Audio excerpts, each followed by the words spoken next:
We're very, hello. Good morning, everyone. I hope you're having a wonderful part of the day from wherever you're from. We are getting poised and ready to continue. Just realized yesterday we had a freaking yapping stream. Basically almost got nothing done at all. And oh well, gotta have a few like those every now and then.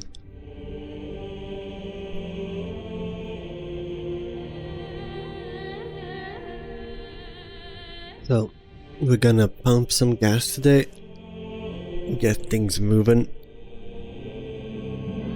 get us to the point where we start doing some actual decent damage with this build.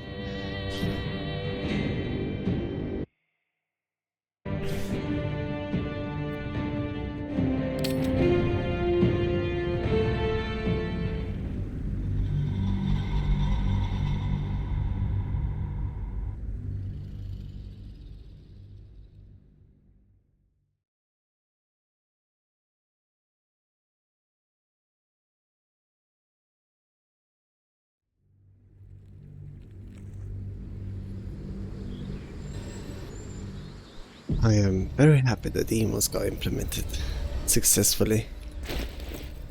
That was the big thing I was concerned about, but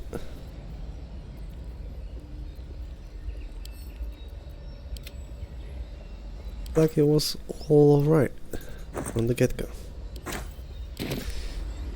We managed to get all of the goblins slaughtered. Everything else is ready for us to have the tiefling party. Another step forward. And this is patch 8 exclusive, but games have actually started to print additional goblins post Grove Raid. And those goblins can be found inside of the Druid's Grove on the very next day after tiefling party.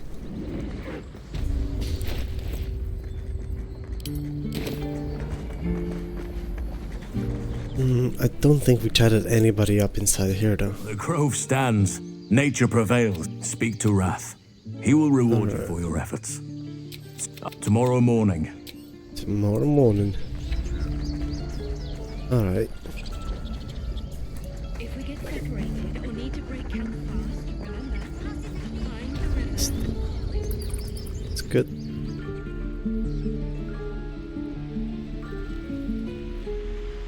The tieflings are leaving and we have 2 more smidges of XP left over to collect. One of them from a bear and one of them from Nettie.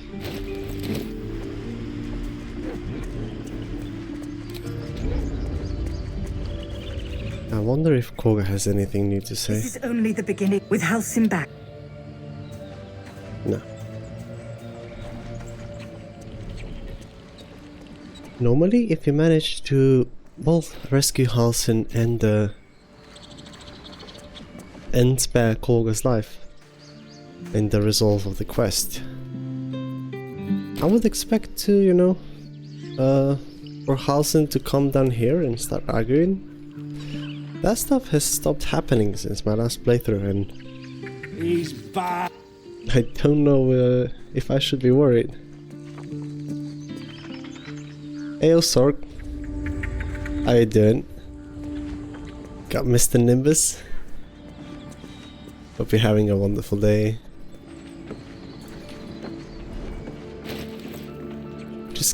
We're just gathering a few last things before we move on to Act 2, finally. Yesterday was more of a yap stream for me. Here goes nothing. At work? I hope it's not too stressful for you. We have a smooth, stressless day at work. Just chilling, love to see it. Those are the best type of shifts. You no. That I cannot imagine taking on a camp full of of course. Come, boy. It's all right.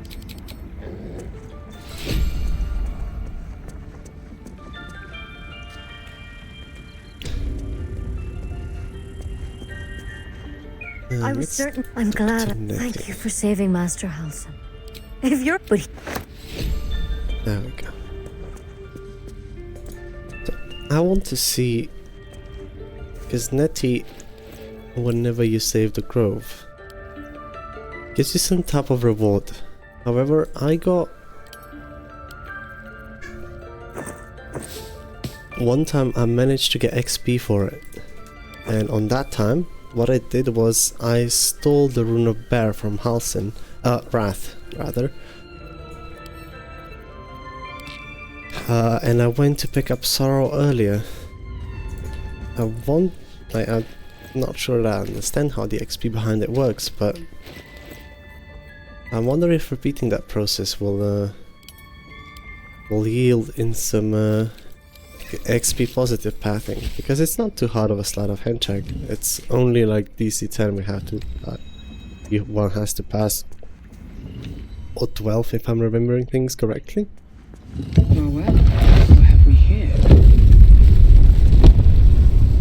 Just a 3-hour shift. Same work rigs need minor repairs and modifications. Ah, nice. Yeah, fortunately today I got a day off because I had to run in yesterday to replace someone's shift, so I got today off, and I'm super glad about it.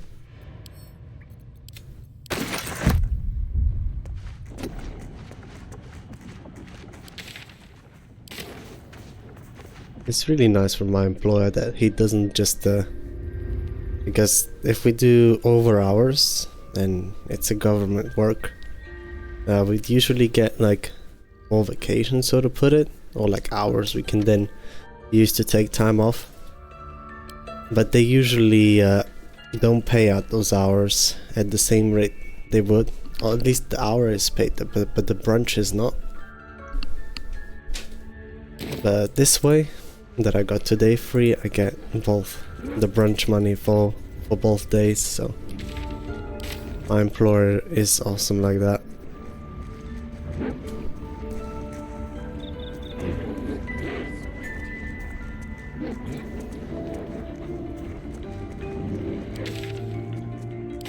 Party time.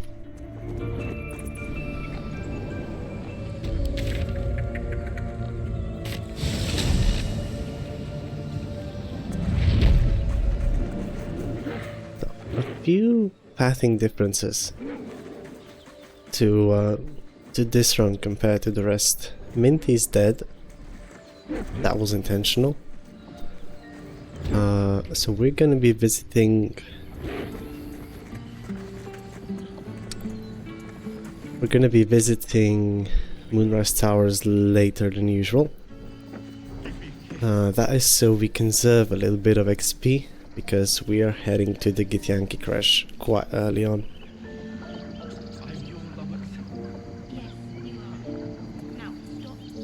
good to go. Let's do it. Lead the way.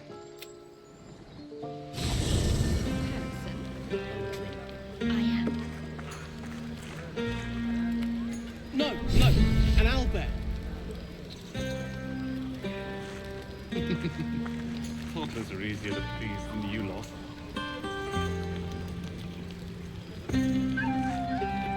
Do we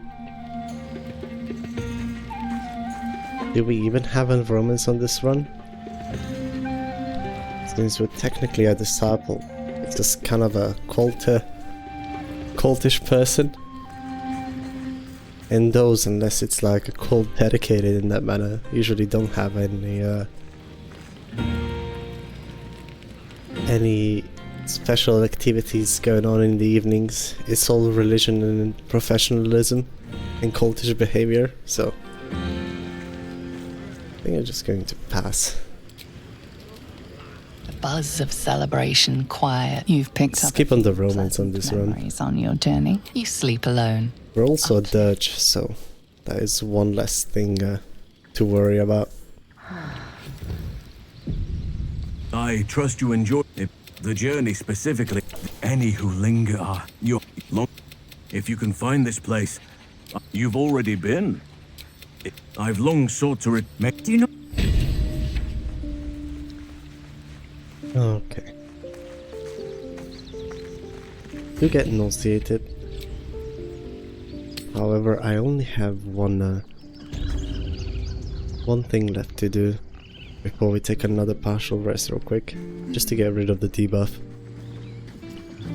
Raphael has been knocked out already, and we've reached over 2300 XP over that, which is way more than the value of Raphael in Act 1.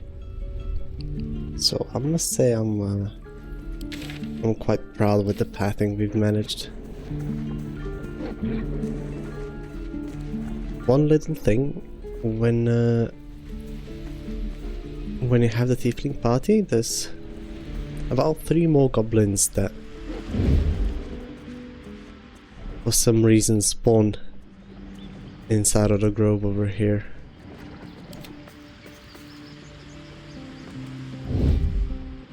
Let's Maybe I should stay crouched forever. Nimbus. You can aim all 3 of them.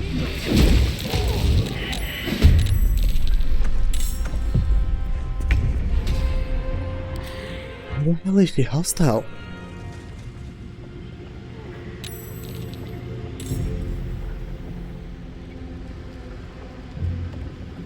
Oh, that's quite fucking rude, isn't it?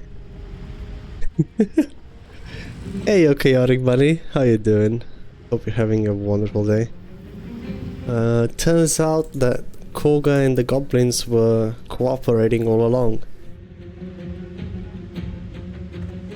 So I managed to piss them off by attacking the 4 goblins that spawn into the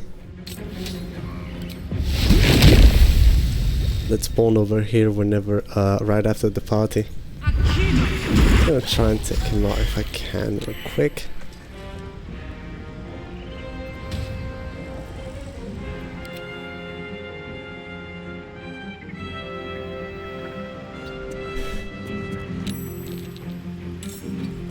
Get everyone inside. And Lucy going to hide a bit further for me. Question for you, does the Ring of Absolute Force work with reverb damage? It does not, unfortunately.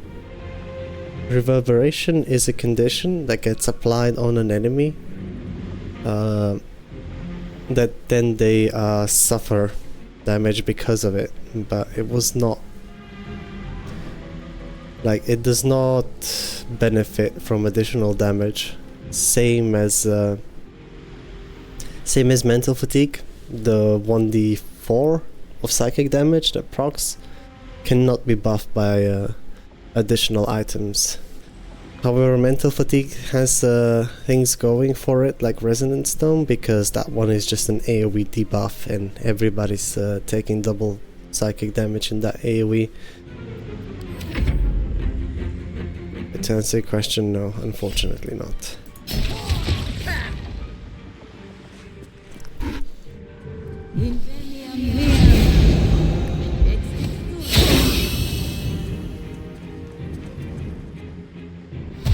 Cool guy in them. How are you cooperating with them?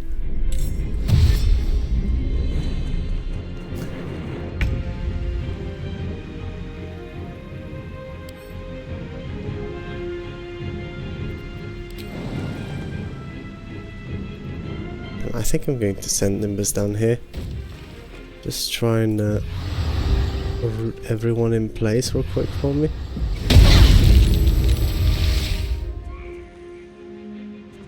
She's safe, but the other one didn't. That's okay, I'm gonna leave Nimbus next to this goblin. I'm okay. The Thunder Wave is still nice, but it doesn't tell me which spellcasting modifier it uses. I assume it's whichever one your class uses, if it has one. Yeah, every class does have their own spellcasting modifier. Sorcerer, Warlock, Barbarian is Charisma, and Bard. Then Fighter, Rogue, and Wizard are Intelligence, and the rest are Wisdom, if I'm not mistaken. So, yeah, it's either one of those. I didn't know martial classes have one too. Yeah, it's I don't think it's exactly it is specified on the wiki, but given that normally they wouldn't receive any a barbarian rather wouldn't receive any spells, it's not exactly letting you know. But yeah. Alright, Koga is messing my my things up quite hard right now. I think it's just going to twin spell. I don't want to use spells as it is right now. I'm just gonna grab some more high ground, and Nimbus will take the heat for me.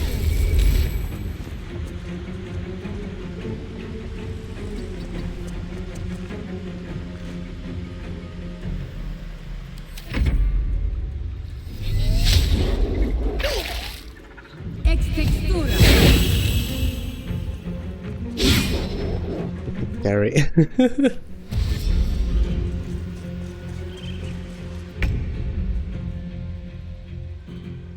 Right, Nimbus, you take care of him. Whatever. But yeah,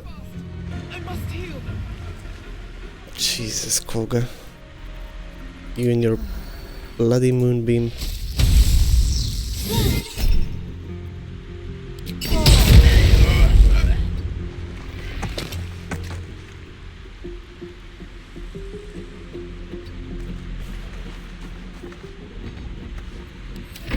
Hopefully this is far enough to where she won't be able to target me.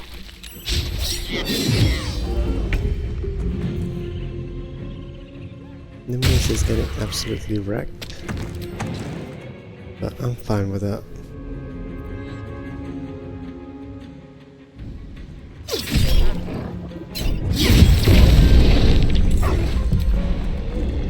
Alright.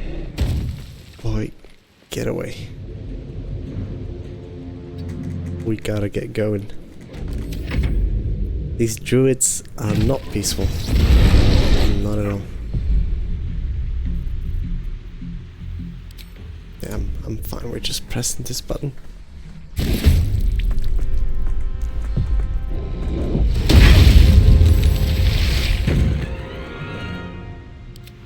Let's find the real one. And get him to flee combat as well.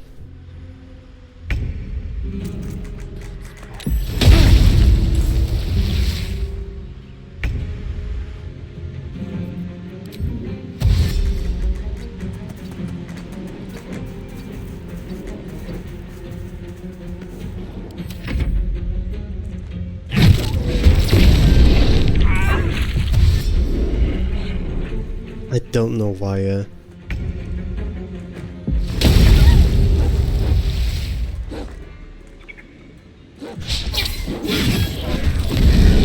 hold on, will we get XP if any of the small nimbuses manage to kill any of these guys?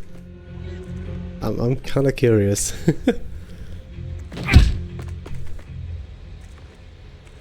No ominous bites on the small clones, by the way.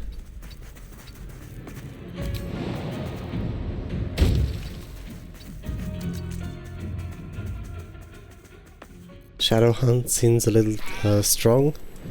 That it is. The only thing that it's keeping it in check later down the line is just the overall damage increase for from enemies.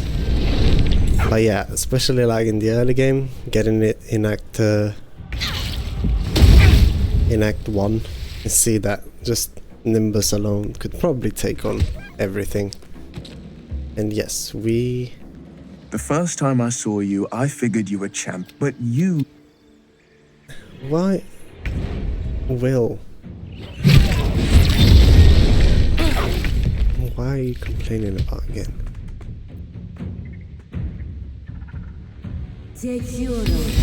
Valor of Integrity? So... Will no horny time now? I think that's a good thing. By the way, how are you doing, Munks? Hope you're having a wonderful time. Or rather day. Yeah, I wonder, like, I want to see the tiny nimbuses taking on all of the druids all by themselves.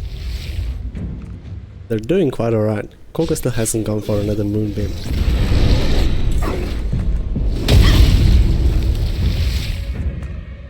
I just passed by and I ended up seeing the shadow class that I didn't see before. Absolutely absurd. We're playing Shadow Sorcerer and we're dipping into College of Law Bard to help the dog take the aggro off of us. Because we're also a dirge, so later in the game that it gets, the less defensive tools we're going to be taking. And all these boys, I just missed out on XP from Aaron, so I hope that they don't win.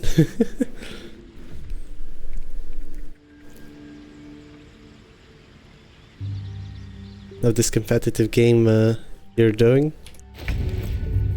I don't know, I mean, BG3 is a single player game, so I don't know if you're familiar, but there isn't really a competitive angle to it. 3.4k hours on BG3 here, and I never knew of the stuff you've been doing. Yeah, I'm glad. Like, this community, especially the challenge run community, when it comes to BG3, has got so much compiled knowledge that is like not even mentioned anywhere in on Wiki or in the game itself, and you come across a lot of hidden details.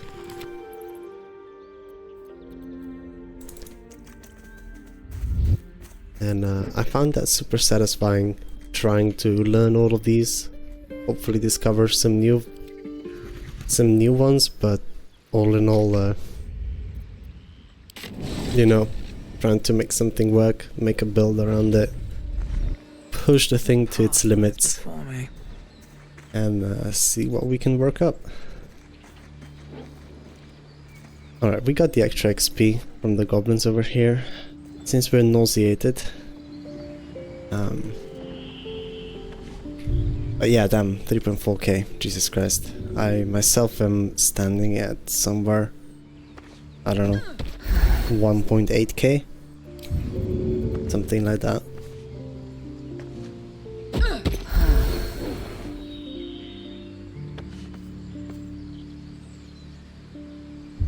Alright, so one thing before we leave for Act 2 that I also want to do is pull Gale out of the portal. I still haven't done so. I also still haven't recruited Astarion. And Gale is going to be one of the necessary pieces of the equation, because he can provide us with a hat in Act 3. Hat of the Sharpcaster. Whenever we roll a 1 or a 2 on a damage die for on our spells, we get to re-roll that and take the new result.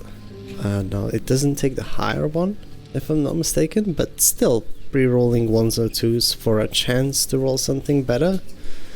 It's almost like a savage attacker, but for spells. However, that cap is only available if you recruited Gale and he makes it to Act 3, so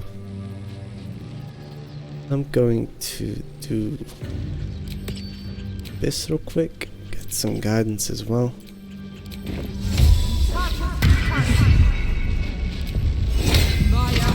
Shapeshifter's boon, of course.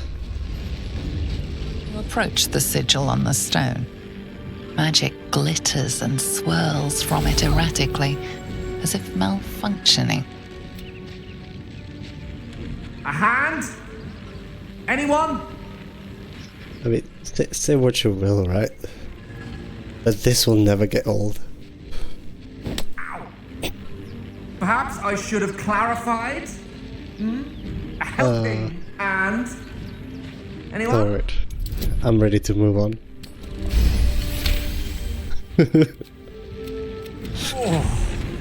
Alrighty. But I know you, and I Yes. can only assume you Go don't on. happen to be a cleric by any chance, do you? Can't see Well, we're that. certainly going to need it. Sounds like a plan. Join me. Now he's gonna start complaining quite quickly, and I have a few magical items that I can get rid of. Unfortunately, it's in the chest. So let me grab them. I will need to beat Gale 3 times. And since we're not using any weapon swings for this,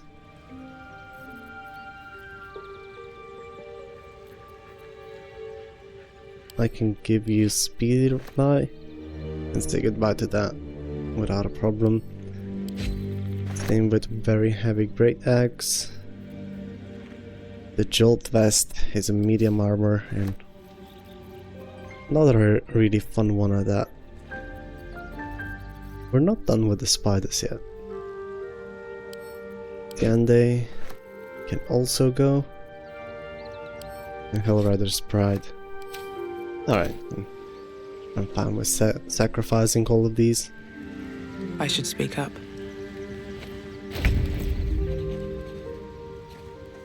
I usually only pull Gale out of the portal, because if you wait until Act 2, To discuss with you. until you get the waypoint to Moonrise Towers, Now, and it's just about time that I and once you get that waypoint, you go and feed him one item, I'd prefer to keep quiet, and but that will cause Elminster to summon in the world. I have no choice but to speak. And our preferred spot where we want to do that is next to the Moonrise Towers, because with a strength elixir and a few boxes stacked one on top of another, you can toss Elminster into the abyss, and yeah, gain 1000 XP that way. So if you're trying to do some XP farming, that can be definitely one of the really helpful things. And most of the things that Gabe gets are like magic related, so if you're doing a pure physical character, that's just a nice XP replacement that you can get.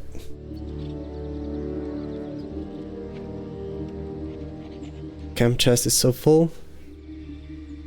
You can kill Elminster? Yes, you can. Now, I wouldn't recommend taking him in a fight. That's just what it comes down to. He is Just buy that quite dangerous. parrot. I might do that for shits and giggles on one of my next future playthroughs, but he is still a real challenge when it comes to that. So maybe once I do a really broken build where I allow Booming Blade and everything. Alright, let's give you an artifact. Your turn. On what?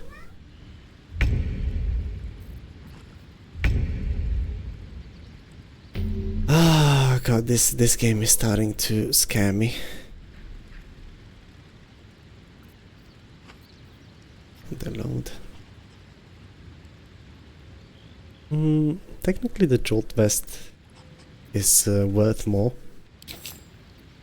Thank you. Oh, I can feel it. A metaphorical demon. But didn't realize you can just throw him off a cliff. Normally you would find him either in the Underdark Passage to Act 2 or in the Mountain Pass. Such is the nature of all monsters. But if you wait before feeding Gale, and you just pull him out in Act 1, and then leave him there, don't recruit him, nothing, that will consider the game that you haven't really recruited Gale. It does still remain an option, but allows you to discover other waypoints and kind of manipulate where you meet Elminster. And Moonrise Towers is just another added waypoint where he can show up. Also the one with a convenient chasm right next to it. Oh, it's not. Sincerely, though. My late. Alright. Are you hungry again? What's on your mind? That is most gratifying to hear. May I? There is the second one. Now there is a point to be made to keeping Hellrider's Pride, because technically I could heal Nimbus and sustain him throughout the fight quite effectively. And the replacement for this only shows up in Act 3. Tiande though depends purely on landing weapon attacks, so I'm quite okay with tossing that away. Dancing lights. Nah, you can have the locket. Thank you. It is somehow the second artifact hasn't had the. Thank. Alright. And the third time? How can I help? Your enterprising approach. I do not yet need to consume an item. You don't yet need to consume an item? How can I help? Okay. I question the wisdom of. Perhaps we'll travel together again. Now I don't know when does he prompt us to consume the third item, but we're about to pass into Act 2, so I reckon it's gonna be quite soon. We'll have to check out on him multiple times. And on that note, yeah, that's pretty much it. Let's go. Going to end the day once more, just so we can have the plus 10 to our HP buff or whenever we go there. I don't do a partial rest.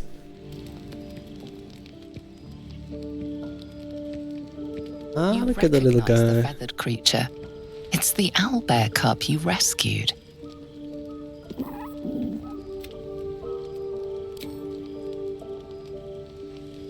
The cub's eyes lock onto the food in your hand. The creature gulps the food down. As he approaches, his foot lands on a dry twig, snapping it in half.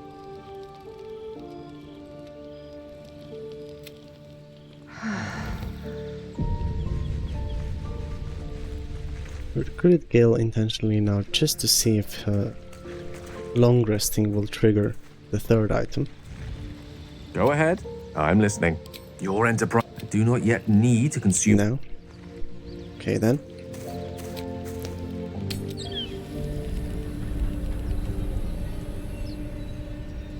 Normally the first item where he would back for us is whenever we enter Underdark. Second, I have no clue, and the third one even less. I know that it will stack up if you progress a lot of quests in Act 1, but I don't know the exact proc.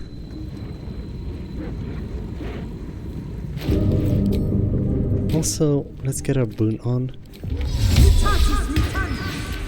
I'm also going to equip Key of the Ancients and Explorer's Ring. Hurry. Let's get the pretty boy.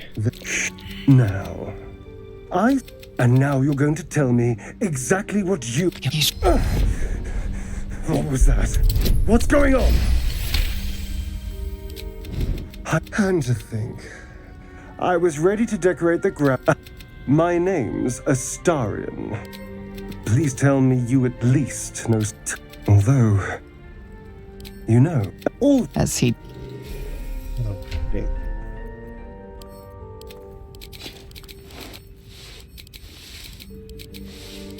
We still get XP for recruiting him though?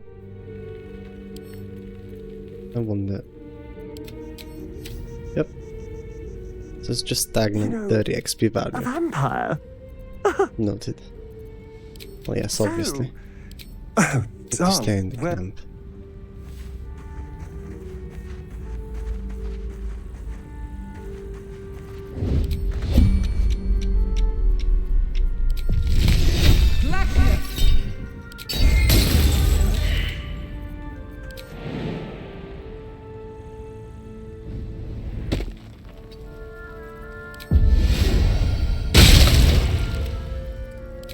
Don't waste a step. That's it. And now with our shapeshifter's boon in hand, nature's key, and the explorer's ring, plus a little bit of guidance. He's a poor pig, but it's not my fault he's made out of XP. We have +2 to nature checks, and also another 2d4, Deep grooves in the mud around that rock.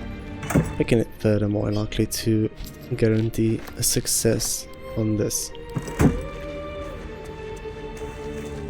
Alright, so we got... Let's just check if we have every companion. We got Will, Lae'zel, Shadowheart, Astarion, Gale. Yeah, it's that's it. And Karlach is swimming with the fishes already. Checks out. I want to go to the Myconic colony, get my buffs, and check the vendors' inventories for good things.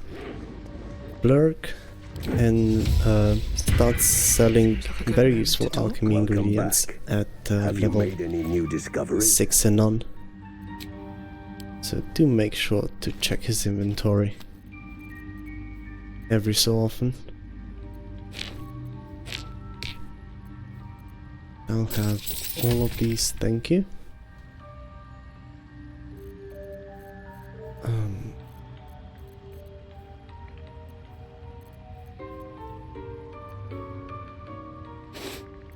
I will get cinder shoes. Or possibly later. I would like to test a couple of things. Mostly just how much additional DRS effects we can get on to our cantrip damage without compromising the support we can provide to Nimbus. I don't need speedy reply. Sorrow I will keep for now, because it gives us access to Sorrowful Lash cantrip, which is an action refresh. Very good in trying to engage certain combats. I can sell this away.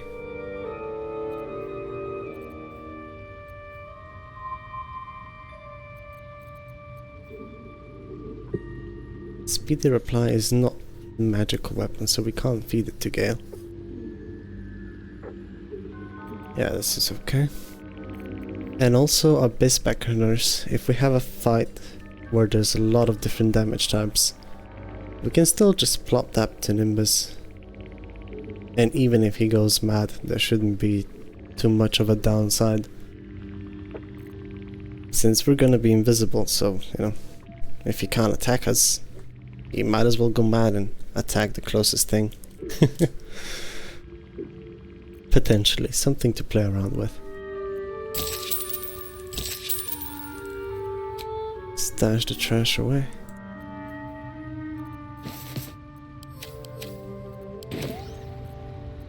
And I'd like to talk to Malum again. I greet you, son child.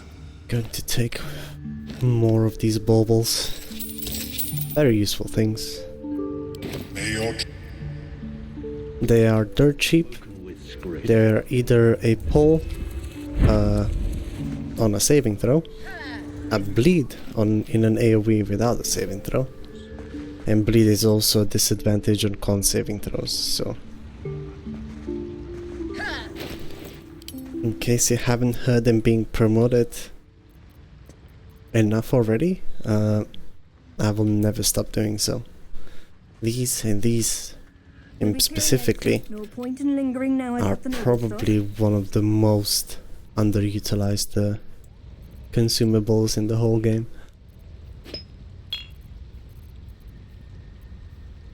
Divine Bone Shard. I believe she has 3 on her person already. No, only 2.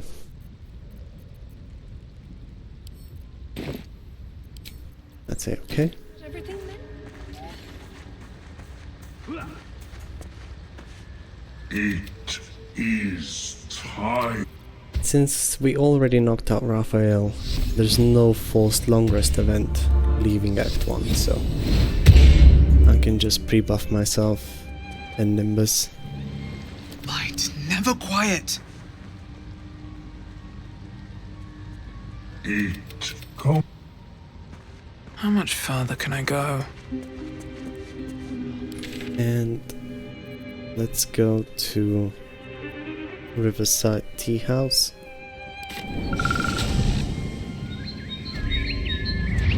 Or the plus 10 to our temporary HP.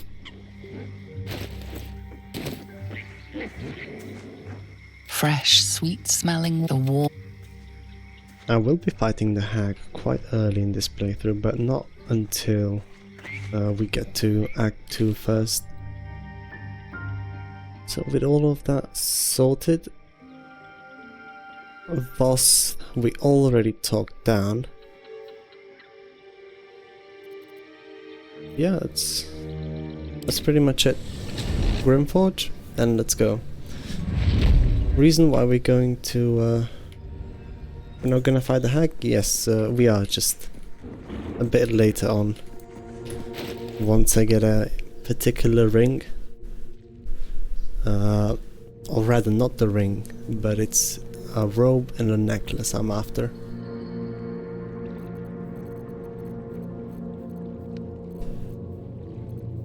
We have 1 holy water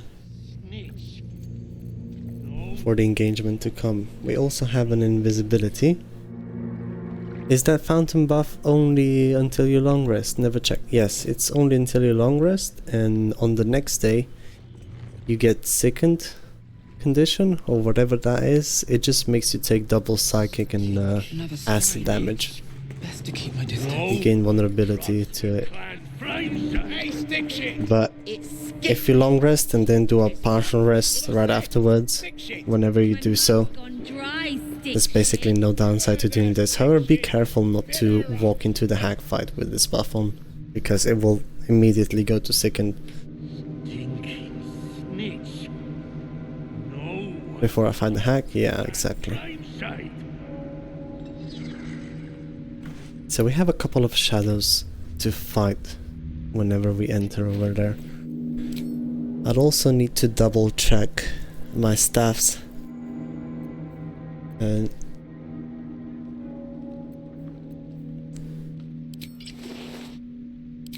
when it comes to boots, I also want to play around with these a little bit more.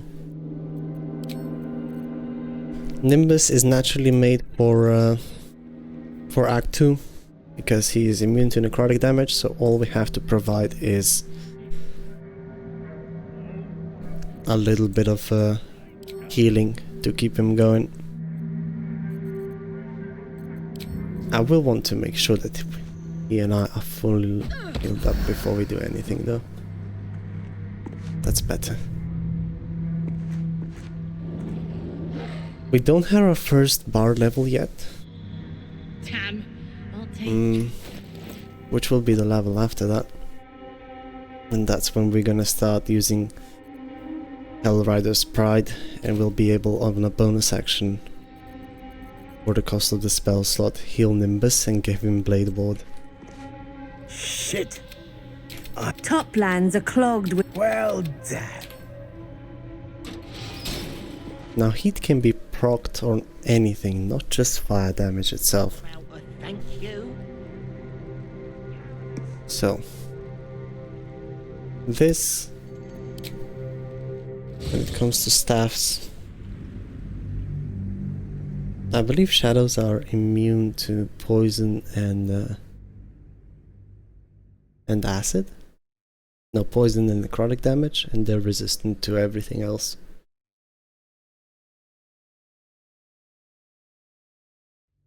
So probably the element of choice over here is going to be They should all be running. Either cold or wet, because we can cause neutral damage on those. Alright. On that note, this is usually where you find Elminster if you recruit Gale early on. So I'm just gonna go check on Gale if I can feed him one more item before I send Elminster on his way. What's on your mind? You're enterprising. Do not yet need to consume an item, but keep it close by. It will not be too much longer. Thing is, once Gale talks to Elminster, Elminster gives him that key to keep the orb under control, and therefore you don't have to feed him shit anymore. But the problem I have with that is, I still only fed him 2 items. Will that bug up his quest in any way?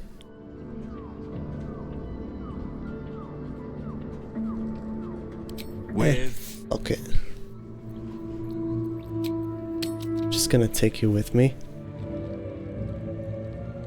Let's see if we want to. I'm listening. You do not yet need to consume. Okay. I understood the first time. Just wanted to make sure.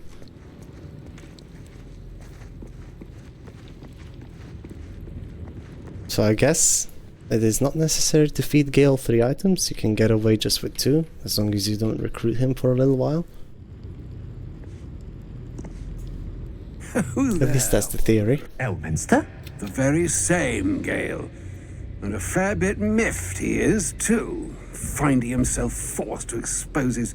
Get the country road, old man. I'm not interested in the junk you sell or the junk you sell. Dare you?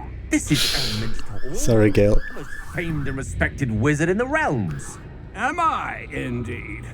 Most famed and respected errand boy, more like. I was bid to spare neither time nor my own self to find you.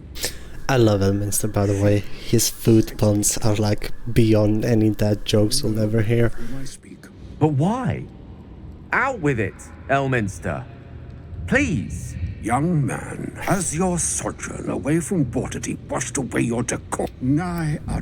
Why, some bread, cheese, and a cup of wine would appear unto me a feast. Surely you would begrudge me a mite of rest and repast before I get out with it? Yes, Gale. Where's your decorum? This way then? Together with the lie we just did. To your camp. Seem even more pissed off. Don't dawdle now, lad. You're the one who's in such a frightful hurry. Oh, nigh on 13 centuries old and he still thinks with his stomach. We'd best follow and see if he's more disposed to speak plainly once it's stopped its grumbling. Alright. A wise... Yes, what a delightful wedge of old Arthurian that was. Already done with everything. On an empty stomach, you know. Makes one's words frivolous when they should be grave. Plenty to digest, after all. A good deal to stew over, if you will. Words ladled with import should be savoured so as to better absorb their meaning. Wouldn't you agree? Elminster! Right. You see,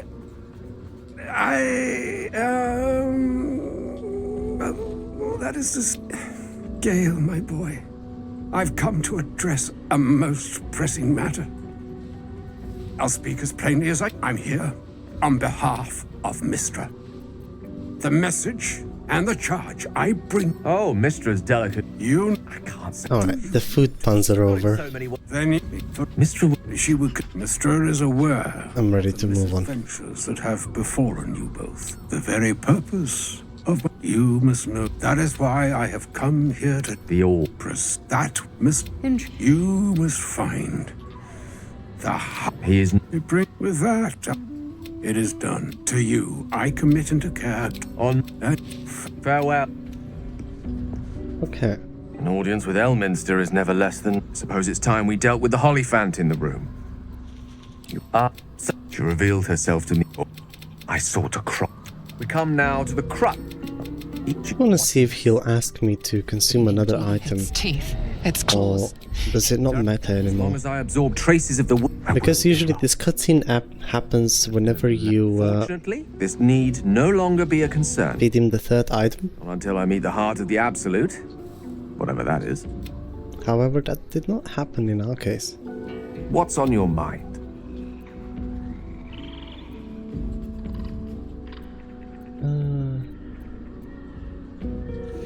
I just need to question the wait wisdom of that. for you I'll to be wait in here. the camp. Okay, so I guess technically you can get away with feeding Elminster only one item instead of two. Elminster Gale. Good info.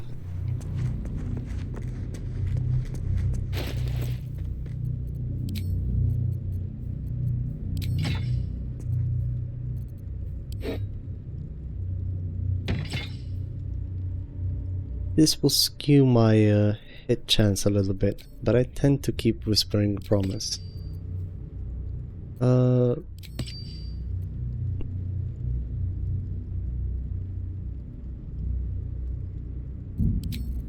This...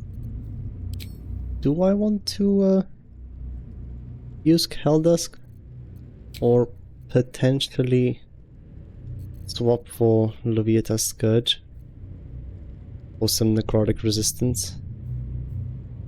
Otherwise, we only have Blade Ward. I think I'm going to go for Helldusk on this merry-go-round. Have this, and I'm gonna swap Morning Frost for some necrotic resistance, and just do the tanking with the on the fight with the shadows. I really don't want the particular harpist dying.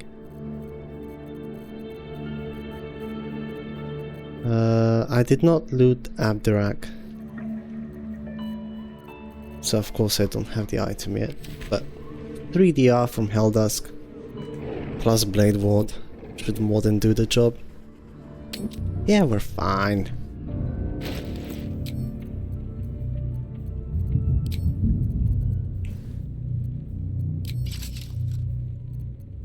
Going to swap to this. I just want to test a certain chain reaction.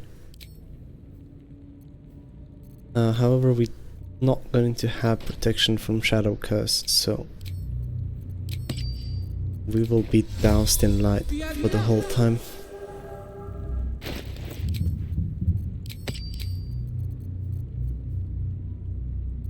Hey yo, Larger Life, how are you doing? Good morning to you.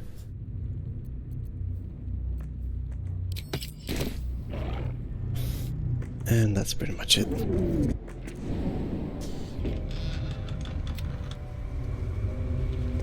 I've never seen dark. We are just starting Act 2. Getting a couple of things ready. This is the gear. We're about to fight the bunch of shadows over here. Down with the harpers. And I have a test to do. If I, let's say, split this bad boy up, right, and I'm carrying double hand crossbows, and I do this, make him stand right next to the potion so he'll get hit by it, will you benefit? Haha! Haha! Let's go! So I'm super excited by this. The reason being, the bugger is already immune to necrotic damage. I can make him resistant to all of the physical damage. And the shadows we're about to fight only do these two types of damage. Meanwhile, he also has plus 1d4 to attack rolls and saving throws against strength drain. He'll most of the time have additional movement speed. Oh, that's real nice. I like it.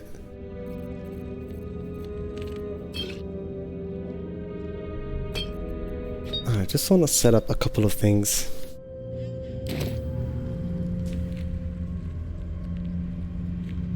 Is the Dark Deep trio to Moonrise? We're not as such in a hurry to Moonrise as we are in a hurry towards the Githyanki crash. But both of those, we want to save the Thieflings as soon as we can, and same with. One day I'll catch a break.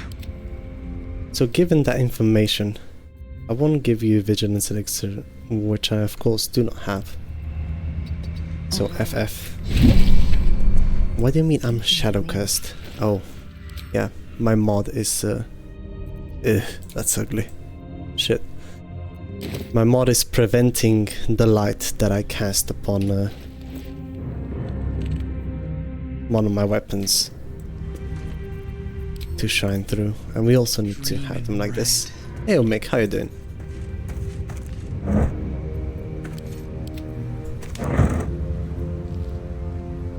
Yes. Also that, and also one Alchemist Fire will give me nice heat stacks for whenever I decide to twin cast one of my cantrips for additional damage. Not for this fight though, because I'm going for wet effect. So I'm going back to reverb, I think. Probably just one more movement speed, to be honest though.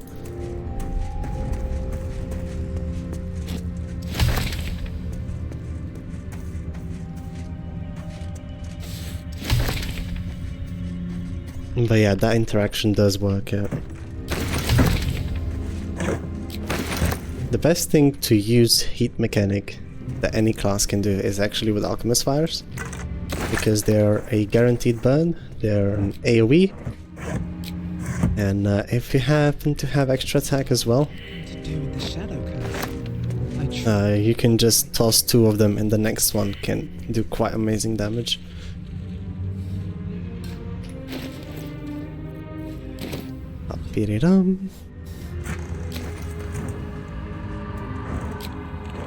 And now that we're in Act 2, my bombs and how many I use has been reset, so I have 5 more.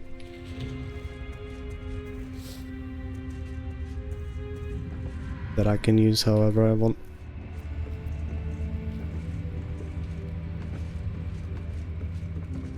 Alright, so before we head down here, I will want... Can this target 2 people now? It can.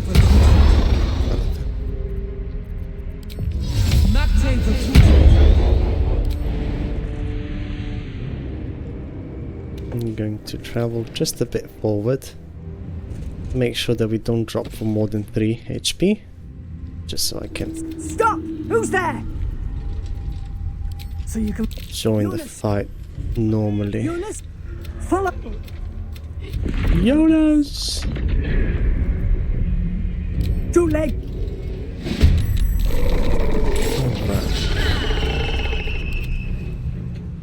Oh, Nimbus also got pulled. Okay. This is horrible initiative. However, in this fight, the only target that we want to make sure that 100% survives is Harper Megan. There's a touch of gold and a special interaction tied to her. Okay, so if I move over here and break a water bottle, I can twin cast Shocking Grasp.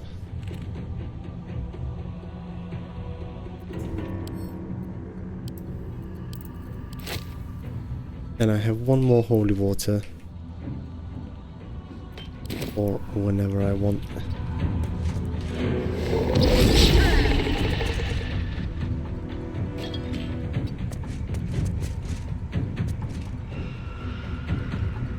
Over here, should be able to engulf both of these.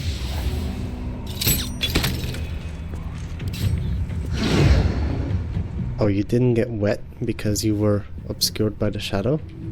Because you're very much inside the thing. Whatever, game.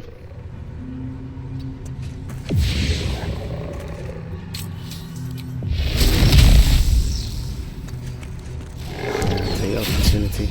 Too much to bear.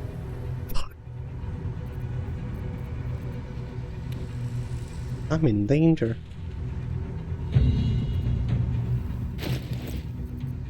I forgot that I don't have crit immunity. Shit.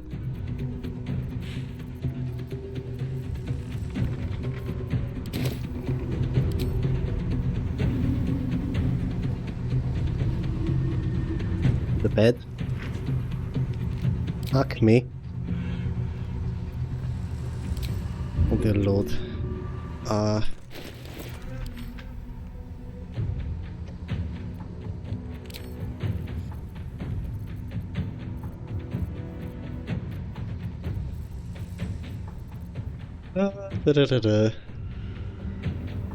And this, kids, is why crit immunity is important. Yep.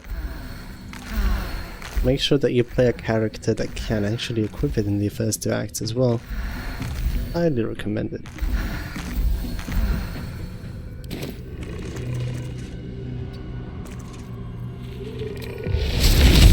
I definitely can target both of you. I cannot even target both of you. What a sham. Right, let's get rid of you. Yes, I am willing to crit on this.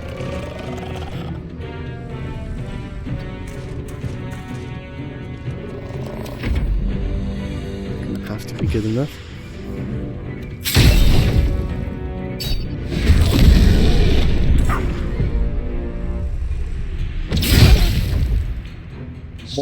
More doggos. Make every strike count!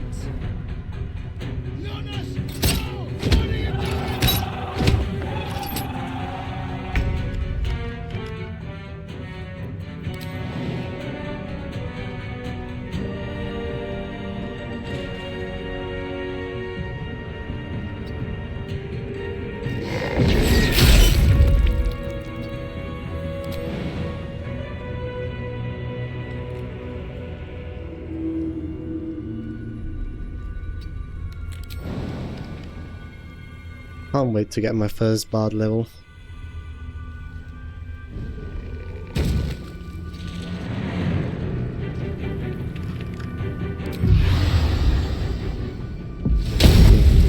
Anything? Nothing.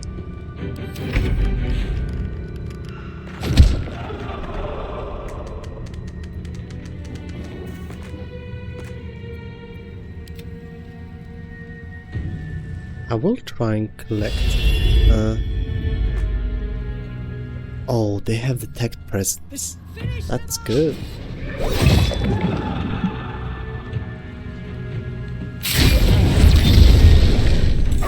Is the dog 2 after?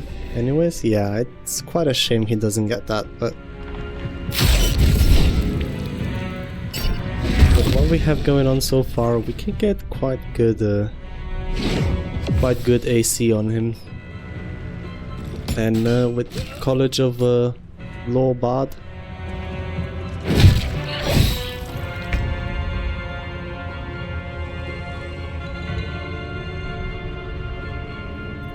I think this is, if there's ever a time, this is the time where we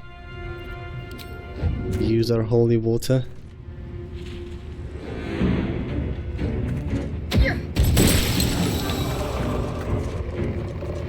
Didn't do jack shit.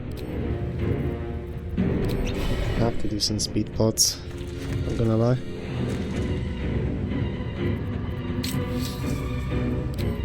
But yeah, we're also gonna give him 1d6 to his ominous bite, to his attack rolls, to his saving throws, to saving throws the enemies make against his vines, and so on.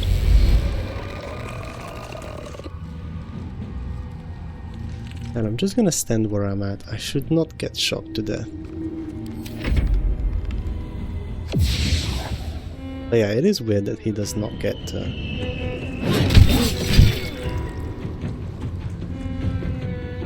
the help action button. Alright, Jonas is dead. He did not get pushed off a cliff. Was also a very important step.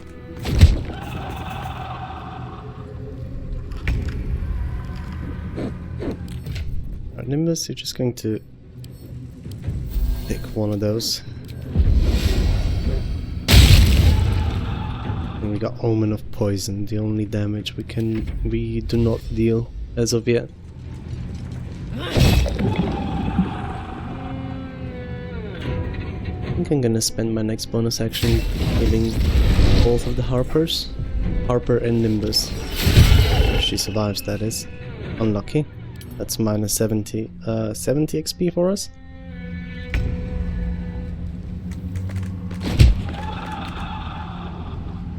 But at least the longer that this goes on, the higher the chances that we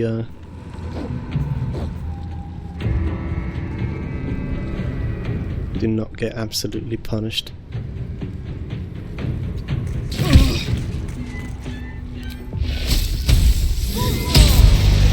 Oh, come on.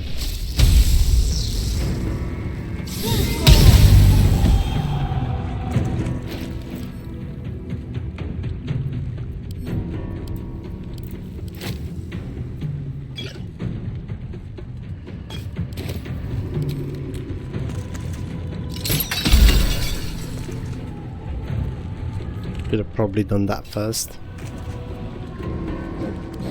But it is what it is.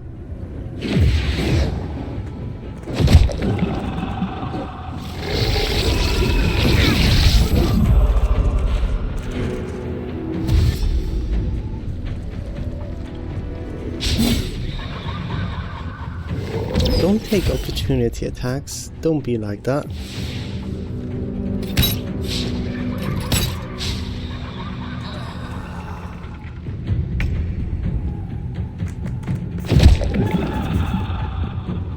Fortunately, at least we have the infinite doggo army for us. Oh, there's my Nimbus.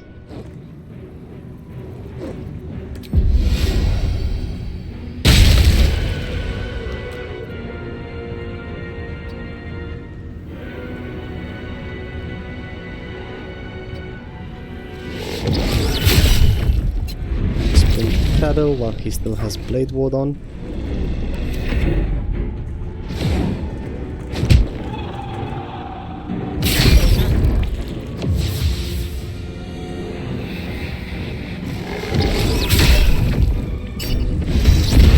Another doggy.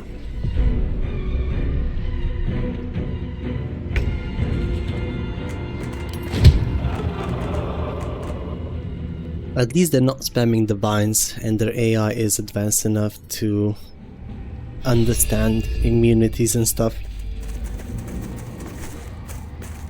So we got that going for us.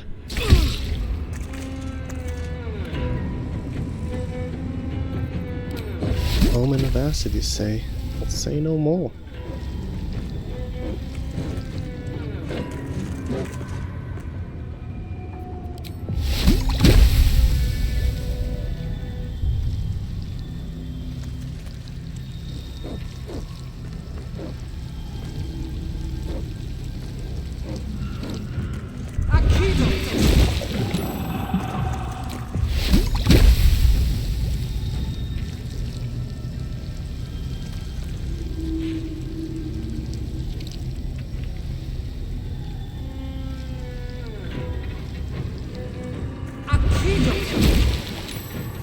And the bolt save. Whatever. It is going to be my lethargic turn, so I want to make sure that I do it with Blade Ward and Bless on.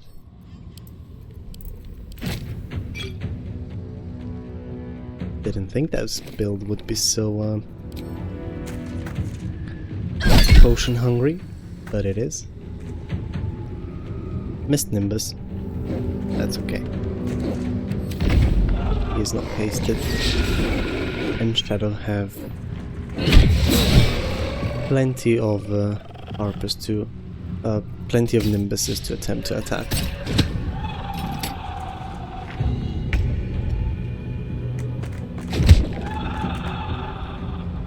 and also reveal them with Helldusk armor. Very handy. Could also just turn on the lights, but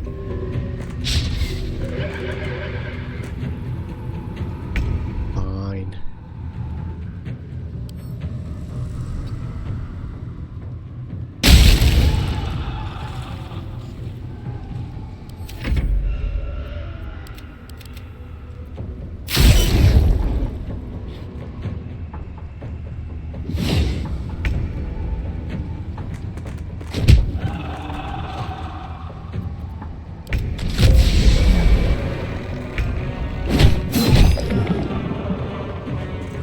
Dear Harper and Megan, please have some self-preservation skills.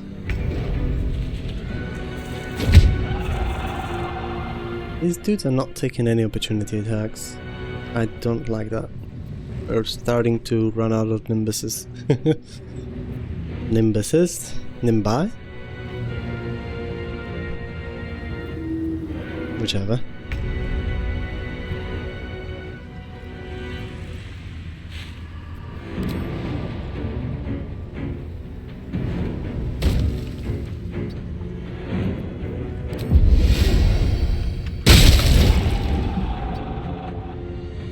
An opportunity attack. No.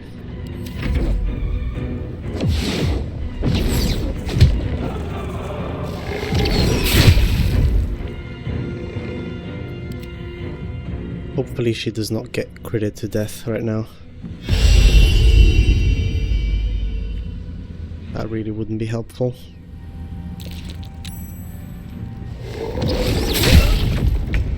Still alive.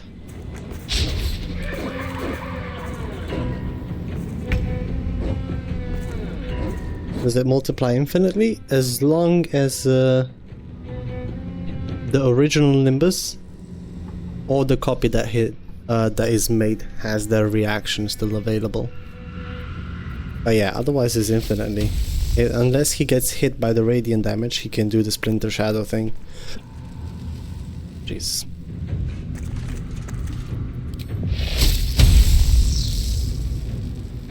But he does not gain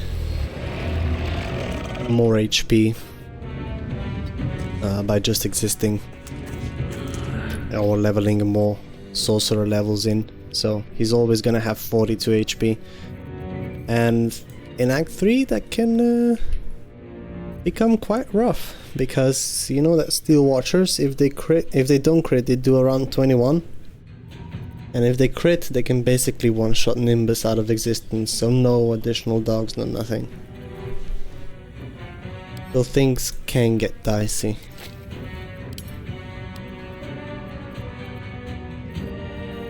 Alright, let's try and heal Megan primarily. Make sure that this thing is over here.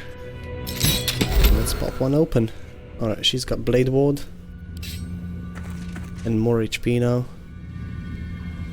Hopefully that will allow her to take another hit, which looks like it's gonna have to be what she does.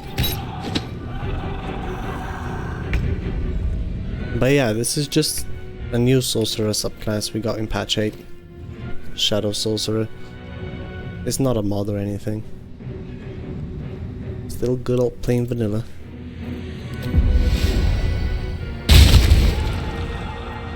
Nice. And whenever he marks a target with an omen, I can attempt to do that damage to the target, and if you watch Rook carefully, we can regain sorcery points that way. Hound's Omen, sorcery point. Very well. Alright, most importantly, Megan survived. We're gonna let her lead on. We need to get out of here. Yes. I'm sorry, Yon. Make sure to take Jonas's blade. This is a unique blade, it's not just a normal short sword, and you can give it to her later down in Last Light. However, we are kinda in a rush to rundown because there was new exploration spot XP discovered over here that can only be claimed if you do not trigger the cutscene. And what you have to do is basically walk while invised next to this fountain before Jaheira makes her way. And you can collect another 280 XP. Alright. I'm ready to do the cutscene now. But I think I'll do the ravens first.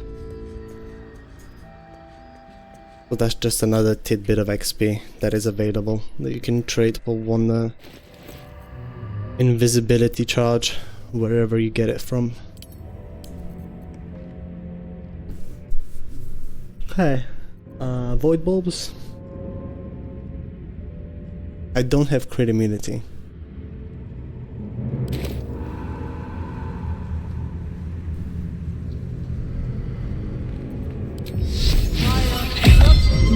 I'm going to do blade ward real quick and start this thing.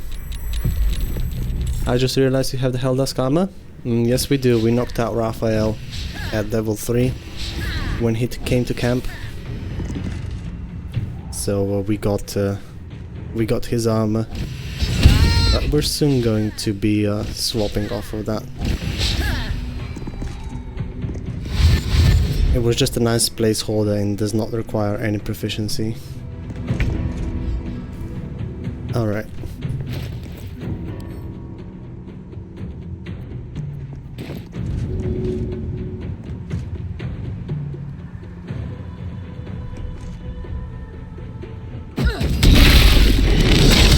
Gonna do that real quick. Beautiful. And now most of the time sensitive stuff, it's over. Yeah, that was nice. XP bonus.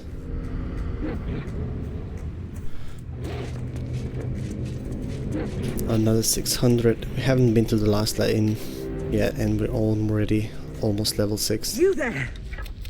Did you hear? All right. Hello.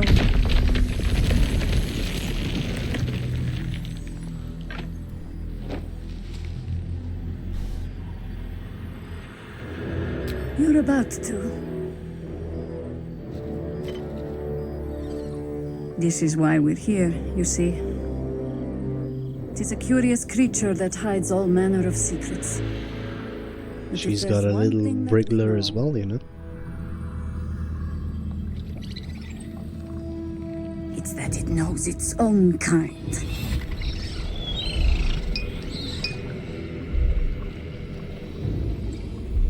You should never have come here, true soul. Stop! What's you doing? She's the one who saved us! She's the one who protected the Emerald Grove. Yup. Didn't leave a goblin standing. Not so bad to hang around with either. Saved one of my friends from a druid with a snake. Knows when to be discreet too. I'd pretty much trust her with my life. A true soul with a mind of her own? How is that possible?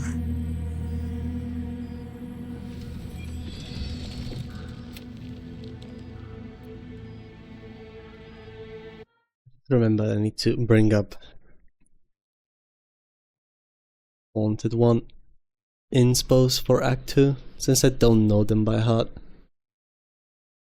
Kill the Trixie, demand the goblin, fetch his bone. That's one we already missed. End Jaheira's career permanently. Jesus.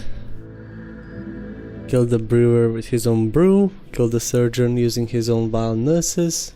Execute the useless goblins. Blah blah blah.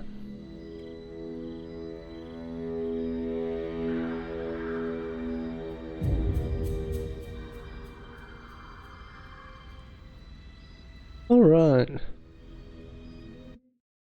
Are we talking down your gear in this playthrough, since we're a dirge?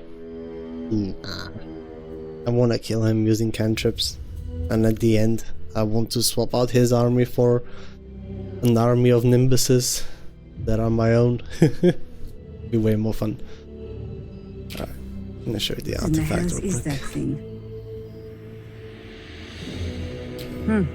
Congratulations. Hear me, Harpers. All clear. I'll not pretend. Tell me.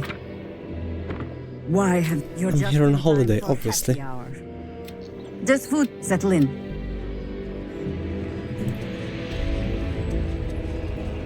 Too dark to tell. I bet they're close. Watch it. Alright, quick Stop it check while you can. on Well, I brought enough. Quartermaster Tali and what she has to offer. One thing that I definitely want from her is Cloak of Protection and Amulet of Harpers, although we already have Shield, but this will allow us to swap it out. We also gain advantage on Wisdom saving throws, which is not half too shabby. Come here.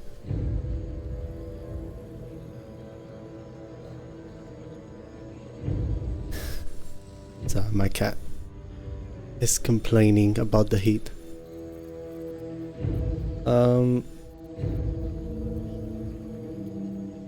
Won't need this. Not terribly interested in that either. Shadeclinger's armor, probably the most broken armor piece in the whole game.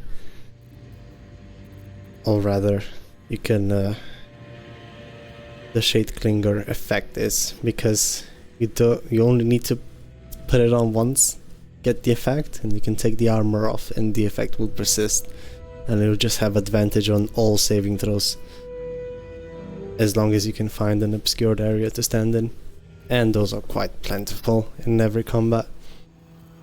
Or you can just make one yourself.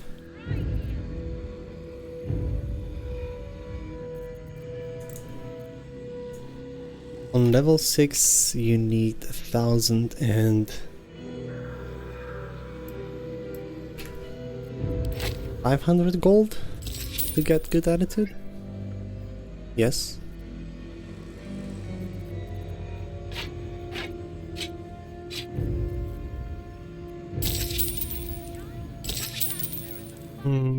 But I don't think I'll need anything else.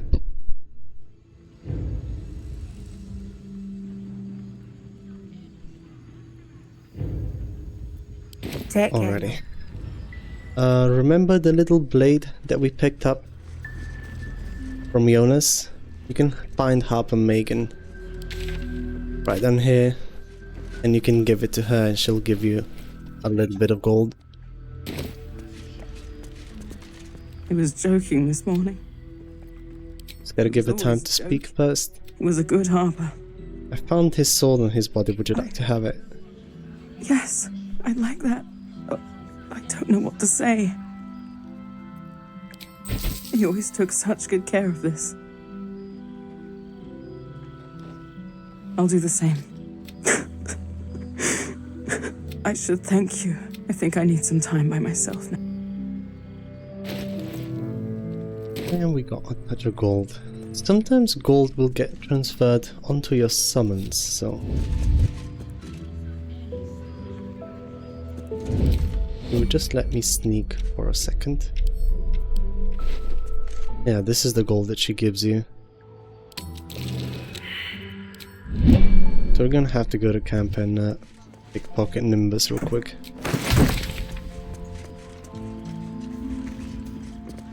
Yeah, just a slight boost to your economy.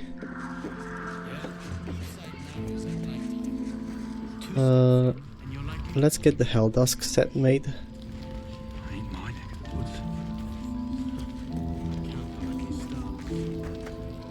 It's you, and if you find it. Found this material in Grimforge. Need anything?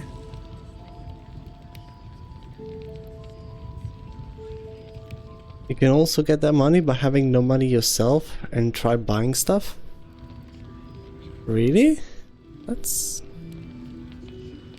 I'm gonna have to memorize this one and test it out on my next playthrough. I'll just send all of my money to camp and... what? Talk to her and try barter?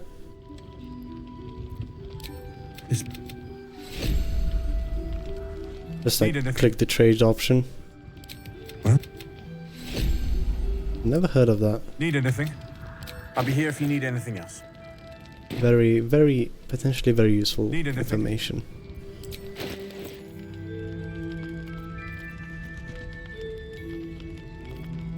Fortunately, I will not be needing anything from Dammon.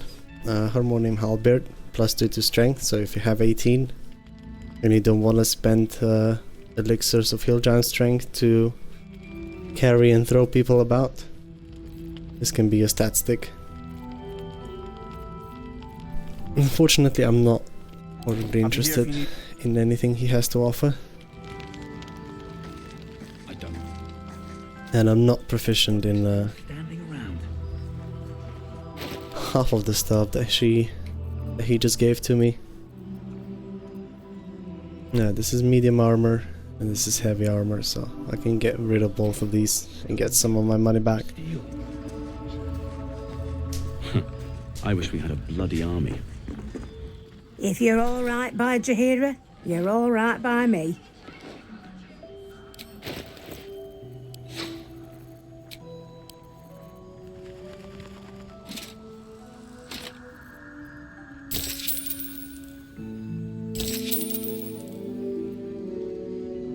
Take care now. Thank you.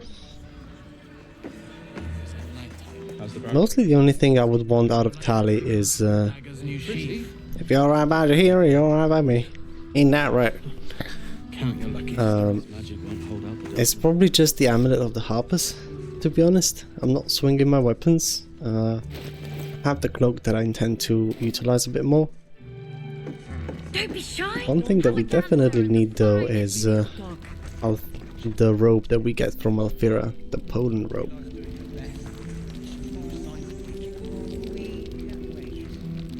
To obtain that. See, now I'm thinking that I messed up. I should have knocked out Minty because I want to get access to that robe as soon as I can. Maybe if I wait until level 7 to get it, potentially I can delay it until then. You're all right. Thank goodness. I was worried. Wait, they took his eyes. I'm going to start the quest right now. If they're not dead, thank Alright, we'll find them.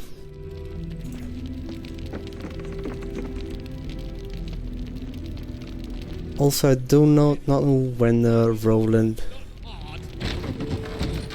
goes to leave to try and save his brother and sister, so I'm gonna send him off his way right now. Save your... If you hadn't... I don't need your help. Dead for all I know. If they're alive, I'll rescue them. Let's get our boon on. There is a particular ring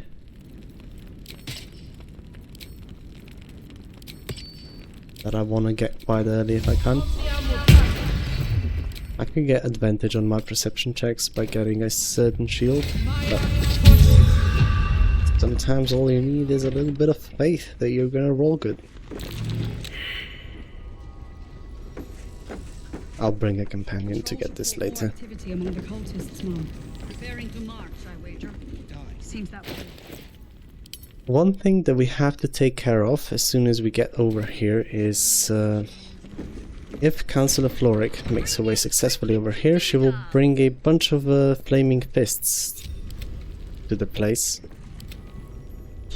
And I think about 4 of them leave with her. Be on my way. Ain't my neck of the woods. As soon as you leave the last line in. So I want to make sure that I grab their XP while I still can. Stock up while you can. I only hope I brought enough to see us through.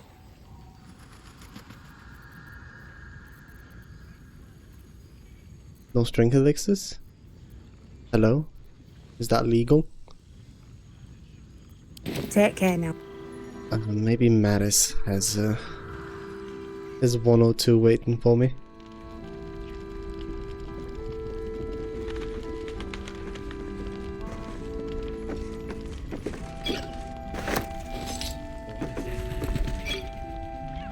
Check it out! We've gone legitimate, and Mole put me in charge. What do you need? Oh, damn it. No strength elixir over here. Don't be shy. Have a gander at the finest stock. And I don't want to region travel. There's a beaten up devil with 0 HP, 1 dexterity, 1 charisma, and 1 wisdom. This is usually a stage inspo. I'm just gonna progress You this. play lance ball by any chance? Put pressure on him. What a... The Thescan and Trag. See you.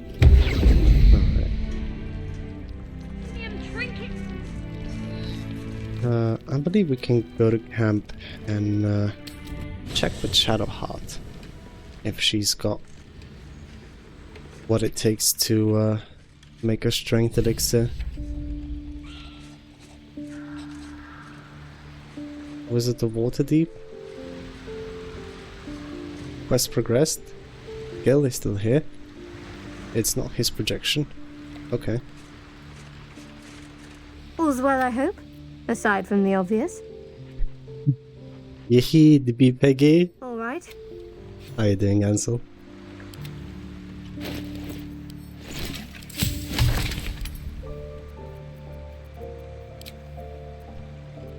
Thank the god. We found enough ingredients to get an elixir. Shadowheart is my dedicated camp crafter. It's just to get a bit more mileage out of the alchemy ingredients I gather along the way.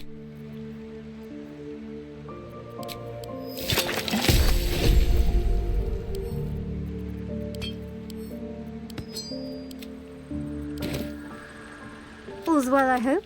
Aside from the obvious. If you're sure. There we go. And with a little bit of luck,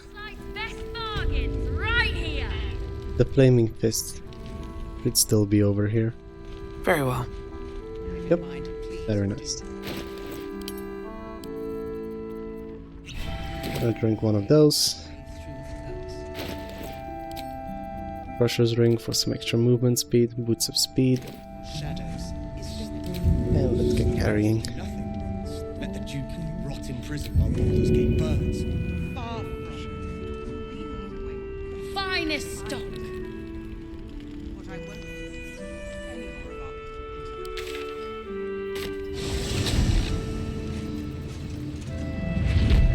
This guy's gonna do the heading out without Isabel's blessing. I'm gonna get this line out of the way right now. No? Not on this one? Maybe now? Heading out without Isabel's blessing. Isabel, cleric ups. Alright, I just wanted to get this out of the way before I get a heart attack.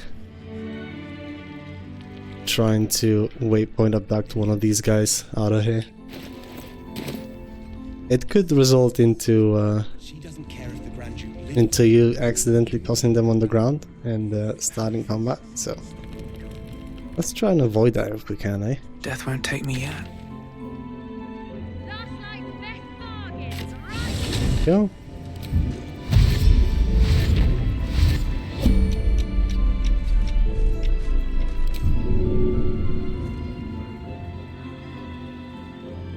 Yes, hear me.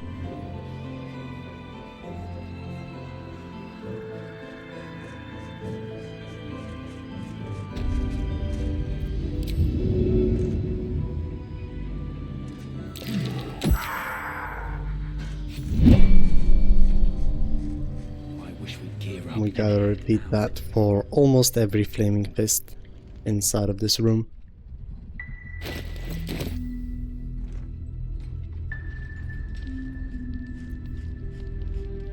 It is a time-sensitive event, so make sure you come prepared if you care about optimizing your XP.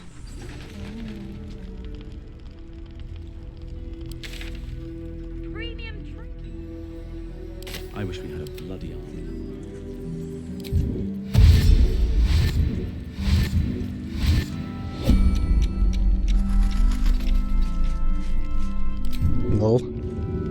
Well, I mean, one of these flashbacks is worth 100. Is worth 90 XP. So, like, if you combine everything together, it's like about 5 or 7 of them. So, like 7 times 90, 7 times 9, That's 630 XP. And if you don't do this right now, it's just gone. It's just off the table, so I say you can always get more gold in this game. You can never get the XP back that you missed out on.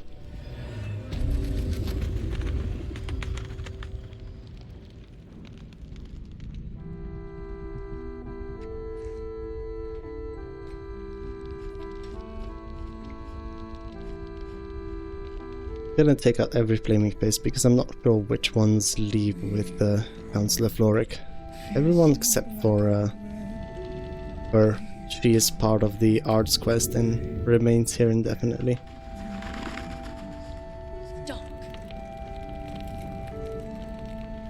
Why does it stop throwing them? It's because just before I always overshoot to where I want to carry them, and I always right click to stop the action. So you're not using any action, therefore you're not throwing them on the ground, therefore no reason for them to be hostile.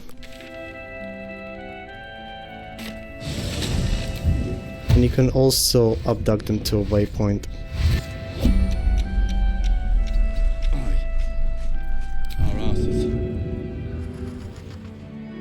So yeah, I want to go somewhere over here, so I'm going to shoot for just a little bit in the back and cancel at the slope, because the slope helps me throw them off the cliff and find the pixel with the death a bit easier. And I can just eat them off. This is why it's called kidnapping.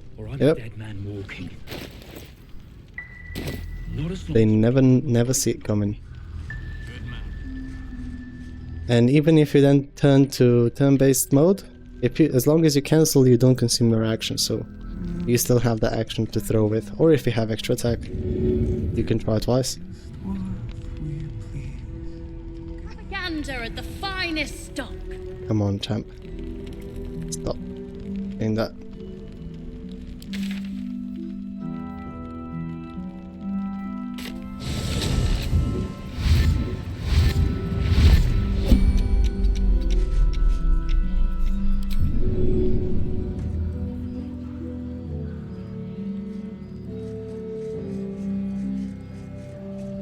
And in case you're thinking, am I overdoing this? Is this really worth my time? The difference between doing and not doing this can very well mean the difference between going to face Merkel at level 10 or going to face Merkel at level 11. And at that point, as a solo run, having your build almost fully developed, not counting the Act 3 items of course, can definitely make the difference, if not for anything else than for the HP that you get, you know?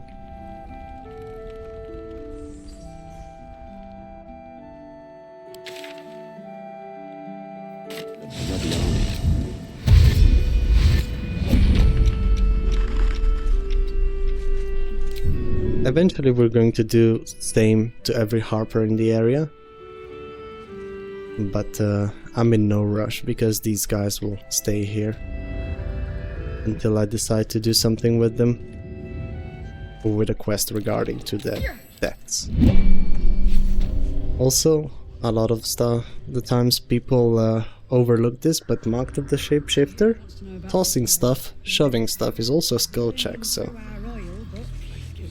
you always want to keep that on. Same with guidance and so on. So yeah, guidance does actually have use in combat.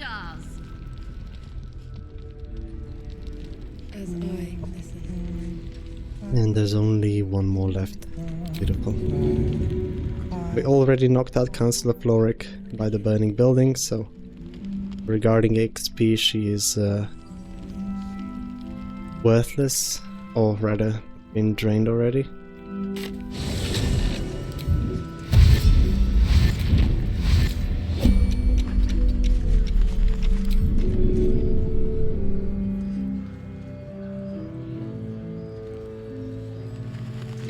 And sometimes if you take a destination that is a bit too far away, the game won't register as if you did anything, so you might have to take it step by step.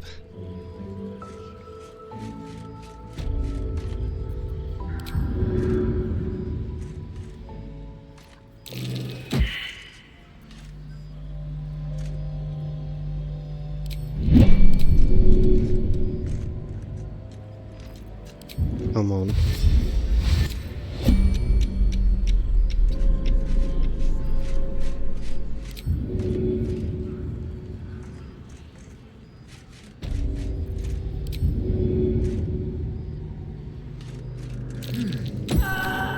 There we go.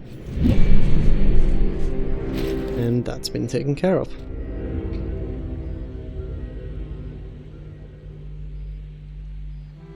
I think I'm going to the Harpers that leave to go ambush the convoy, right? Do they exist inside here, or do they get spawned in as extras?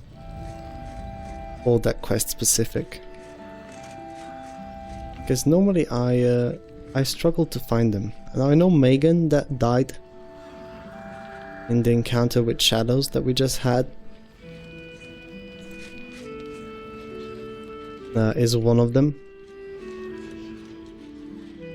There's also another mage, another archer, but I can't really find them anywhere else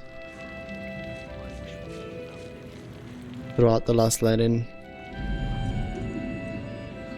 So I think they do get spawned in as extras, and killing them after you've gotten the lantern from Canis is also XP positive. My question right now is, are they extras, or are they do they exist somewhere? Anybody got any info on that?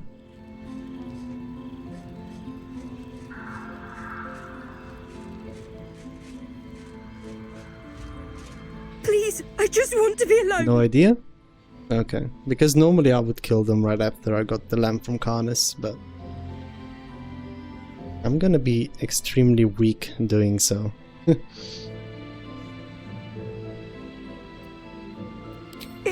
I managed to get away. I just wish I could have said goodbye. I wish I hadn't let go. Oh, got this quest as well.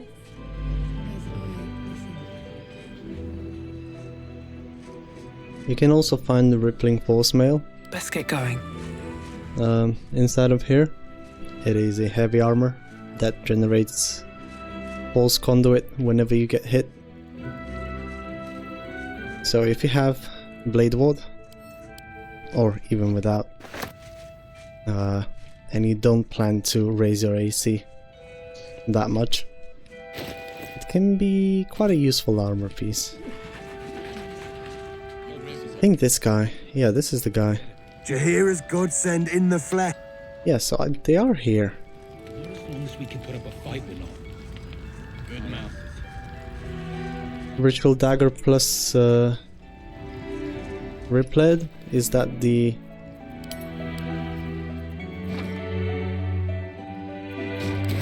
Hold on, let me check.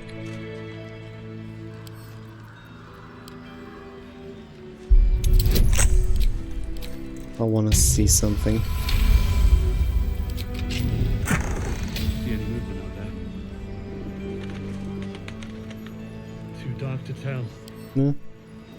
Never mind. Gear up and head out. Watching us. What is Ripled? Where does that condition come from, Ansel? I don't think I know what you're talking about. I presume... That's why we're still standing around. These guys exist even without Jaheira, so maybe not taking on the convoy with them and just talking down Canis normally. There's more where that came from. Is what I want to go for here.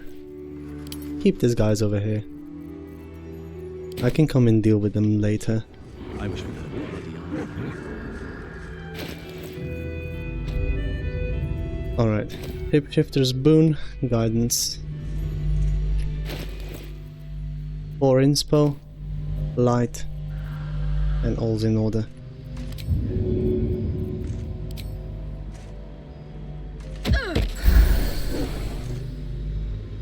So you generate force conduit with ritual dagger due to dealing damage to yourself in a small amount. Oh. Okay. And you have plus 1d4 to your attack rolls as well. Not the worst combo for sure. You can start off right off the get-go. Does that, then with the ritual dagger, does that apply to every attack? Because Abject is still in the goblin camp and I haven't looted him, so I can't go check on the dagger right now. But does that convey to then every attack? I wonder.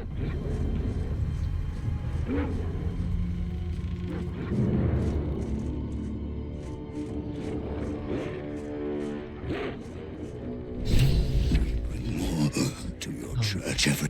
Here's the convoy. Yeah, we're boss. So.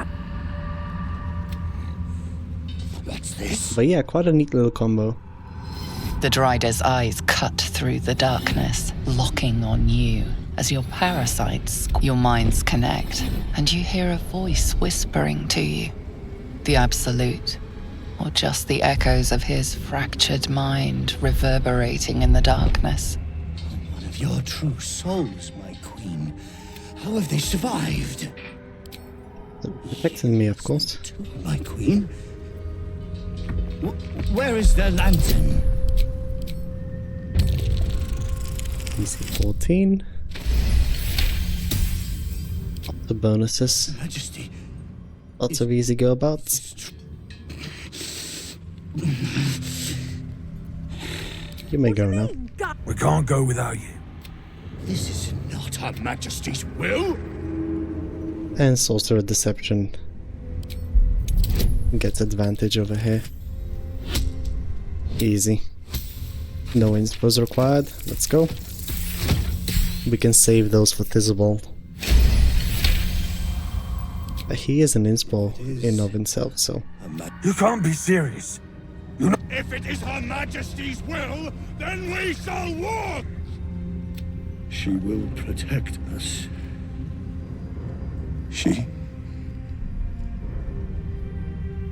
She must. Majesty, please! As the sounds fade, there is nothing left but cold, still silence.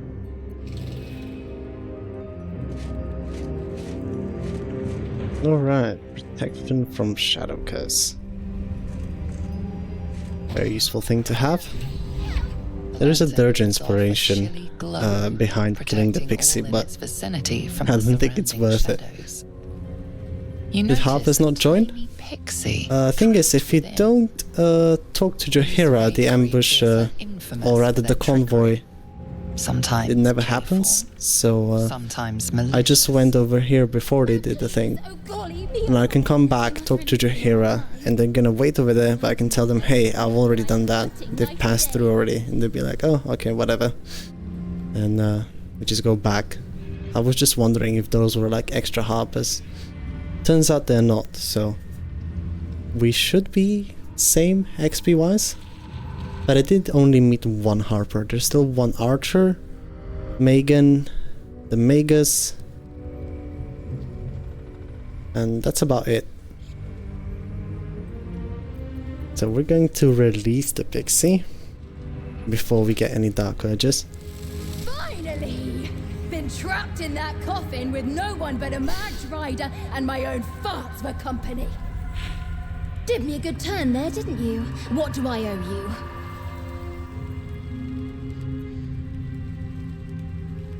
Refuse to crush her? Ask her for help against the Shadow Curse? Sure I can. Yeah, sure. Here, protection from the Shadow Curse. You're welcome. There we go. Sorry about that. The allergies are coming through. Alright. Another thing about this place. There is an amulet in the chest. But example, whose key can be found on the roof next to the skeleton over here. And that amulet... It's a fucking mosquito. And the amulet can cast fog cloud. Now, you might be wondering what's so special about it. You get plenty of scrolls of that. The thing about that fog cloud is it does not require concentration. You see, normal fog would say 10 turns and you need to concentrate on it, but this is without a concentration. So if you need an obscured area and you can spare your action economy to hide in it, you can still, after that, concentrate on something else like magical weapon or so on. So yeah, very undervalued amulet, all in all. Alright, one more thing that we have to do that is time sensitive is saving Roland. So let's go do that real quick.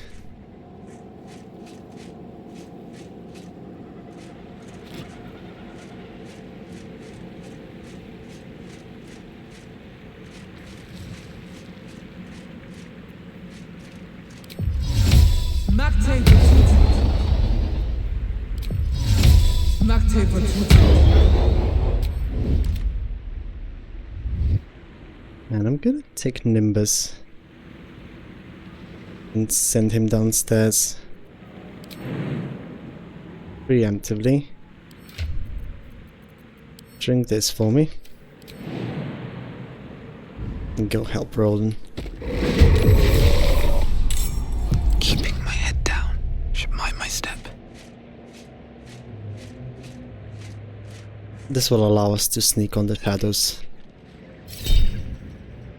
Yes, make more doggos. Does this count as adventuring?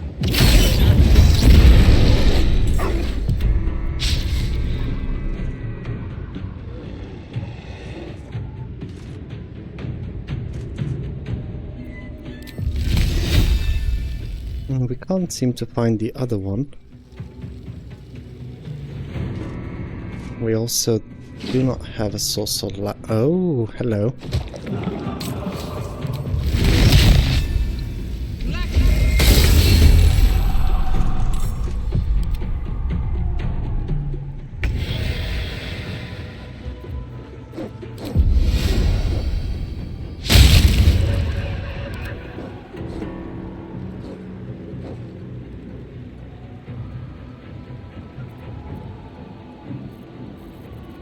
Roland still hasn't taken any damage yet, so that's nice. Frees up my bonus action.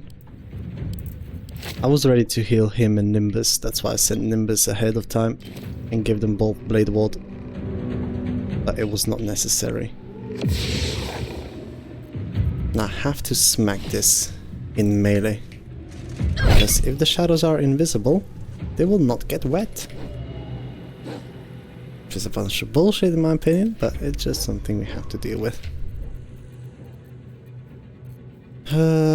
Drink this.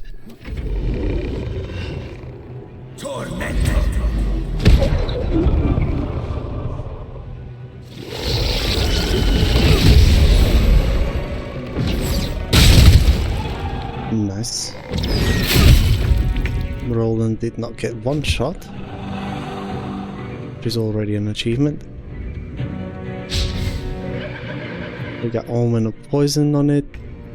See if we can get one more Omen going.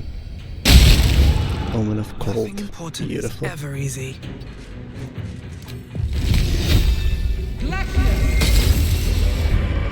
God damn it all!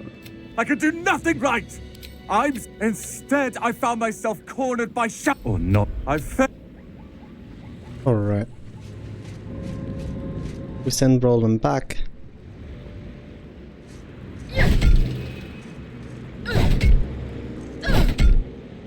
This will then allow us to have +2 AC in Act 3.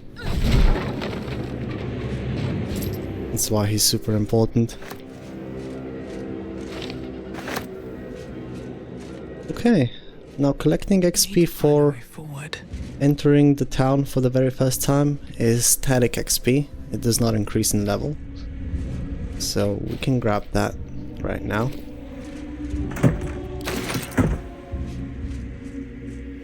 Got a speed bot. Ain't that lucky.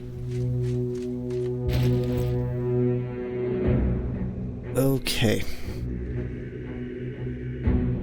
First, I want to enter through the main entrance and get the cutscene with Mizora out of the way. Because there is a particular zealot waiting down there, who only exists to greet you. I can feel it. If you're entering the moonrise from down low. However, Mizora's cutscene can break and you're getting him out. a couple of things. This may be your best chance to negotiate, Will. I'll make sure it's done. So we get that out of the way. Let's go grab the waypoint while we're at it.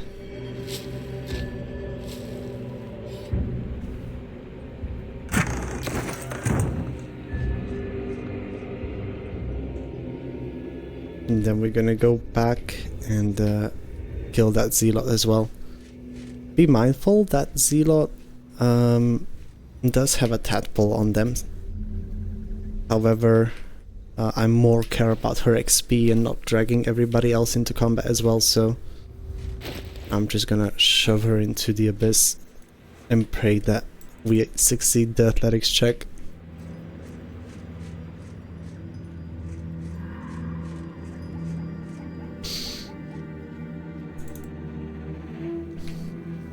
Now, since Minty died, we also... What the hell? Is that shake? Whatever. Nimbus can wait over here. And we ourselves are going to have Bless, have Guidance on. I will also want to turn invisible. Do we have anything for strength plus checks? No, this is as high as we can get the thing. Normally this zealot would chat you up.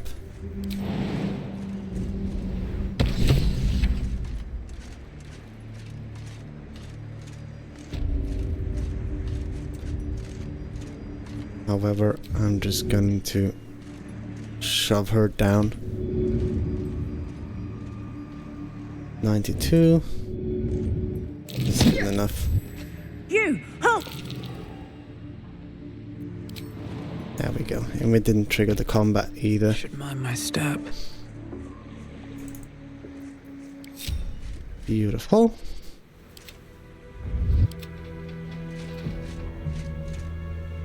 Got that out of the way. Now I probably want to go and be at least level 7 before I go and save the tieflings. However, since everything that is time sensitive in Act 2 has been taken care of, we are ready to go and go to the Githyanki Crash and obtain a particular necklace that will boost our overall damage output by quite a large margin. So I'm kinda in a hurry to go get that.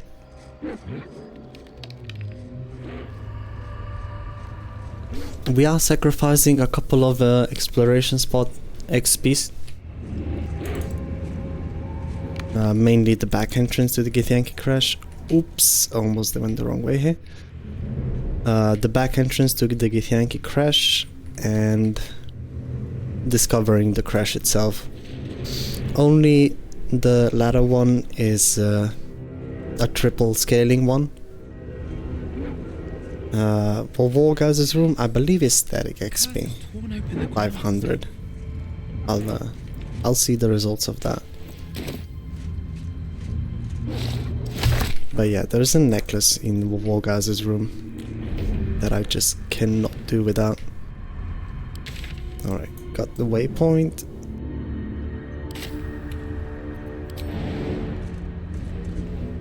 And now I gotta go and maybe grab a few more invis rings.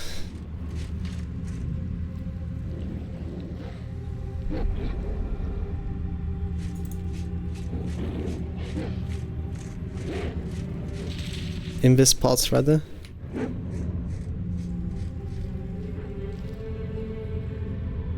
Shouldn't matter too much.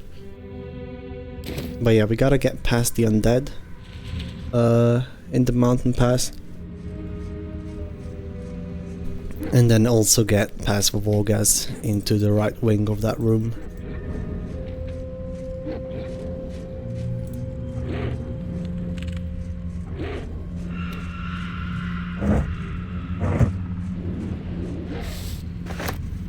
But we have one in this spot for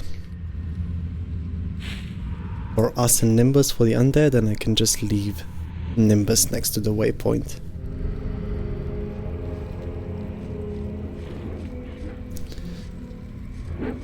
There is a particular combat or encounter rather that we have to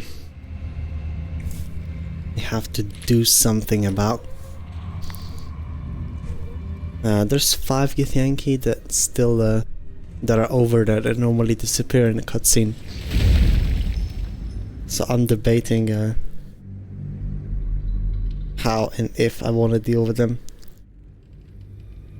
Each of them is 75.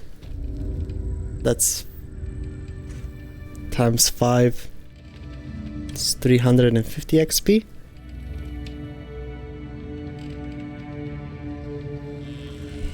I don't know, man. Time to press ahead. I might just let the XP go. Crash is a separated region, so the ruling about bombs applies separately for over here. Pave my path with corpses. But I'm probably gonna be grabbing most of using up most of them for the entrance. So yeah, I'm just grabbing the waypoints right now to make the travel a bit more convenient.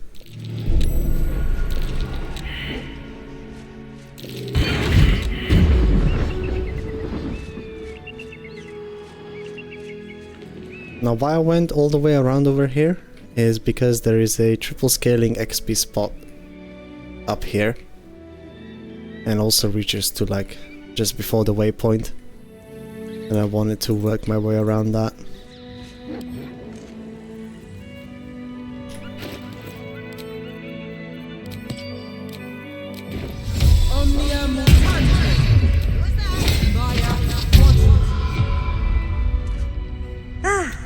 You know, look over there. Here, honestly, I was doing hogwash, of course. You'll be well compensated, of course. And let's have Lady Esther An egg. boost our finances a little bit. Thank you. And do I want anything off of you? Has ensured swift action. What news of the Githyanki? They're both parry-apt and Winter's Clutches are tempting, so I think I'm just gonna take Winter's Clutches for now. They read whenever we deal cold damage on a target, we inflict 2 turns of encrusted with frost. Together with a particular ring, we can also make more ice surfaces on the people, and if nowhere else, then in the Gauntlet of Shah is where we're gonna make huge effect off of these.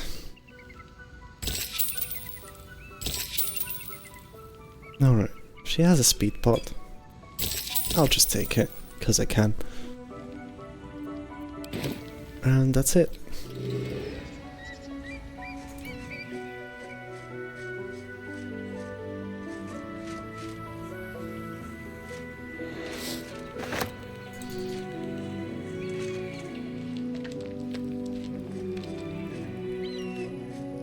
Alright, now that we have all of that, let's check my bomb situation. I have 4, and I would like to have at least 1 more before we tackle the entrance. I'm gonna go stop by Dareth and grab that real quick. That was tough. This can't have been used in a while.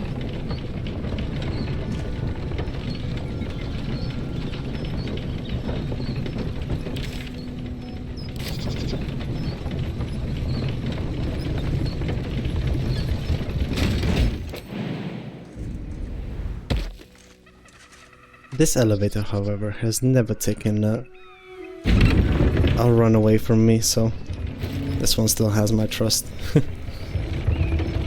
Not that I want to try my chances, but it's way more convenient and I haven't really memorized where the traps are.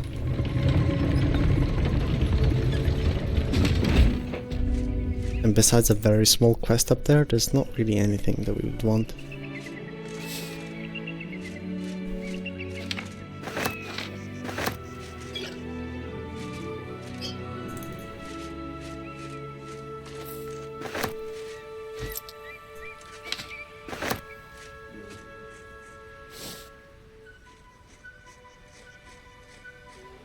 Also, next to this signpost, there's another berry bush.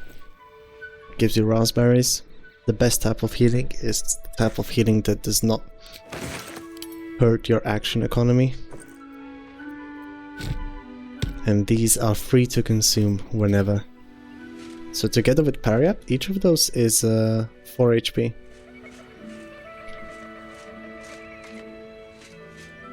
Alright, I'm going to grab this box real quick. And the waypoint.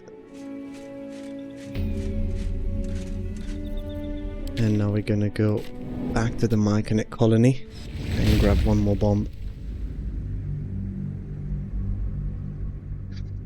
And we're gonna be spending all of our bombs for this region in one place. And I'm gonna show you what in a second.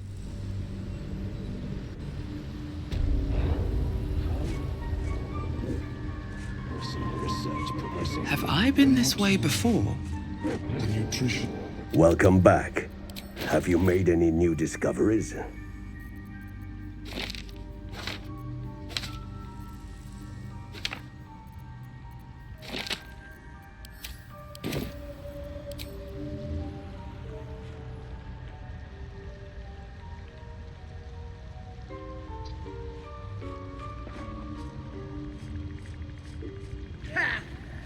There is a particular cutscene that plays whenever you approach the Crash Elect for the very first time. We'll be clear. No point in lingering. In that cutscene, 1 true soul dies and there's 2 more Githyankis present over there. Later on, you can find the other 2 true souls dead.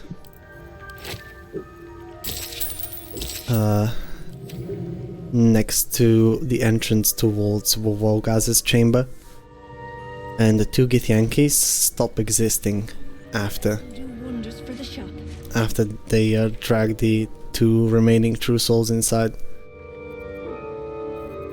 However though, all of them have XP values. And it's not an amount of XP that you would scoff at. So, as long as you have a summon that can sneak, Light on my feet, and do a basic attack, my favorite way to go about gathering that XP is I take my bombs and I split them up.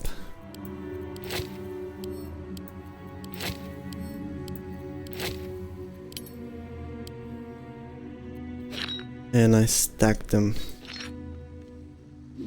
on top of a crate, making like a platter of death. Can't risk being in. And my main character can wait where she is, thus preventing from for cutscene to start, and my summon can, while sneaking, of course, drag the box with the bombs on top.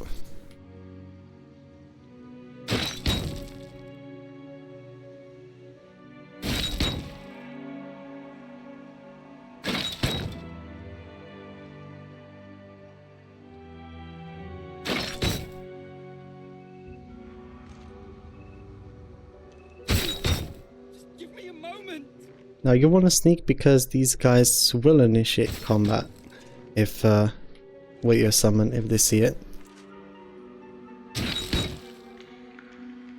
I want to make sure that I do not get spotted.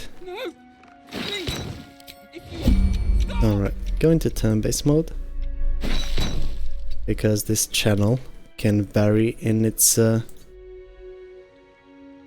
size.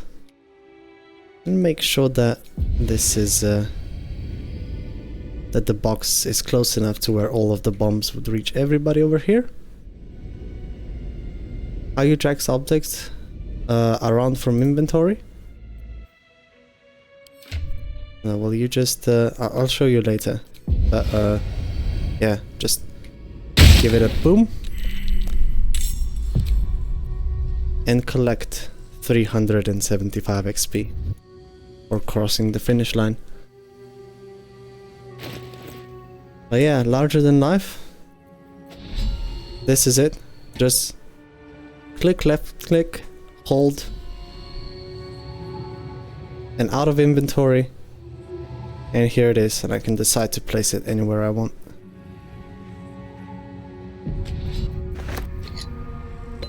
Also, don't forget about personal hygiene, people. It's quite important. You see the barrel moving, like boom. If not over, then through.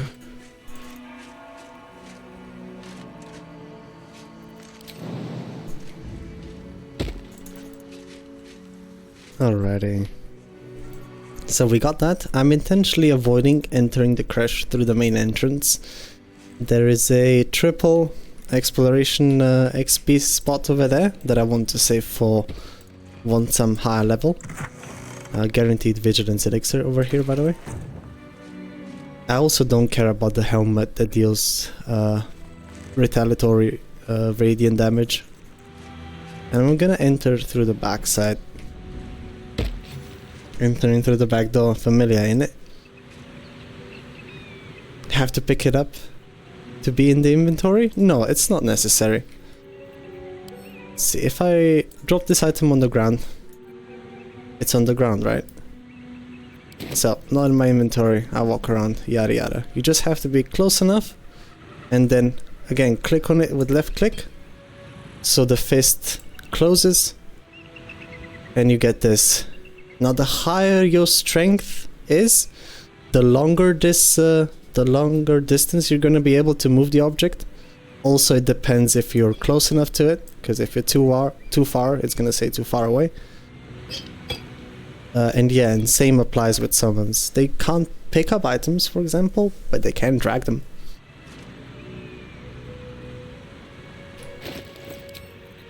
Alright, so for entering over here, there is a check that you need to pass in order for them to let you in.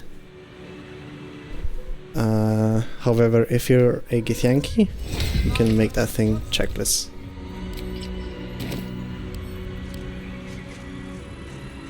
Let's go lockpick this.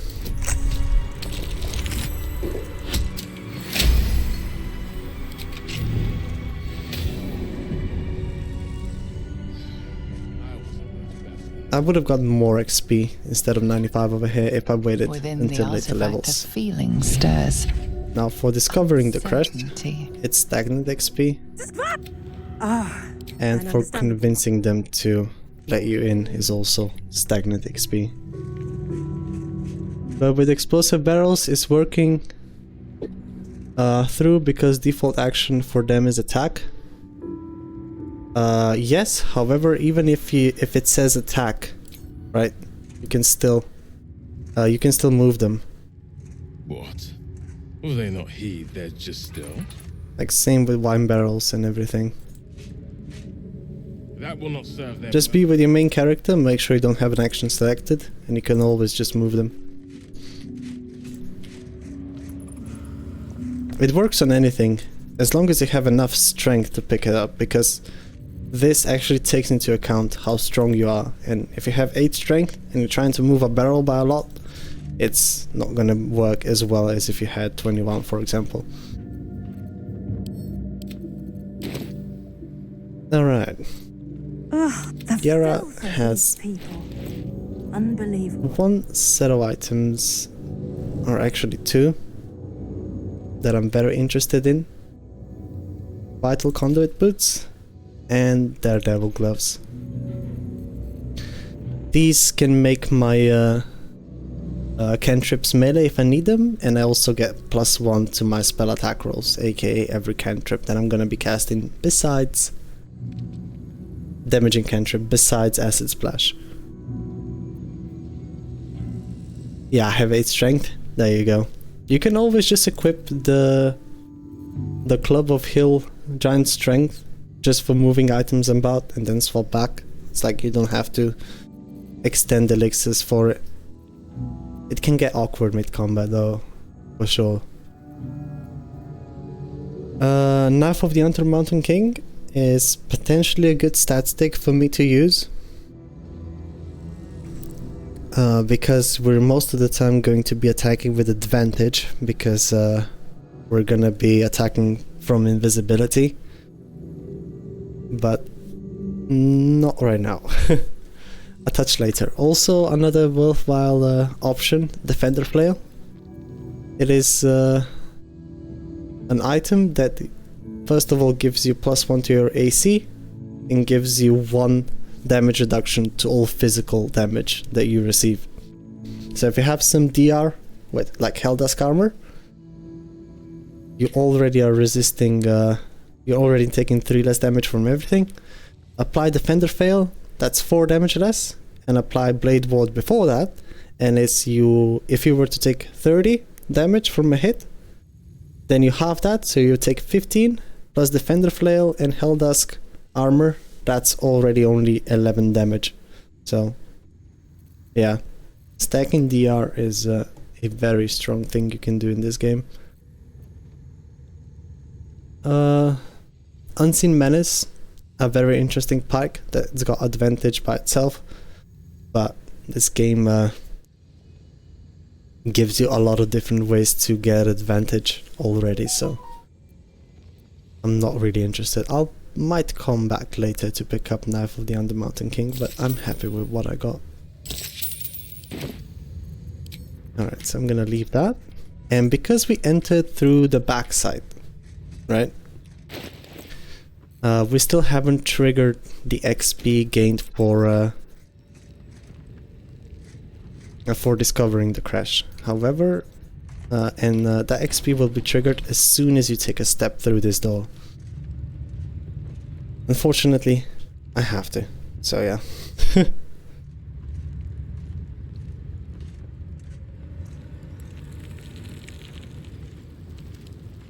Let's go do it.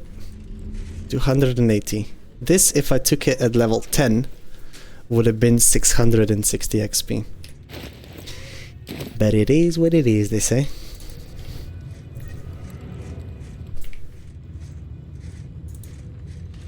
I heard they're making us join the patrol soon. The search must be going badly. Alright, a couple of things around the crash, now that I'm inside already. There is an Orpheus slate from the classroom over here, worth a little bit of XP for reading. They won't. Who wants to challenge this sniveling Istark? Learned his lesson. I hope you. And then you can persuade him to give you the slate. Well on your way to being gate food. And you can read that for some additional XP, but persuasion alone is 35. But you showed compassion and kindness. You're just like... Never mind. I'd love to meet them. I found his book. Can I have it? No, It's mine. I have to keep it safe.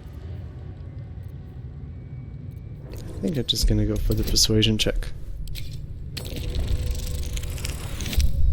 Give me that book. Now the first piece to this book I'll do my best. was in the Underdark by the Arcane Turret. Second is over here. And reading it is also another 95 XP. Let's get out of here. I could go steal the egg right now and just send it to camp. But the hatchery itself is an exploration XP spot. Meanwhile, the classroom is not.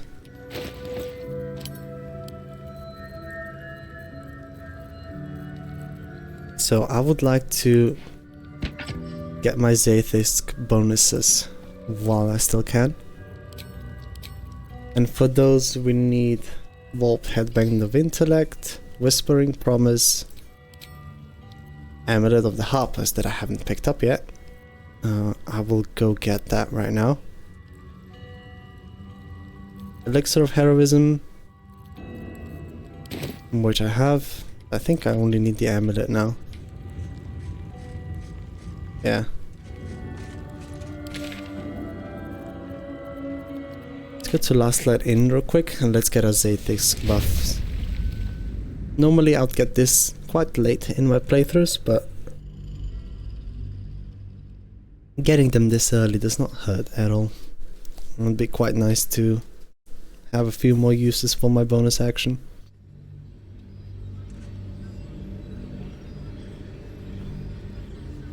I wish we'd gear up and head out. Swift as my feet can carry me. Making me end. If you're all right by Jaheira, you're all right by me. She said the line, oh my god! I'm gonna sell you 2 backpacks just so I can start stowing away shit that I might find interesting later on. We wanted Cloak of Protection, Amulet of the Harpers. Could also get Shade Clinger, but this effect is too powerful. Also, I don't need Shield of Devotion. Oh, maybe, because we get level 3 Abjuration aid. That's +5 and it can stack with Auntie's well. No, I'm not gonna get out of the principle just because you can get infinite spell slots with this. But it would be good.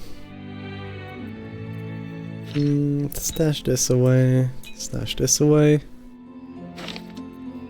Stash, stash, stash. Take that too.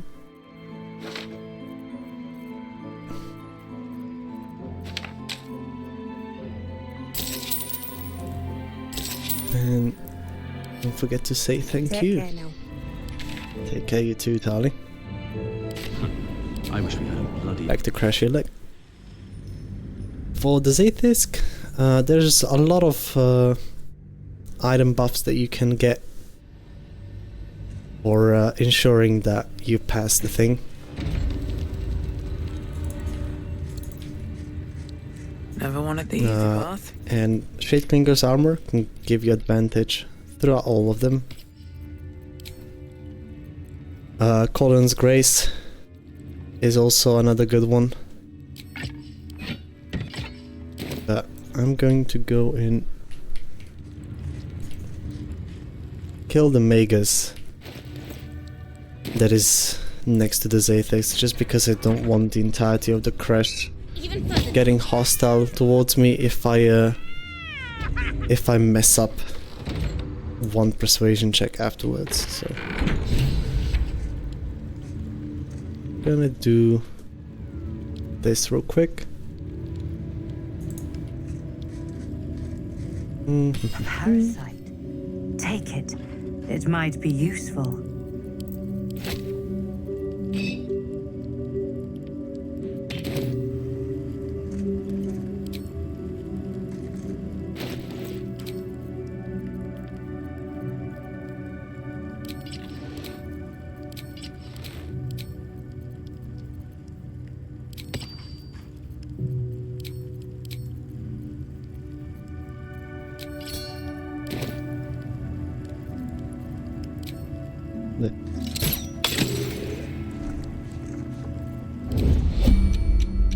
Get you wet.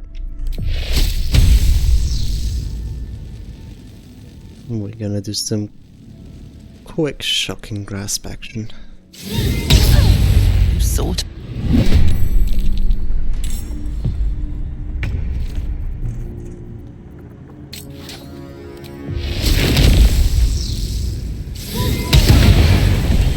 There we go.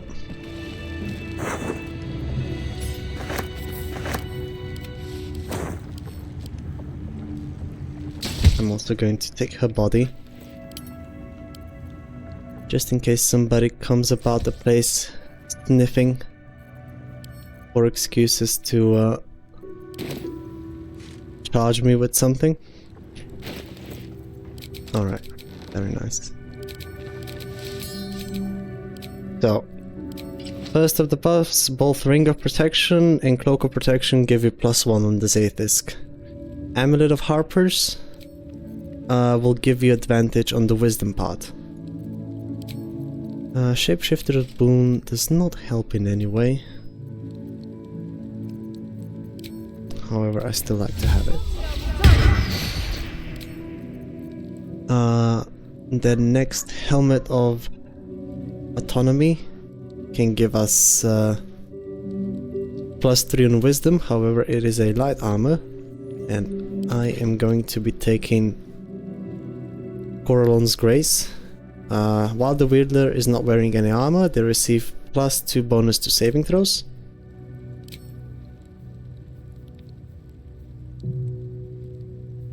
Unhampered resistance. So we got that. You can have 2 separate sources of Bless going on at the same time, and there's no gloves that will help us out, so... Elixir of Heroism, that's 1 Bless that can stack with everything else. Also, Diadem of Warp Headband of Intellect for the Intelligence check, and then the next one is Constitution. So we have that. For Int, Wisdom, and Whispering Promise as a second part to... as a second form of Bless. And we are ready. The devices. You feel your power. You want to save a couple of your body grows cold. It's a couple of tadpoles to and bends under the pressure. remove the negative effects in case you fail this.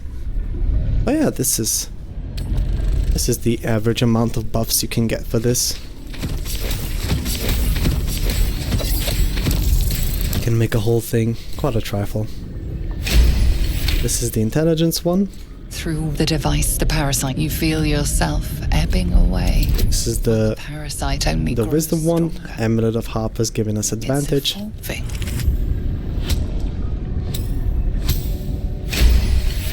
And now probably for the hardest one, the tadpole. Constitution. No more. Yeah, keep on going, complete the extraction.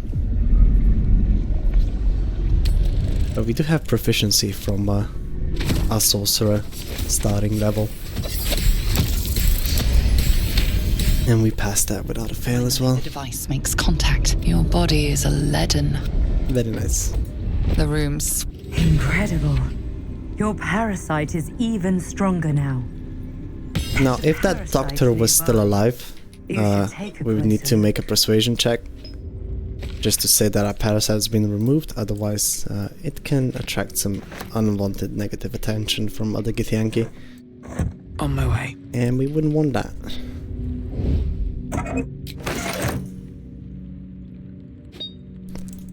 Three more yummy gummies. Our cold awake is 3 points better now.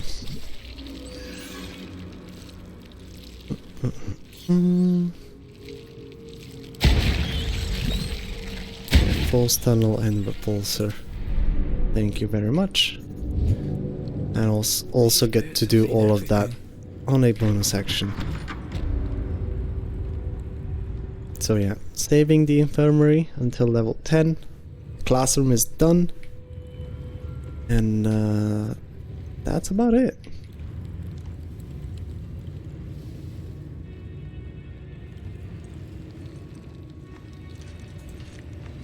think the Kithrak will cheer up when we find it? I think we all will. When this pestilence... Going to send this back to camp.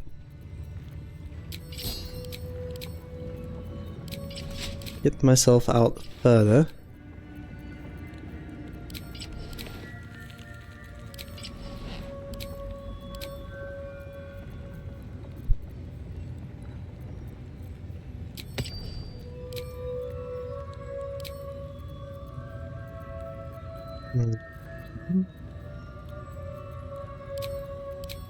Yeah, that's okay.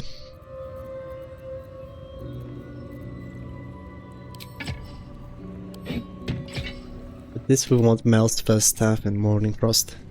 Surely the Kithrak can go look herself. It's so important. Feel free to suggest it. She'll appreciate it.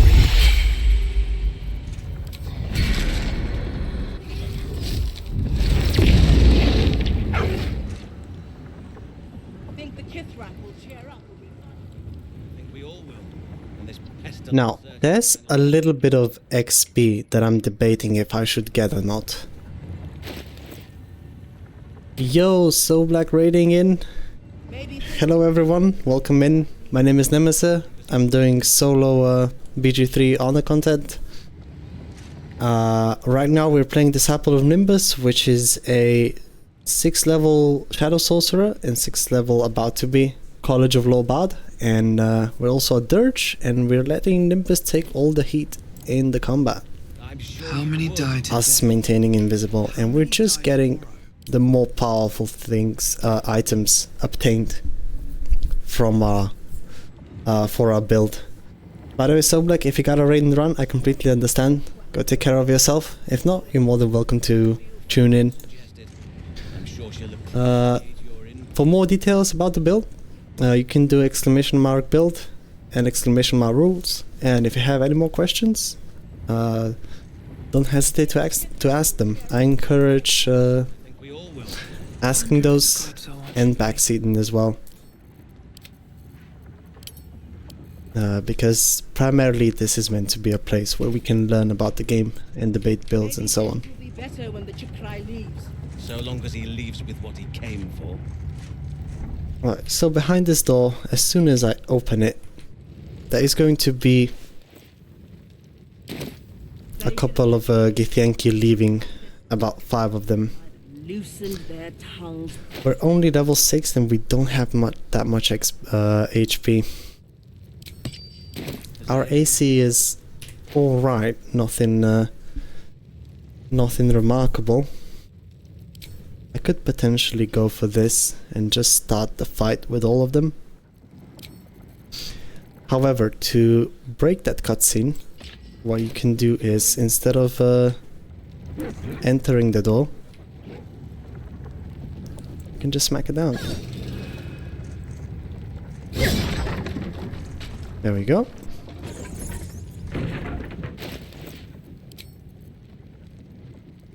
Gonna get some rest, good luck. Yo, have a nice rest, So Black. How did your run go, by the way? Got up to anything interesting? Is Booming Blade still OP? No, I'm just joking. So I'm actually going to first start the fight with all of these guys. My AC is more than respectable for this area. There is a threat of hold person from the gifts from these 5. So I'd want to make sure that I separate these 2 fights.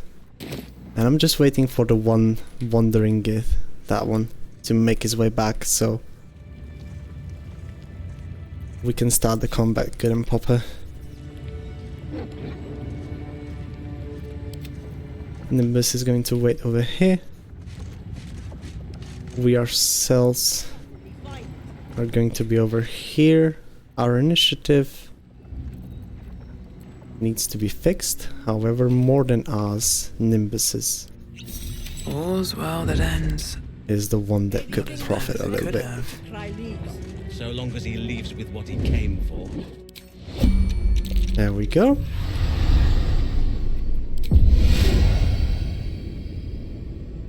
Time for bitter business the light would fear to shine on. And we're just gonna position ourselves outside of this, so we don't get pulled into combat.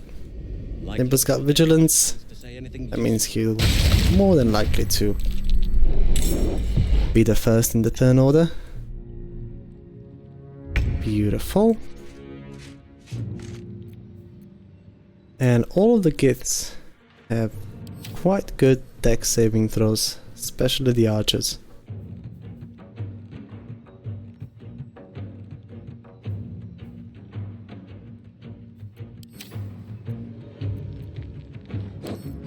This guy has ready to parry. Fortunately, we are doing magical damage, so we don't give a fuck about that.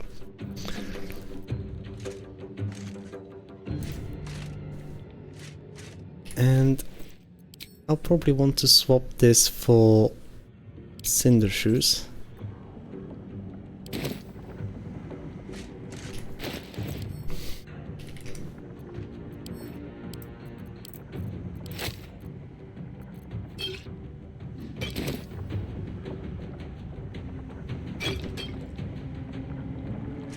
Get one Alchemist Fire on the ground and begin the combat.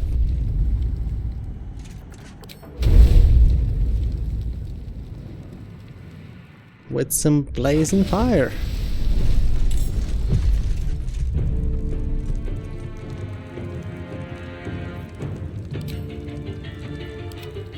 Back to Nimbus.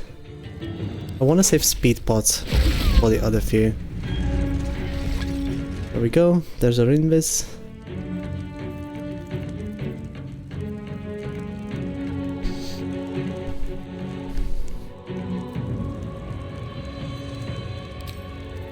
Actually, I will consume one of these.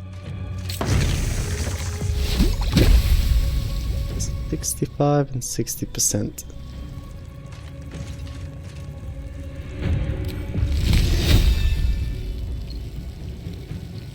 I would want to get rid of the archer first, though.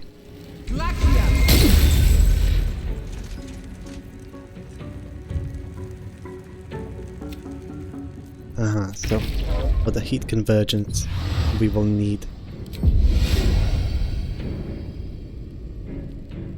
some sort of fire damage. Omen of acid, nothing exciting really.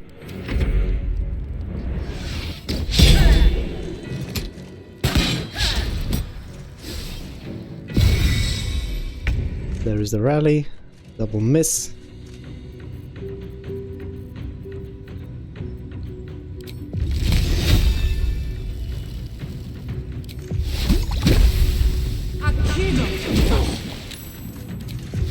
Want to see if I can get some free sorcery points out of this. Not really.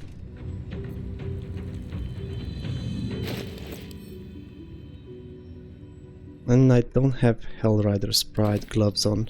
I'll probably want to use that for the next encounter. This guy can decide to do whatever he wants. He does this, he risks that attack. We took a crit hit, but it's okay.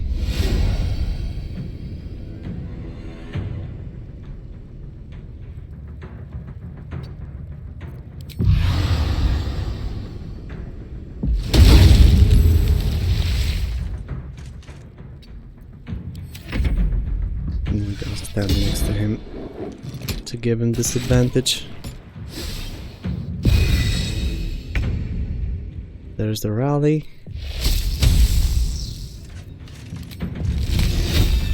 He did get quite lucky on that proc though, not gonna lie. Get free advantage against you.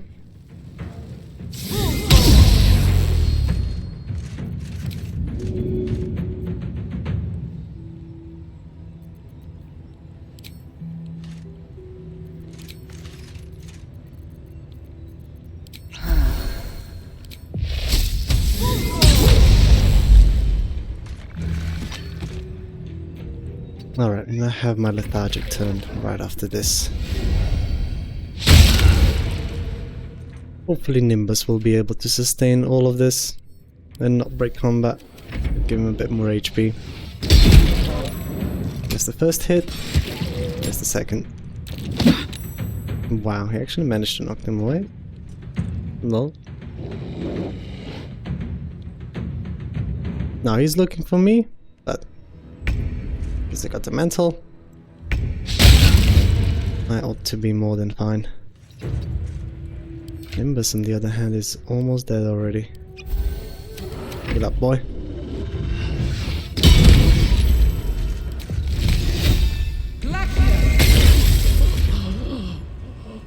I'll just take that. Don't mind me then.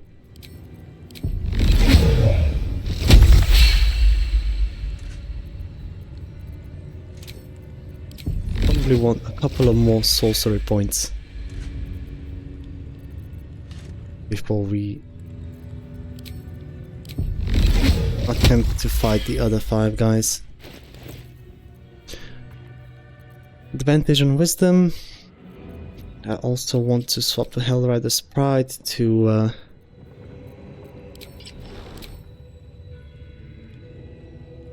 give myself a Nimbus Blade Ward if need be.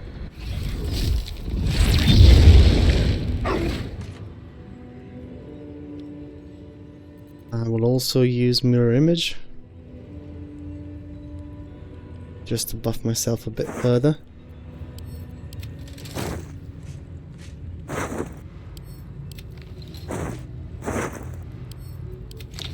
Because once we enter,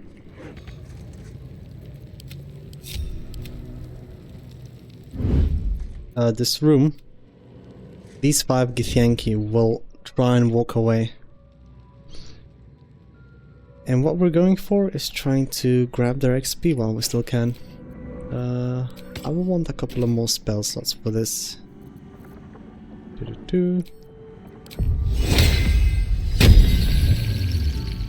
I'm gonna take that.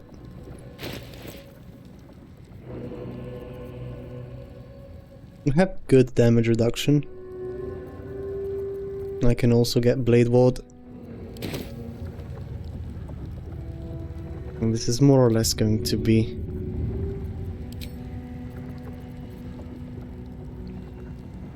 a test of where's water? A test of tankiness. I know, right? Doing that without having a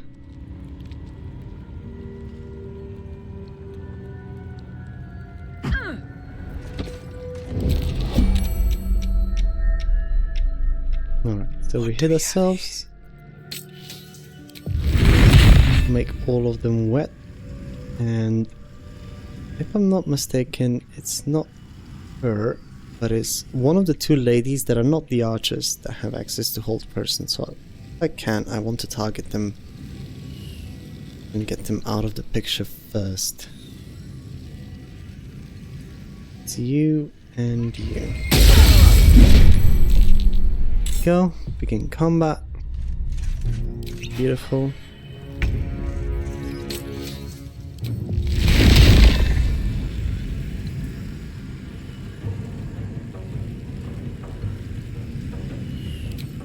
Did they just ready to parry my thing? No. We're just doing shit damage because we don't have any items yet.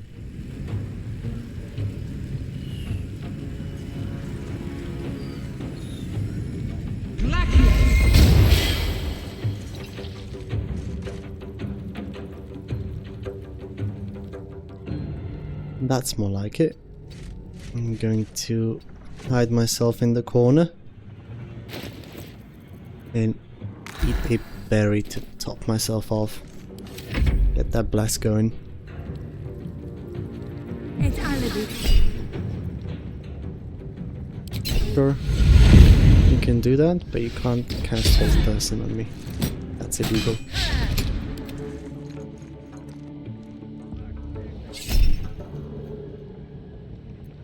I want to save my reaction for counterspell.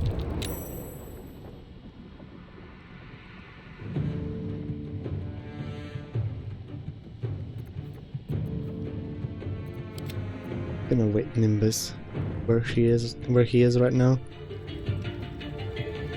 One more sorcery point and one more turn of wet remaining.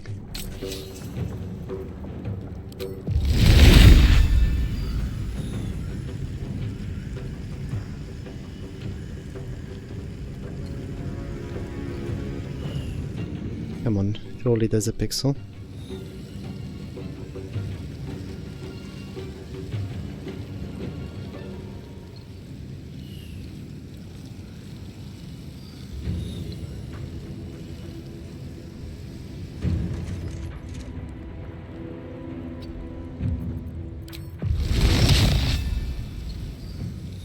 Go.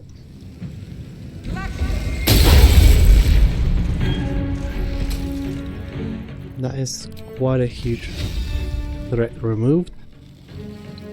There we go. I'm gonna back off. Once again.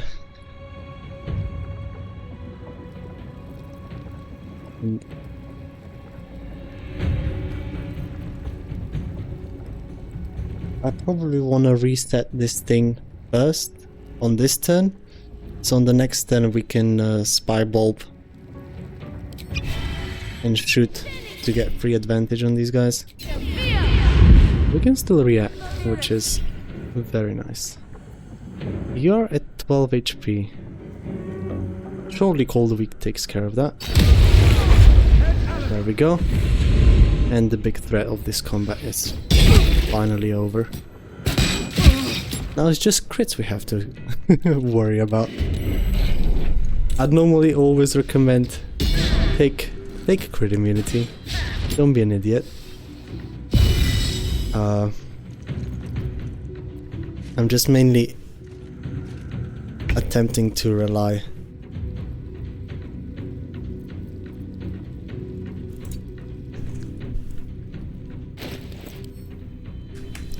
on invisibility from my cloak to sustain me throughout this fight. Alright. So, get this.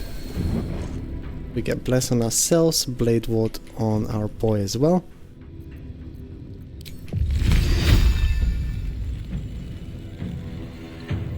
We are technically still wet, so yes. I would like to take my turn with my dog. Thank you.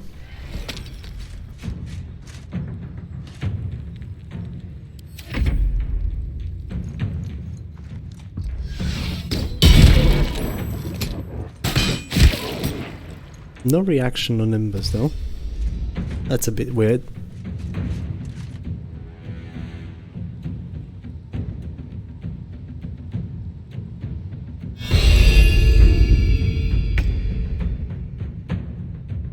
And any more wet remaining on any of you? Not really.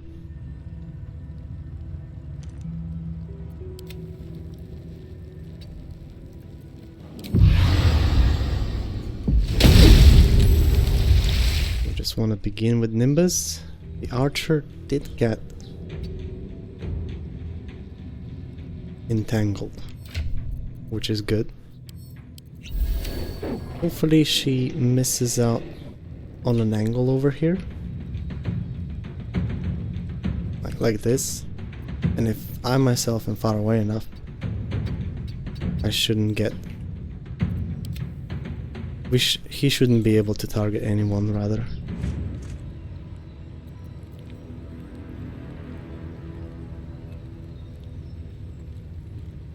Okay, I'm gonna have to redo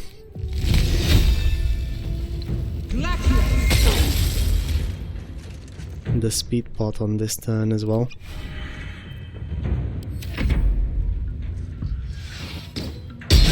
I'm in range, seriously? Oh well. Second wind, not really a high roll. And we can make more doggos.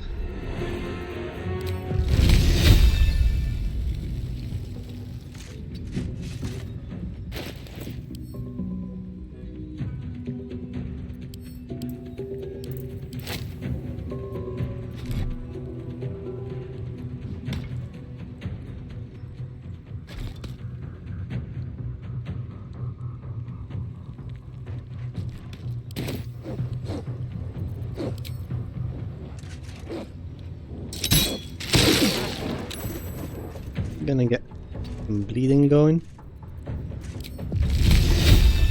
It's just easy advantage. Not to mention it can proc our cold a week.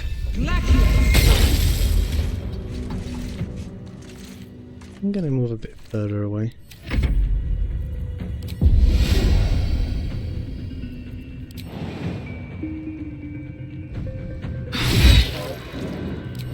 No Splinter Shadow again.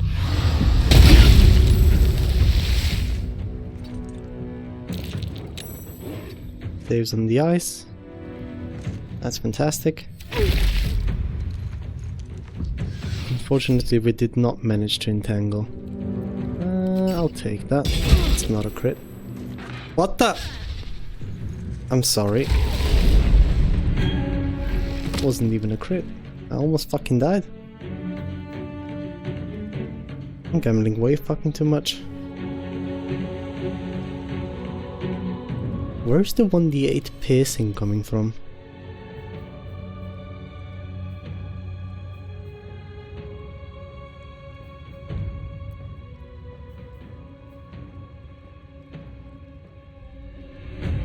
He rolled a 9, then +1 because magical weapon, 3 dexterity, but where's the 1d8 piercing coming from? Superiority die? Oh, thanks. I thought I was out of range. This is what PTSD looks like. Anyways, let Nimbus take the wheel.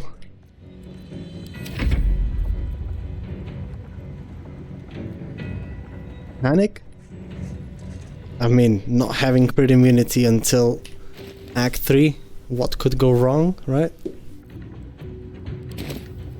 Probably nothing. I'm gonna use that so I can bask in Leviathan's love a bit. Time to get going. But yeah, PTSD achieved. We did manage to grab their XP.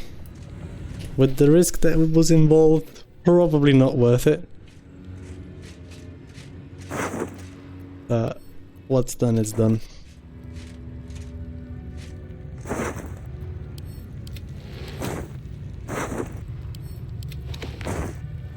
Two close calls instead of just one.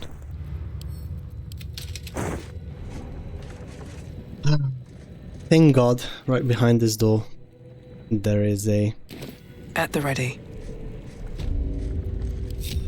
cutscene that we can have. I will want to shapeshift myself into a Gith.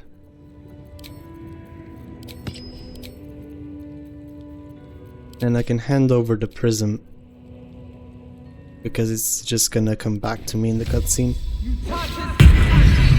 That's why she'll be willing to send me off.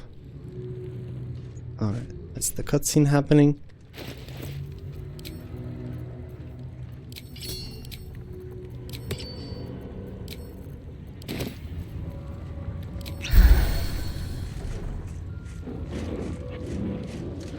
And remember, we're only over here to grab the stupid necklace. Not familiar to me, Rastil. Do you bring news of the weapon? I need the You description. realize she seeks the artifact you carry. What was that look? You know something. Do you have it? Once more, half-elf demonstrating their value. True. Like, just getting that shield proficiency early on is just so good. I mean, you could also be human, you know?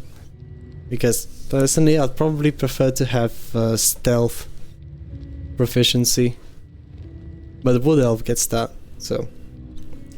yeah. I have found the weapon you seek. Give it to me! No. No!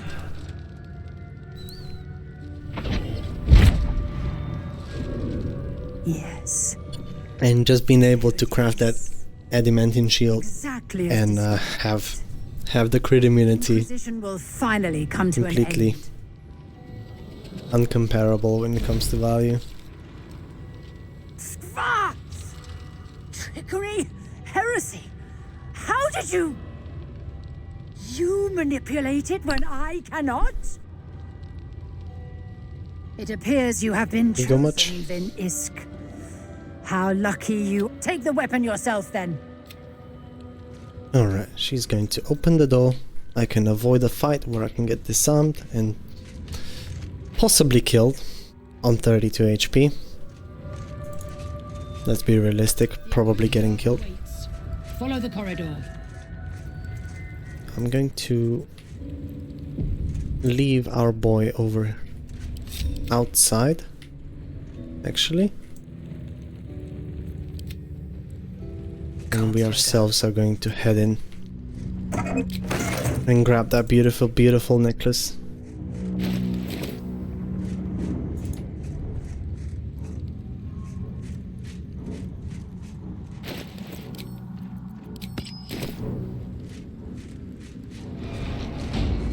Just to avoid any talkie-talkie, I'm going to invis myself and let's go inside. Oh yeah, it's also exploration spot XP over here. So minus 320. FF unlucky.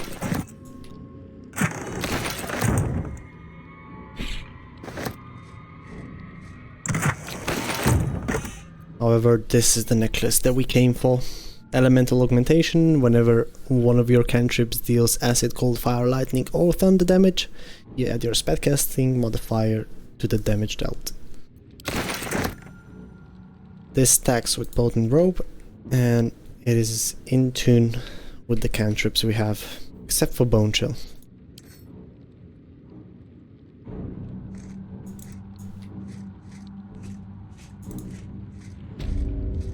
Alright. Don't mind me now. Just going to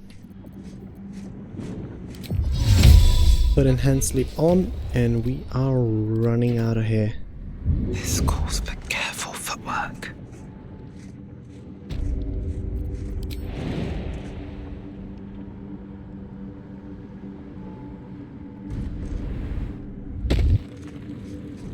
Bye bye. Walk in death.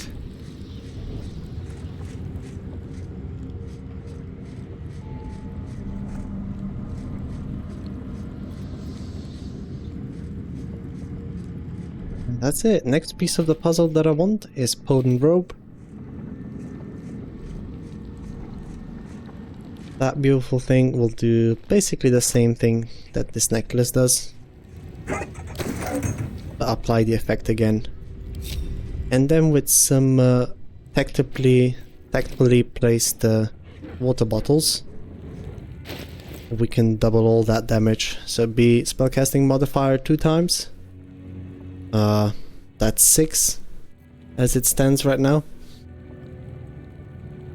and we can double that, so that will be then 14 minimum guaranteed damage on our cantrips.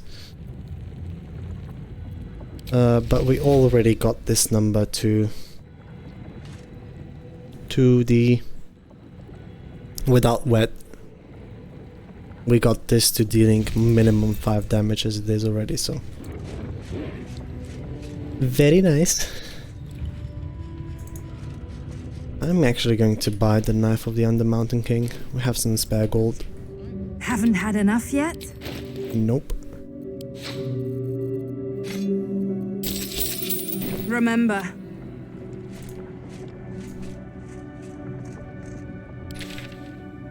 And on that note, I'm leaving this place behind.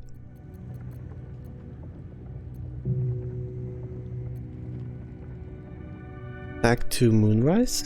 We are quite close to hitting level 7. So maybe grabbing level 7 before we before we go on and get the Moonrise Exploration XP. Wouldn't be too shabby. Now we don't have Elminster Tampered with it. for this playthrough, since we need Gale in Act 3 to get the head of the Sharpcaster. Nevertheless though, we should still have enough XP all in all.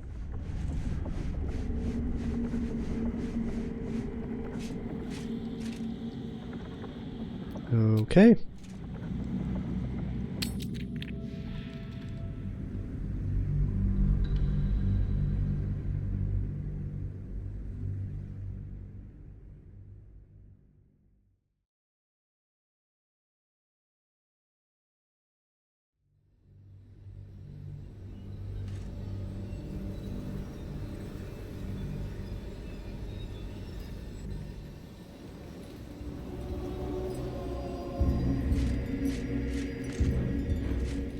Moving in.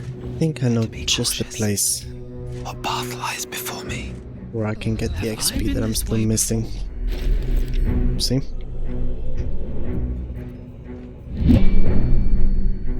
You look like you want to say the magic words, like they're right on the tip of your lips.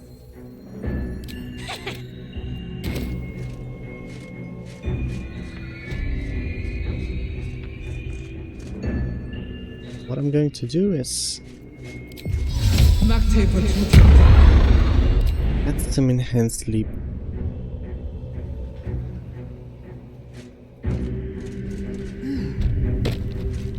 We were quite thorough in obtaining XP in Act 1, so we've managed to get some nice extras.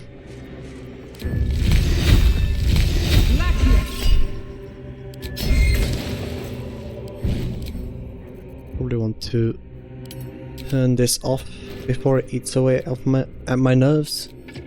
Get this, get that. Put the bloody necklace on, eh?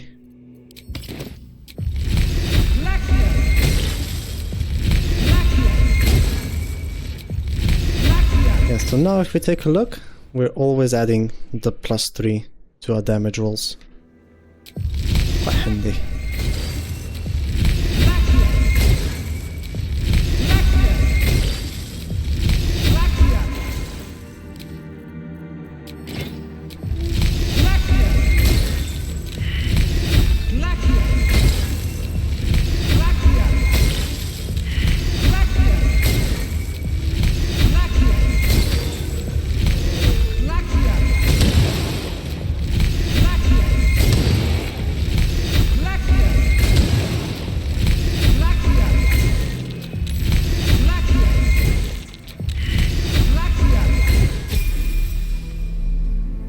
And there's our level up.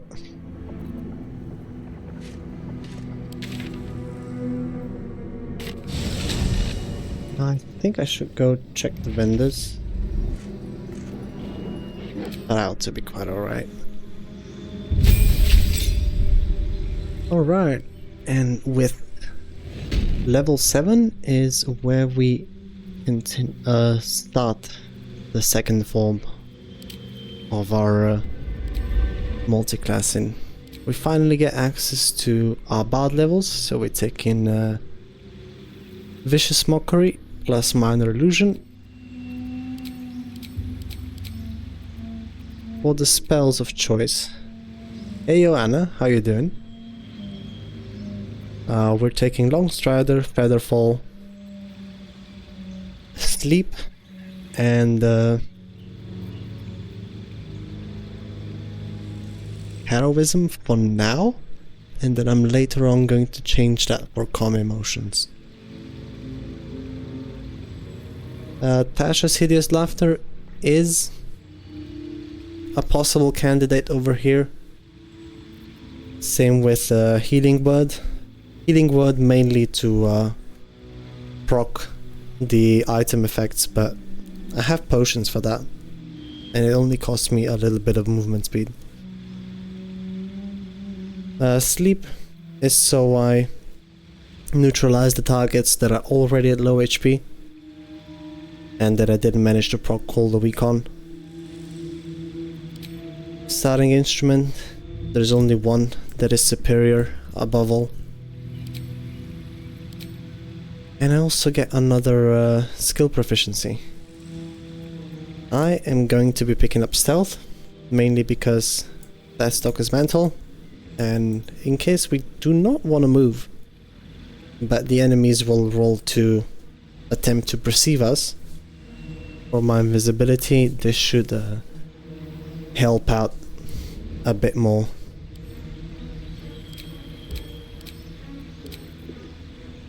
So yeah, we are going. And also another thing, sleep is not a concentration. That's why I value it quite highly.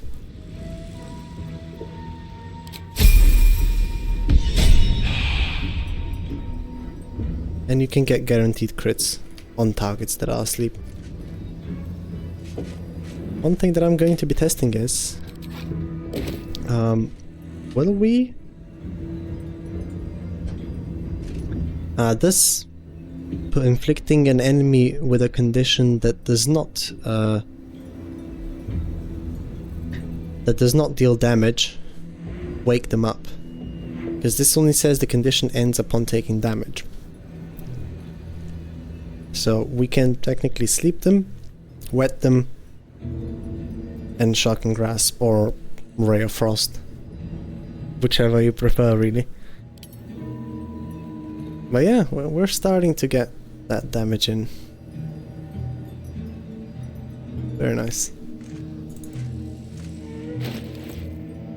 We also hit level 7, and this is where I'm okay with picking up the exploration XP from Moonrise Towers. That's his thoughts. My apologies. Welcome back, true soul. What news? That's for your superiors to You'll know. find Zrael in the audience chamber.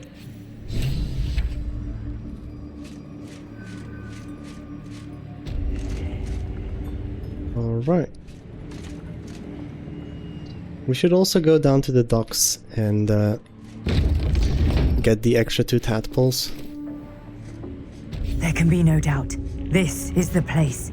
Because Minthara died, Absolute. The disciple will want to see. she did not take our exploration XP spot from Moonrise Towers. That's why we delayed a little bit in collecting this. And this is somewhat what makes it up for the XP loss we suffered going into Wawgaz's room that early.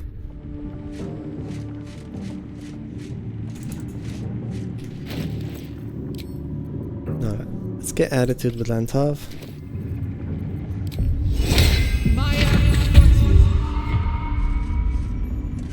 If you have coin, then show it. I do not. The Absolute needs warriors for her crusade. Prove it. Who's singing your name? Almost every class gets advantage over here. It doesn't really matter which option I choose. Magic. Want anything from my stash? You pay less than the rest.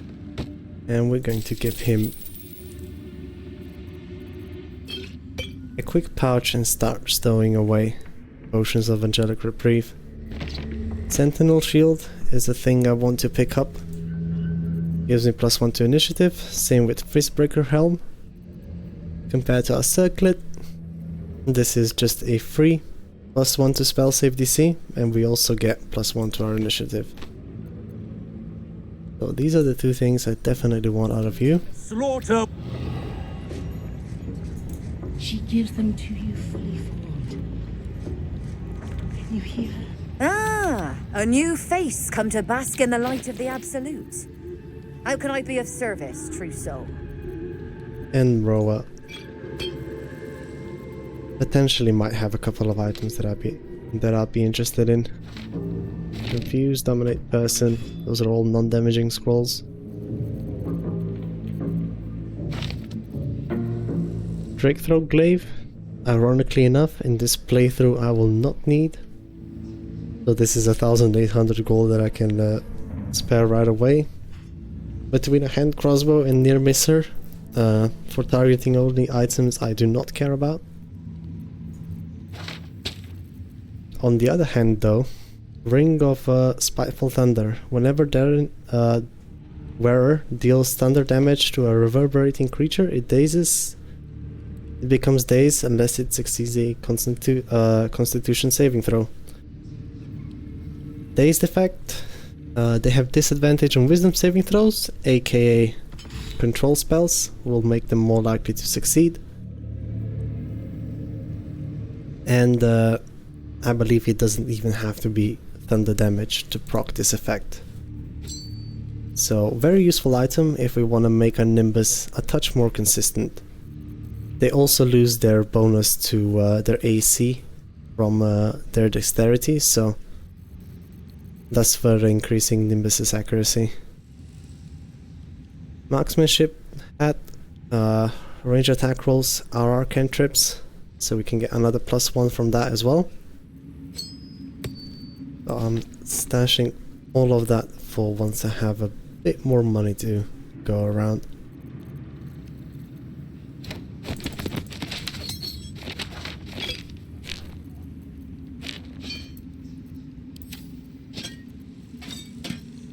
Let's tell her some of the garbage that we don't need. This deals damage, this deals damage. This as well. Shocking Grasp is a cantrip. I can keep it. I'll maintain Speak with Dead, and I also have to go and obtain Shovel now that we are in Act 2. She's supposed to work without any glitches, so keeping her until Act 2 can fix around the problems that some people might have when it comes to obtaining her. I'm saving rotten food for arcane acuity stacking. I'm also going to stash away these things. And this is about 300, so I'm going to afford the ring right now.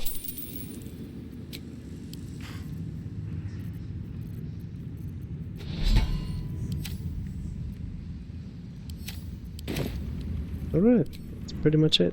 That bugbear keeps looking Just one sec. I gotta go check on my cats. 1 second. These are our allies. We'll handle the diplomacy. You just keep looking. I wouldn't have if not for the lantern bearer. To think the absolute grace is such a creature as that. We are each of us threads in her design. Even those we once called monsters.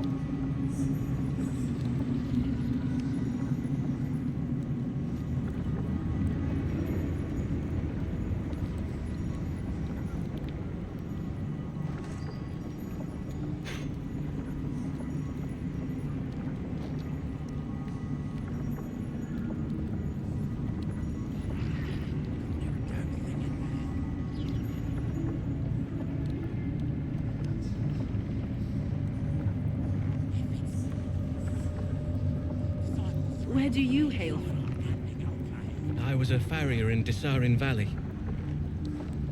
Then the dreams came. My brothers had the dreams too. Same as me. They wouldn't admit it. The Absolute calls us all to her design. Your family. Eventually.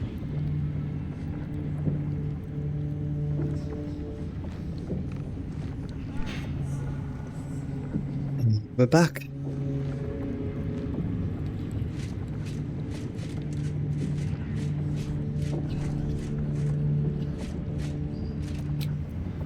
I'm also gonna use this opportunity to get a bit more gold. Sell a couple of trash that we have laying about. What's in here? I want to get a certain ring and also a Starian's potion to help out with my carry weight a little bit.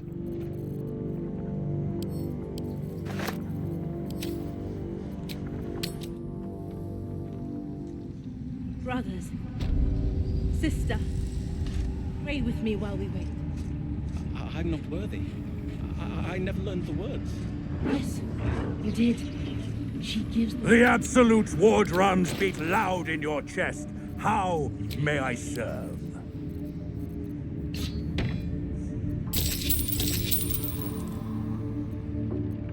slaughter. Don't need that anymore. Ring of Reaction is somewhere around 400 if I'm not mistaken. But I'm mainly here for the potion.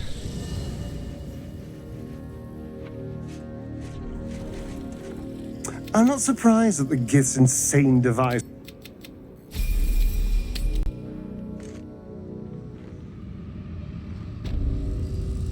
Gonna make a pretty boy do the stucky.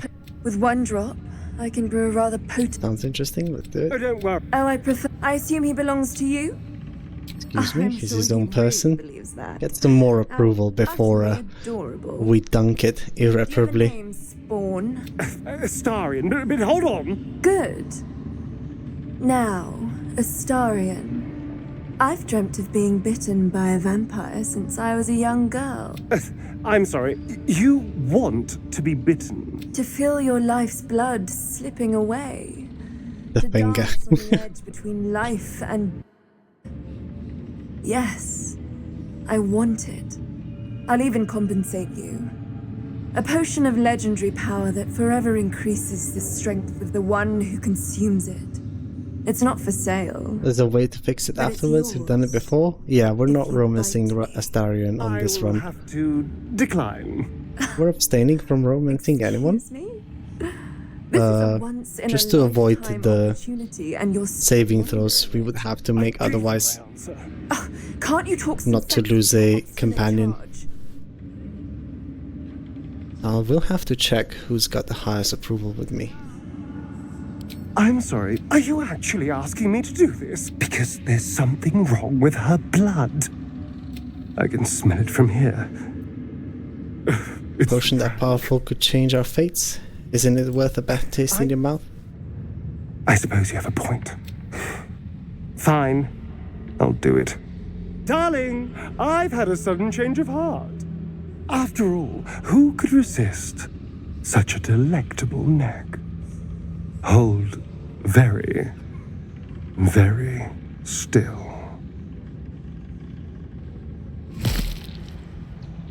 Incredible. Incredible.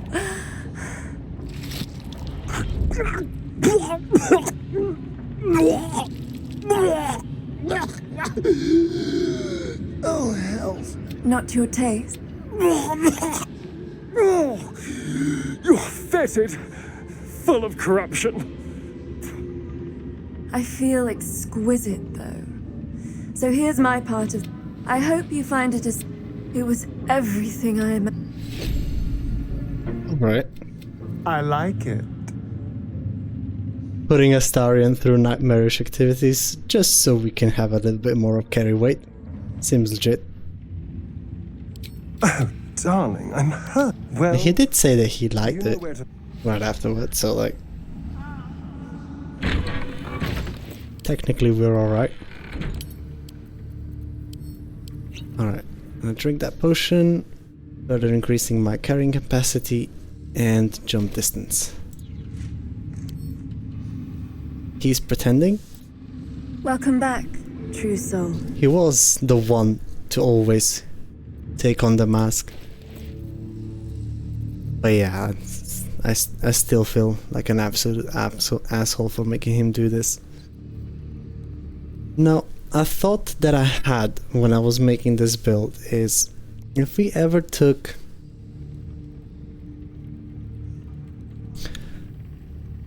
cleric levels and we tried to make an immortal nimbus, I would probably give him this cloak plus some sort of crit immunity plus the ring, but I don't think you can we can put those on summons since they don't have anything equipped in their inventory otherwise. It would be possible with a with an undead that's got something in that gear slot, but I don't know how to put items in their gear slots without them having something pre-equipped already.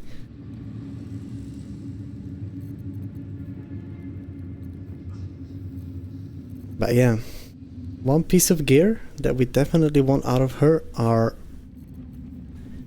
these lovely boots. that give us, every time we dash, we gain arcane charge. And this would basically just mean while we're threatened, the offended entity has +2 bonus to damage with spells. And this includes cantrips. So on top of adding our spellcasting modifier twice, once we obtain the potent rope, we could add another flat 2 damage on top of that. So in short, a very interesting find. I'd be making use of this if we actually had crit immunity, but I'm trying to keep the attention away from myself. And Hat of Storm Psionic's power is not really my cup of tea.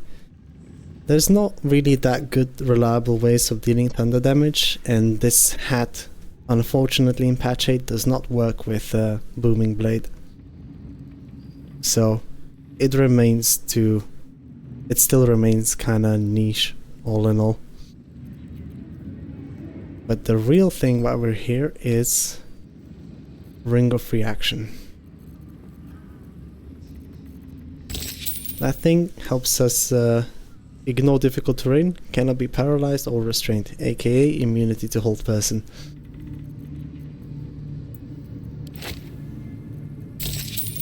So I'm gonna pick this up straight away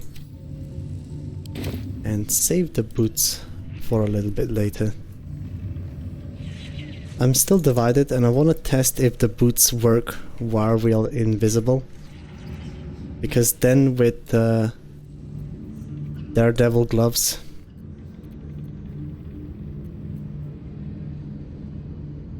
we can make all of our cantrips melee at +2, +3 and then +3 damage to everything, which is not half as bad.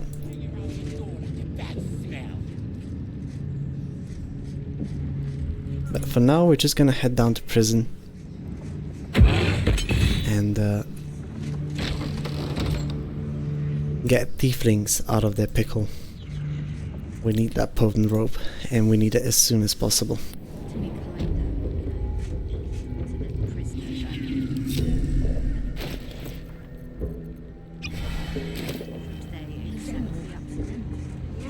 Take the elixir of Hill Giant Strength.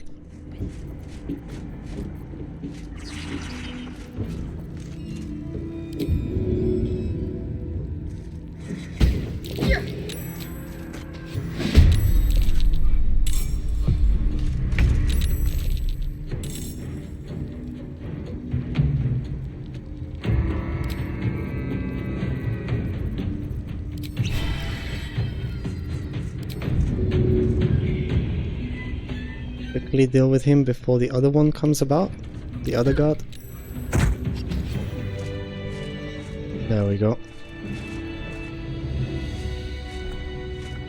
Definitely worth the speed pop. I want my shapeshifter's boon. And I want guidance for the things we're about to do.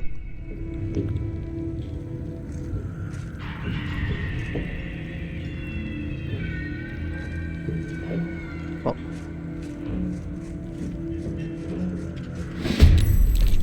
I'm sorry, what?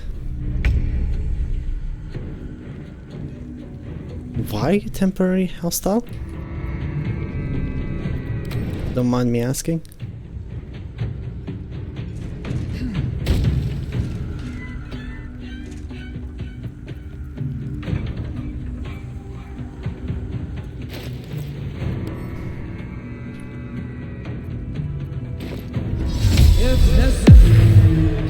That was weird.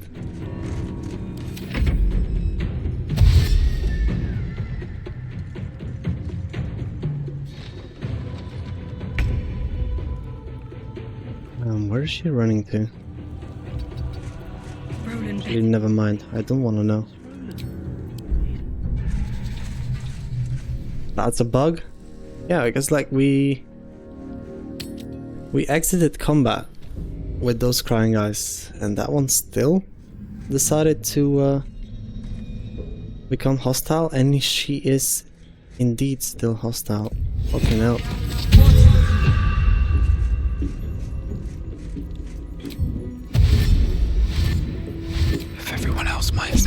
I'll be fine.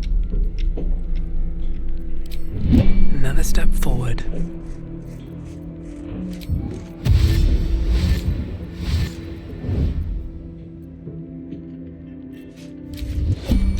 She's just going to remain permanently hostile to me, isn't she? Because they didn't see you killing the scrying eyes, so that's just a bug now. That's new.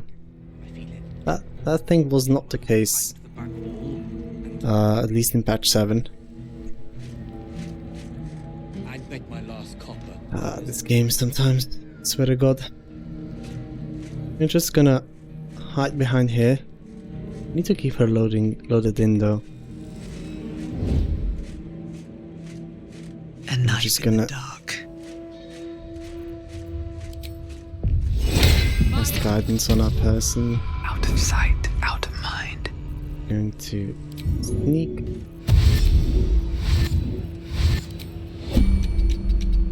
Don't waste a step. You're right, patch 7 would not do this. In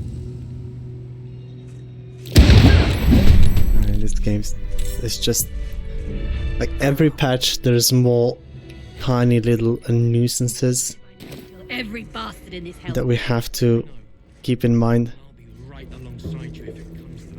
We won't let them. And I'm starting to not be such a huge fan of it anymore. It's just annoying at this point, to be honest. Set this over here, this over there. You are a cantrip that deals damage. Guarding inspiration can go away. Now why is he hostile? Is just everybody hostile in the prison from here on out? I thought it was just her.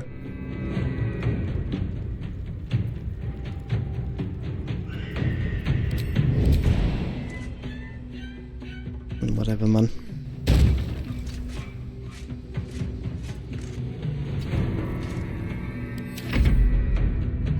I guess it's just the entirety of prison. Is just waiting to screw us over. Have to keep going.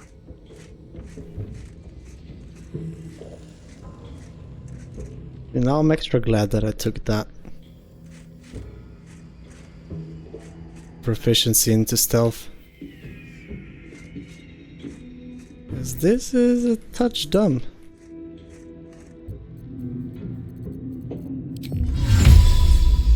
So next time about, we always want to make sure that we get spotted by the scrying eyes.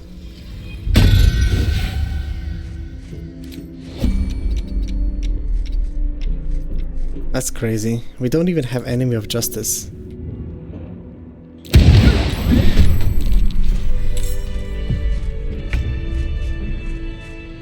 They should all be running. I wonder, does that make the scrying eye on top hostile, perma-hostile as well? And you? Are we friends or not? We are not friends. God damn it, man. I think I'm just going to leave the warden for later. Yeah, it is the case. And we're gonna go and rescue them from the back door. Nimbus is also in combat now. Oh. I'm just gonna dismiss him. But there's no more patrolling guards, at least. I believe we can save all of them without a hiccup.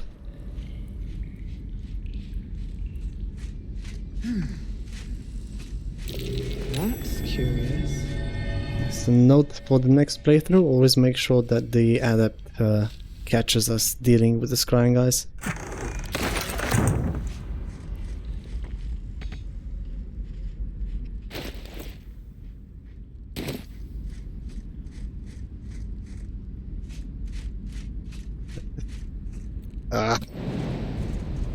this game.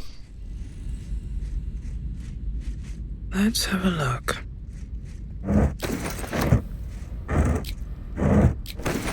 I just feel like the more patches they add, the more chances you have for the AI to bug up in the most unforeseeable ways.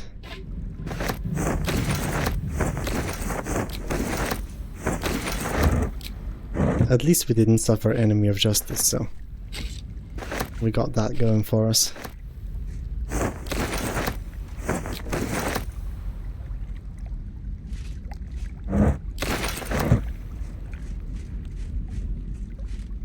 Oh, for sure. I mean, game's got more than enough redeeming qualities, like, as long as I don't lose a run, that it doesn't get bricked, I'm definitely keep on going. And we are playing in custom honor mode, just in case patch 8 decides to do some weird shit that can't be played around.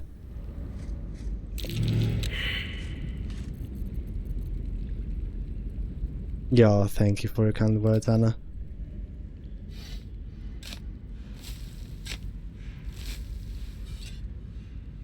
So we got rid of every patrolling guard in the area.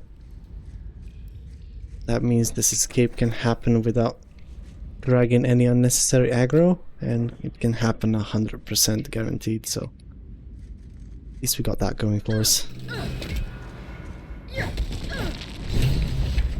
We're gonna do the tieflings first, just so the gnomes do not leave without them.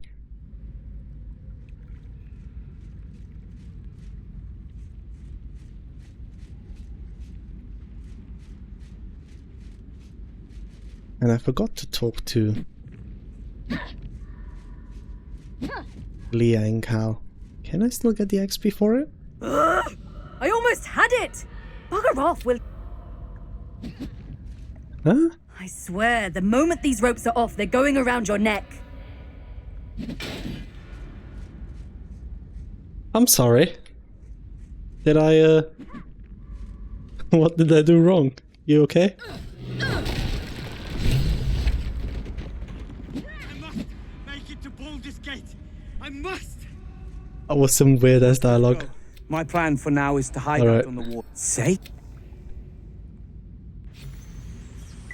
One thing that I forgot to do, if you talk to Carl and Leah and succeed a persuasion check, there is another like 35 XP or 40 for beginning the quest to save them with them as well.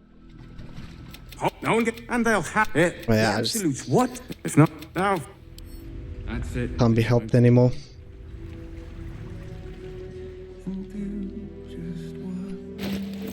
And we are a slight chunk through level 7. All 3 of the Thorms are still alive. And we get the last important piece of our puzzle right here.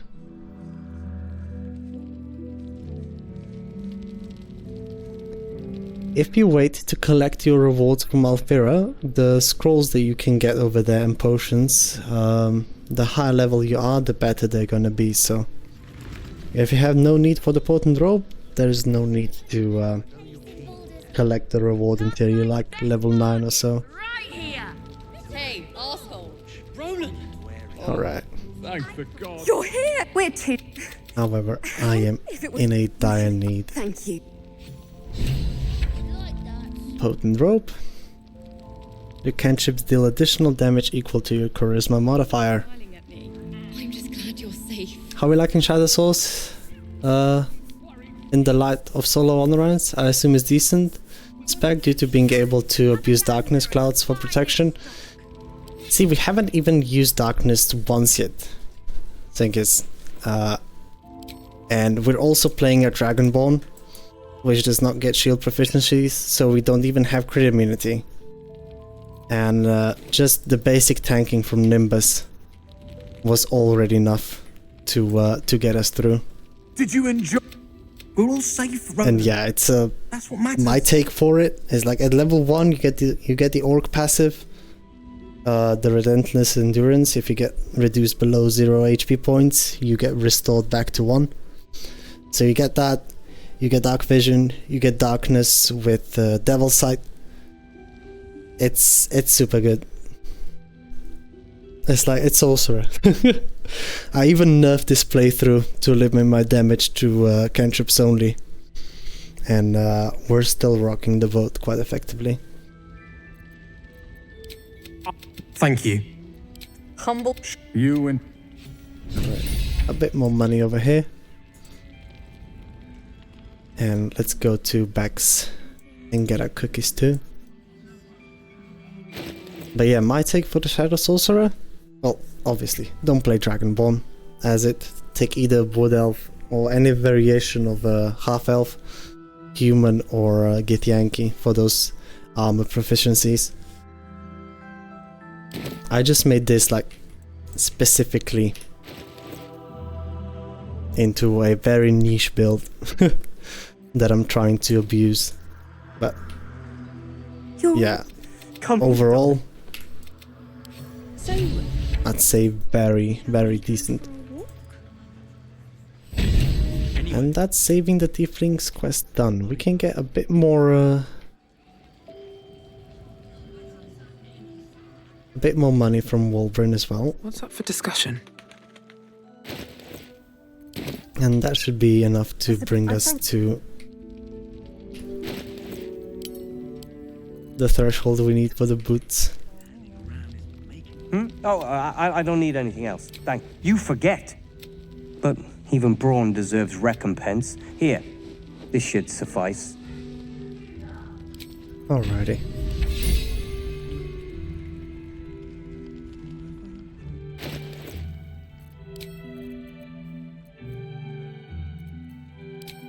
So, now that we have all of this in order, let's go grab the boots while we're at it as well.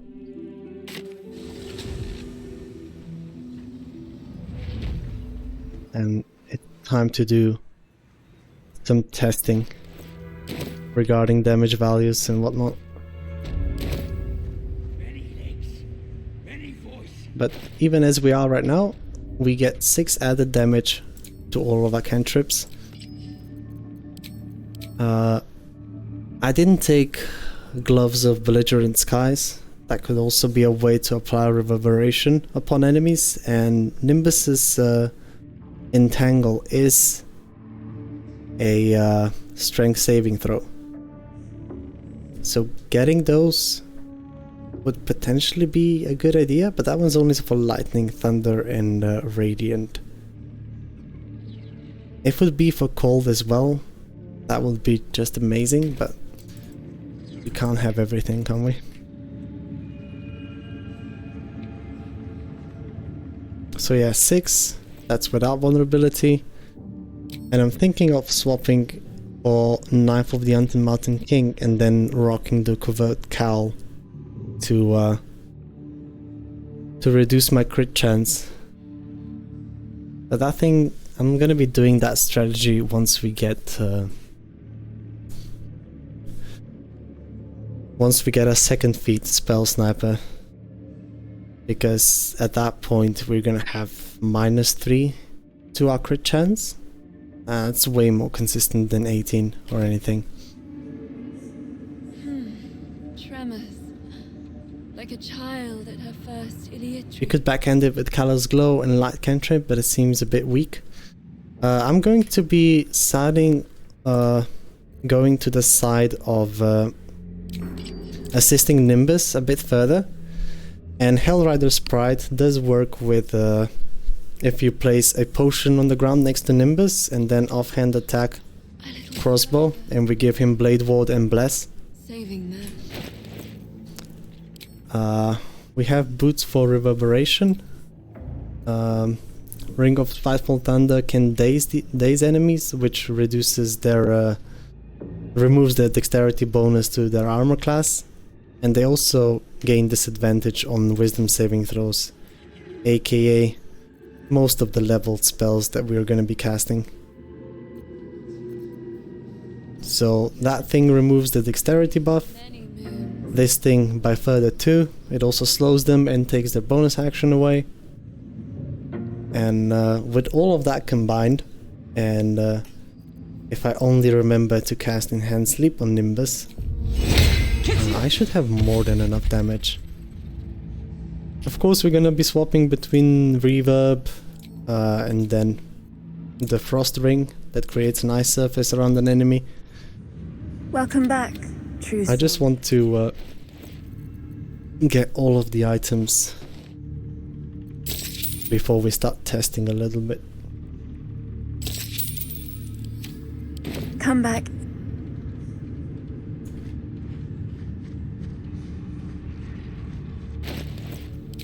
But yeah, that's the general setup. I can also swap for Abyss Beckoners, but with Nimbus would then have to roll for wisdom checks. And the additional dogs that he summons cannot be controlled by us. So what I'm wondering is, can we... does that mean that they have to roll for the wisdom saving throws? Because in Act 3, if you've read Necromancy of Thay, you get the 4 ghouls, and those 4 ghouls are immune to the demonic aura. So, my thought is, we can't control the ghouls, we can't control the additional splintered shadows. Does that make them immune to Abyss Beckoners? You know? But that's another thing we have to test out. They say the general rewards them as serving well. And what about that? Where do you hail? I was trying to get it is sacrificing an inslog to enable optional gear piece when you can stab reverb regardless. Feels bad was all. There's a lot of ways we can go about it. Another thing that we have the option of doing potentially is stacking, taking Callous Glow and then stacking with the gloves that give them the light stacks, reducing their attack rolls. That is also a thing that we could do. And then together with the spells, we can get their hit chance quite low. And it will also help us in the long run. But those gloves, if I'm not mistaken, are light armor, right? Yeah, the flying gloves and the macabre, dancing macabre ghouls are immune to it. There's just another test we have to do. But yeah, Nimbus himself is not immune to it though. I'm just wondering if the splintered shadows are.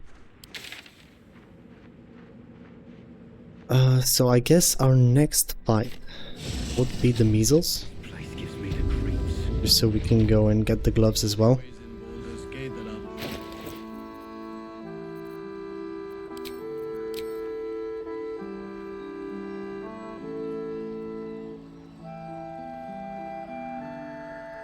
Used to run them on Fire Sorcerer because using Scorching Ray is a fantastic application. Oh yeah. We also have to still kill the Ox at one point. Because the Ox plus a little bit of grouped enemies with an Alchemist Fire can go a long way as well. And I have 1 item interaction, so place that on the ground. 3 enemies, offhand crossbow attacks, so at a cost of bonus action we get 6 arcane acuity that way. Not too shabby. If you're alright by Jaheira, you're alright by Yeah, me. let me see your wares.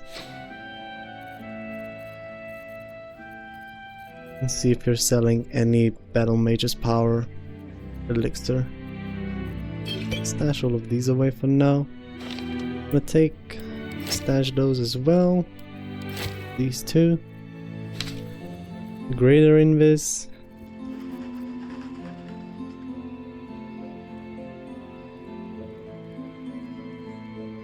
If we enhance ability or dexterity on Nimbus, that means he'll get advantage on stealth checks. So he only needs to get... yeah, but pass without trace requires concentration. Never mind.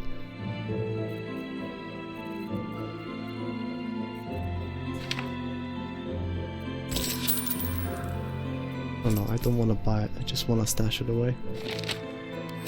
Take care now. Alright.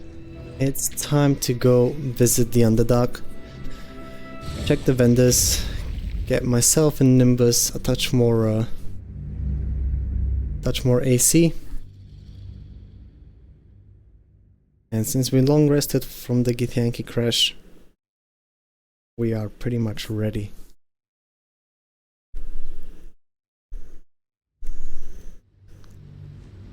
So yeah, Hat of Fire Acuity and the Luminous Gloves. How much farther can I go? What could they accomplish? Because thing is, right, with the Biz Beckoners, we only need one Splintered Shadow. And then we can put those on. Make him resist everything. Welcome back. Have you made any new discoveries? Alright. We'll take this, this, this, this, and this.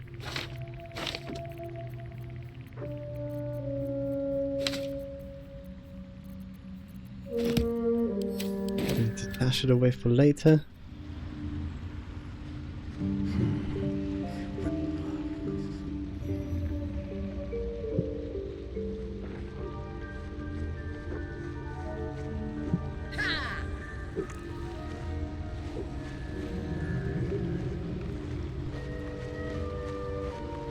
Yeah, I'd probably want to be at least level 8 before I go down to the Gauntlet of Shah.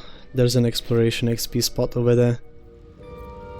And we've already used up the ones in the Githyanki crash. Oh, Bloodlust elixirs, don't mind if I do.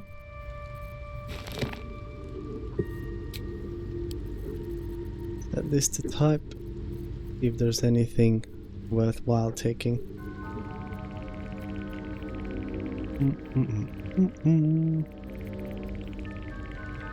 However, the next fight that we're probably gonna do before measles and everything is most likely going to be the Hag. And I still haven't picked up the Frost Ring.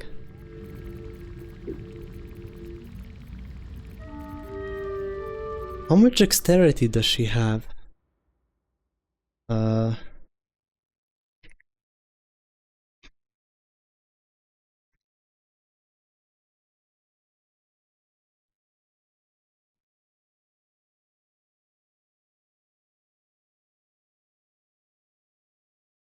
On the full combat. In honor mode, she only has +2 to her dexterity saving throws, which is really not a lot. So proning her is definitely a thing we can try and do. Nimbus will want a poisoned resist elixir for it.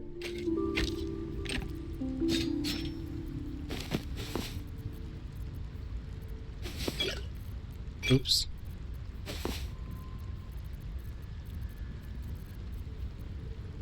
Alright, yeah. You know, we want to make sure that we have enough void wolves to clear out the copies. Yeah, this looks alright.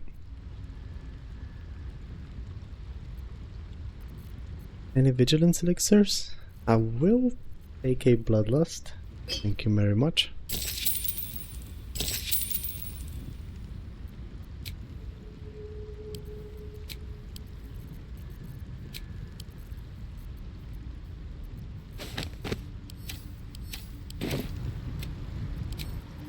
Better wait till the hubbub's died down.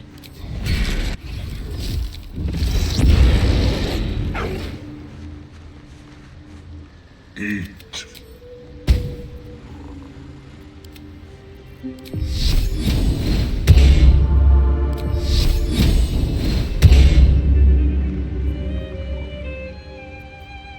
Alrighty. Get the +2 to our AC. Then we can go and get the refreshment buff. Or don't want to get that for Hag, never mind. Poison resistance elixirs we have 2 of. Eat. Go. Actually 4, we only ever need 2. Never wanted the easy path. Now, Psionic Backlash on the hags does not work to proc my Bloodlust Elixir.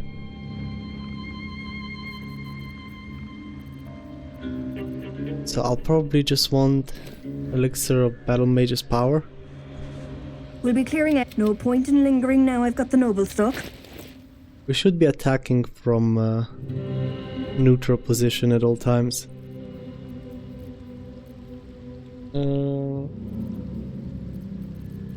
Guileful movement.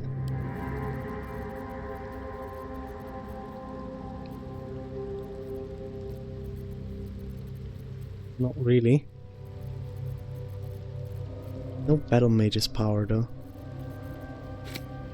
I'm gonna have to craft some.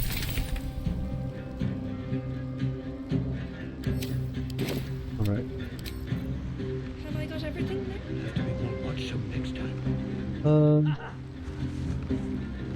Not sure if she's exactly a good matchup.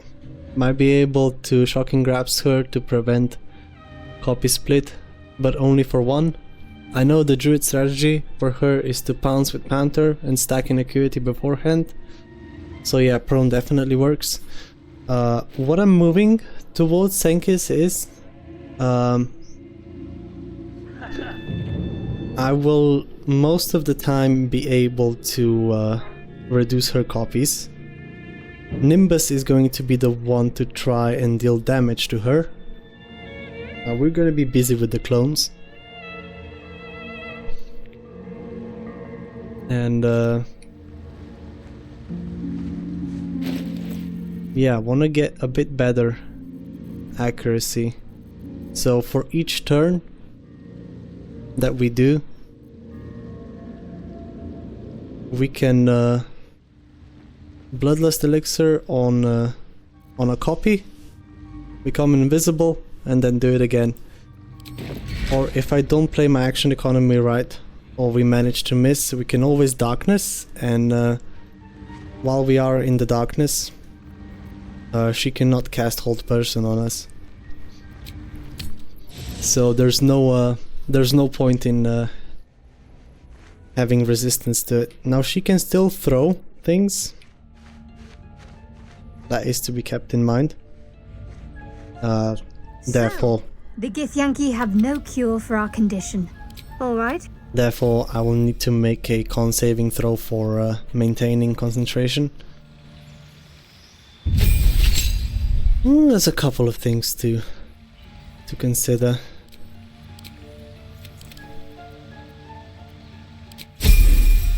Let's level up Shadowheart and make her craft us a couple of things real quick.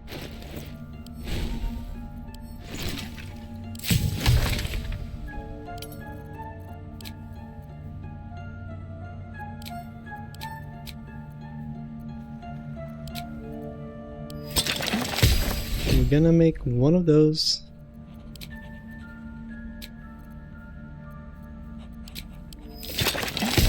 One of these.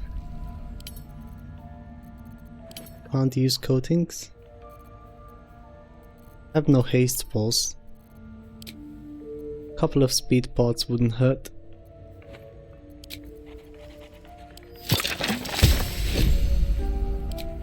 And we don't have any more of these, which is unfortunate.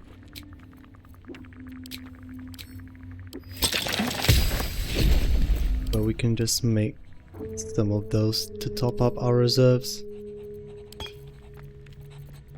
We succeeded on all of those without even having Shapeshifter's boon on. That was lucky. All's well, I hope.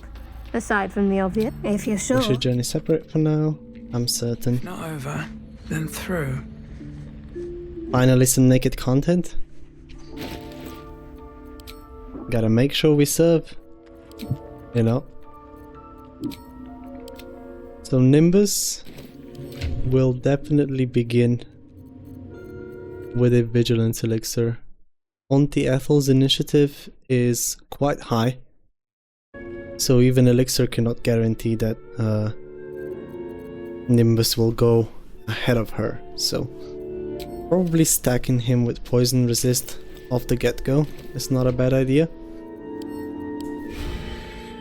So you're gonna take that. And I will probably want Bloodlust, because we have to deal with the red caps as well. And if we begin combat from invisibility, we can start with an Arrow of Darkness. Oh, forgot. Elixirs of Battle Mage's Power. Always a pleasure. Almost pleasant traveling with... Alright. I'm ready. Whatever it takes.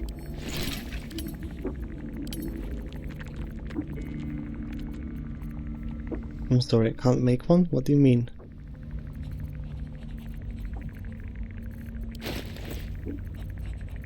Never a dull moment.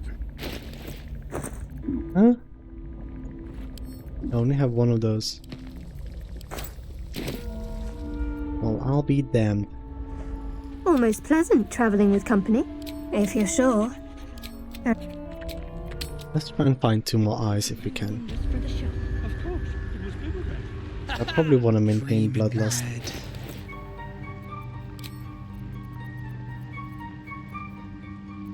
Crit reduction is probably not the way here.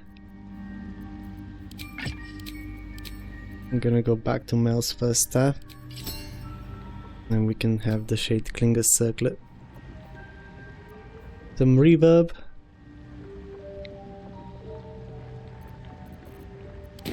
Alright. Let's go fight those buggers.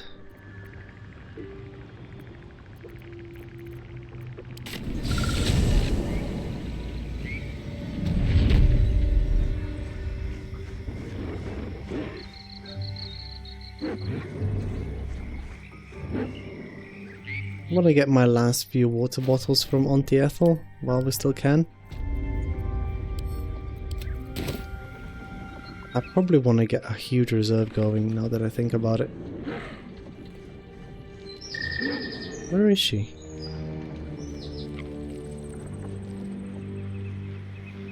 Bird? Oh. Hello, what do you say? Want me to take care of the little bugger? Always, Auntie. Don't even have to ask. 300 for another 25 is not too bad at all.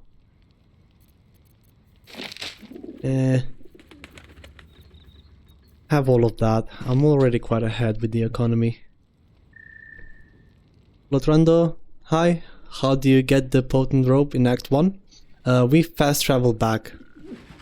Lotrando, this is not a region locked playthrough, and before you go to Shadowfell in Act 2, you can always travel back to Act 1 if you have any unfinished business.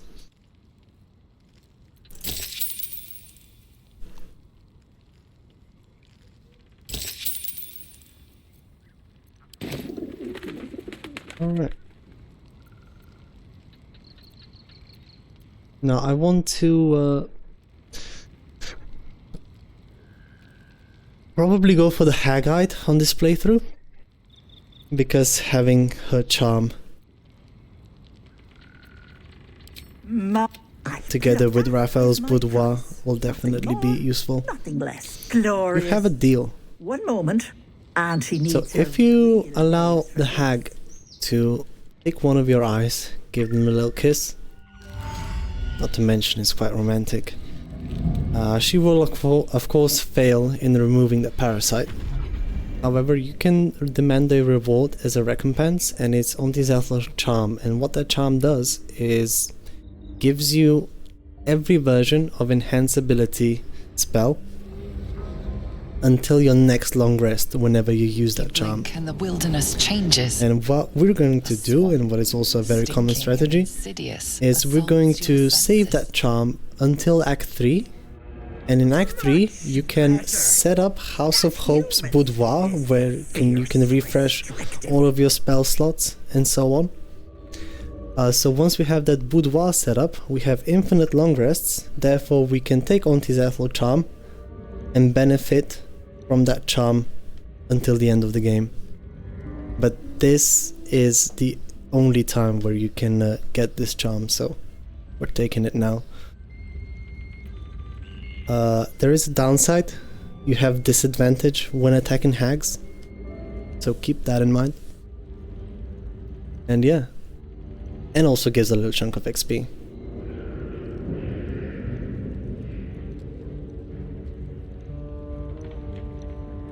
But yeah, I think I'm doing all of those things. Like I don't care. give me my XP. All right. Cute. Am I supposed to be impressed? I should bloody think so. Not many get to see a hag in all her glory. Consider yourself blessed. Now, Jude. See, these few lines make me think that Omtiathel Romance was available at one point. I mean, I wouldn't be mad if they made it a Bard exclusive thing, but just give it to us. Hold on to your knickers. This might sting a bit.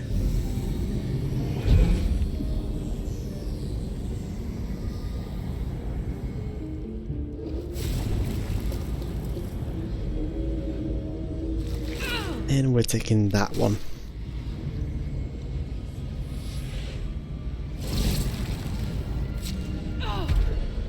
No, that wasn't so bad, was it? Barely felt it, actually. Oh, you do make me laugh. No, unless you want tentacles for a tongue, stay absolutely still. I've removed one of these buggers before, but it's a touch tricky. The parasite squirms at the hag's words. Pain builds behind your eye. You feel the creature writhe as it's dragged towards your ear. Then it bites back, burrowing even deeper into your brain. Larian, stop gatekeeping, Mussy. Hell yeah. You little shit! You didn't tell me it was Netherese. I'm not touching that!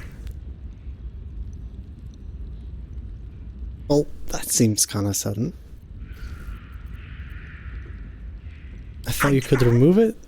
But that thing has been touched by more than you're a dead soul walking. I can't help you. And I'm not leaving. This wasn't the deal. You're bloody right it wasn't. I agreed to remove an illicit spawn.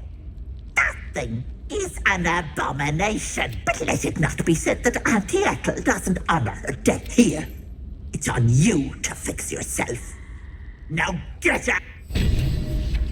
Alrighty. And this is the charm in question.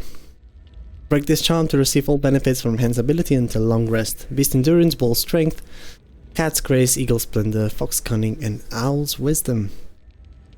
Very nice. This thing is staying in my inventory until we get to Act 3.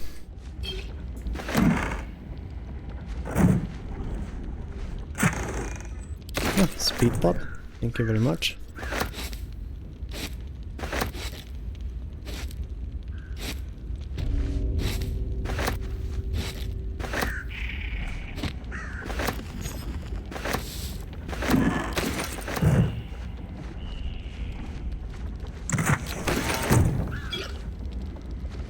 Grab a couple of healing pots about this place.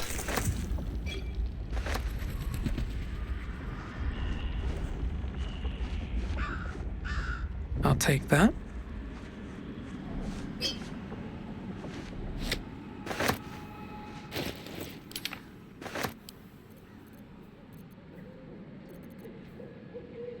And I can send all of these things back to camp. I don't really have a use for them.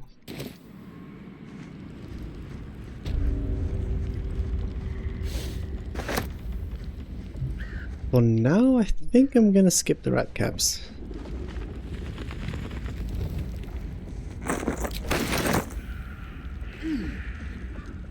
But it is hack time, nevertheless though.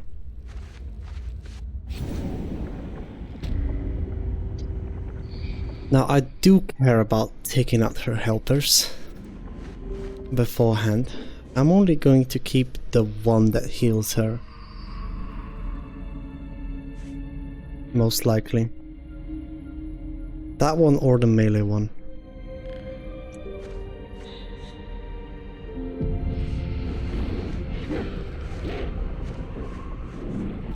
This is my personal... I think I'll stay a while. Do want to play with my own Ethel. And once you get down here... These guys... There's 2 Hex victims over here that are worth quite a nice chunk of XP.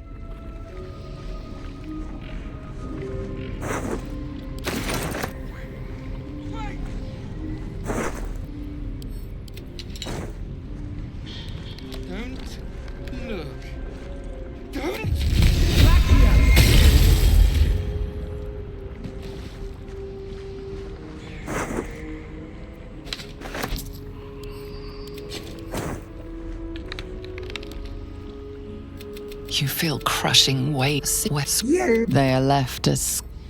We can just leave this. Swing our camera around a little bit, and it's a free pass.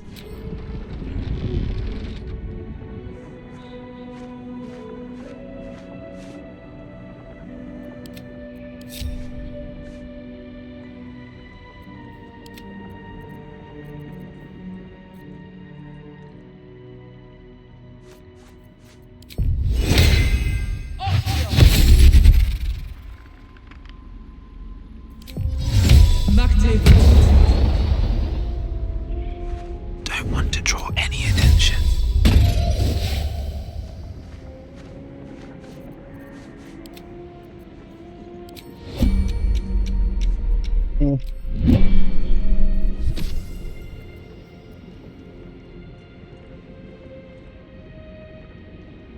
I messed up the timer. Let's try again.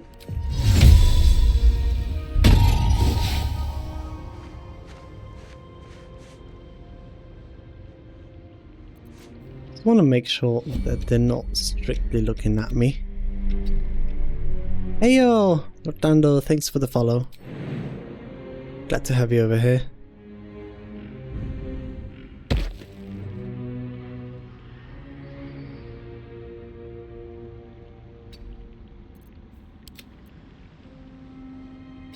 Wonder if the gods are watching me.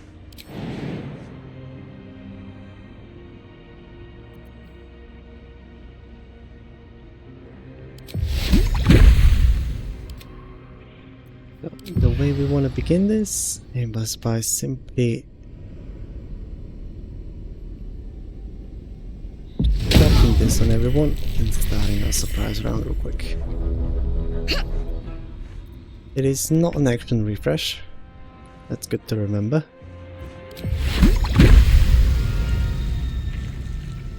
And now that these guys are entangled, they have disadvantage on their dexterity saving throws. Which means our acid splash is that much more likely to land. The only AoE cantrip one's got access to this early. Just want to double check on my stuff. Make sure that we're obscured. We got reverb boots. And I think I'm happy with what we got going on. I should also go pick up a certain pair of gloves behind visible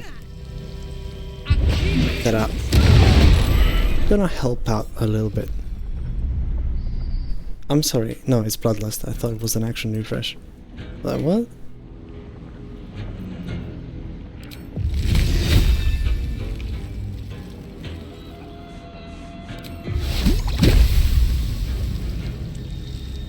Acid Spread Loki can do good damage. Only downside is you want Elemental Adip for Resistance Ignore if you really want to invest into it.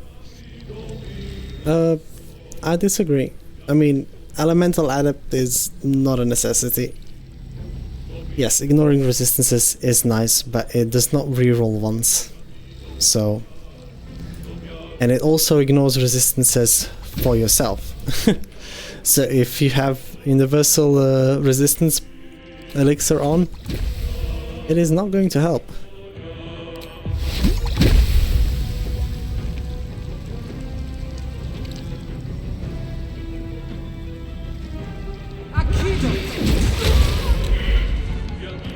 And yeah, having Bloodlust Elixir active, by the way, in case you haven't figured out yet, joining into combat and guaranteeing a kill will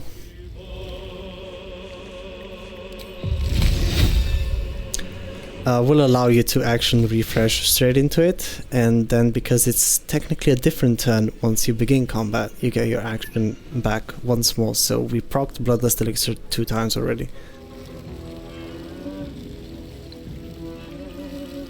I could do Water Bottle, then I wouldn't be attacking with advantage, but I'm fine with that though.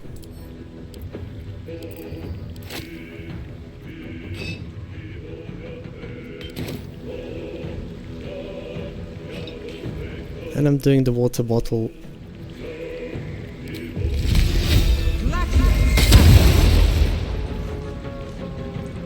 mostly because on the surprise round after that he will be able to attack me.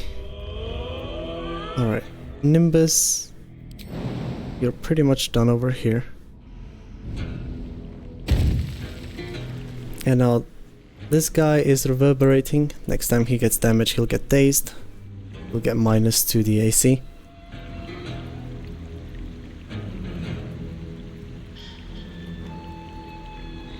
This is the last time I vaguely paid attention to it? Yeah. Fortunately I don't have to limit myself to it. But if you're doing an acid only run, it can definitely be quite useful.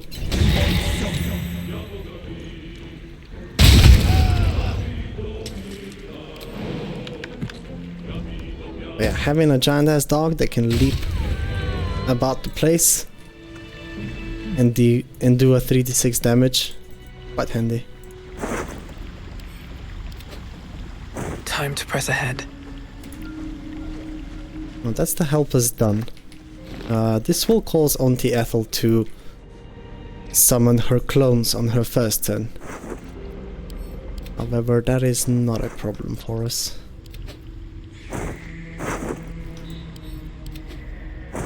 Alright. Sending all of this back to camp. Will I have time to heal Nimbus during this fight?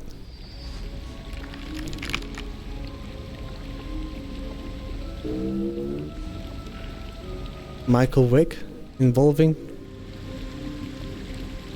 I don't know the actor.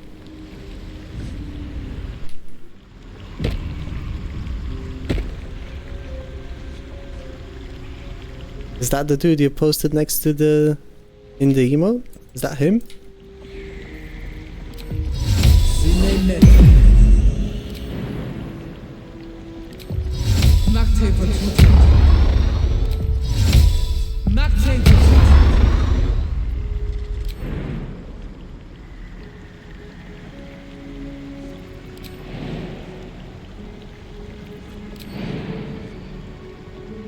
Yeah, let's just jump down there.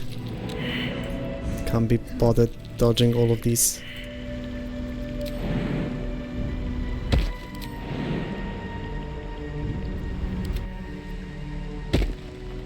He was a football player that got a lot of legal trouble over dogfighting rings. Sure, far away.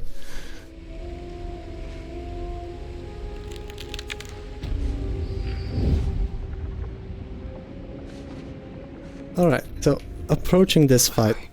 There, in the cage. I will want to buff up Nimbus before we continue.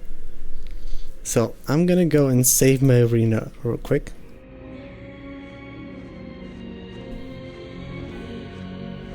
That can be easily achieved.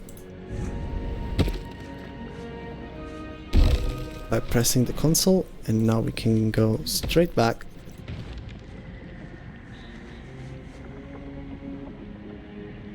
Marina, stupid bitch. You're blocking my path.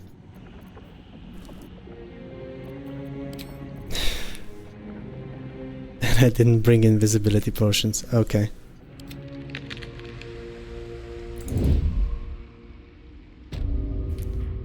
Going to position Nimbus somewhere in the back here.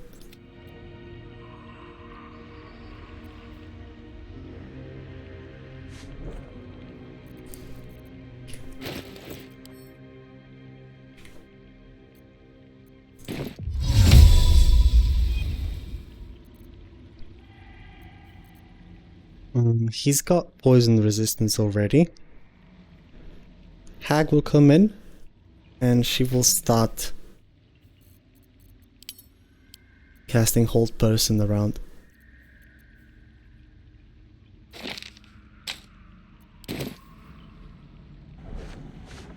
So what we probably wanna start off with is gonna get an Arrow of Darkness going. We're gonna head up here. No. Time to press ahead. This is not the place where I can throw it from. Yeah, I'm gonna be over here. We're going to put a darkness arrow on the ground next to us. And then I want to begin by potentially acid splashing.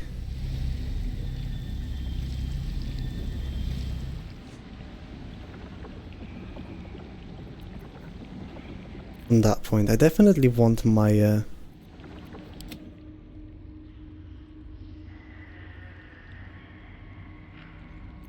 nice and quiet now.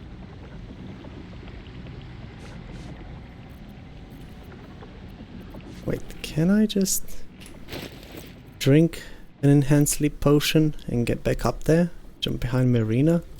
Yeah, I can. That's exactly what I'm doing. There we go. Breathe deep and move.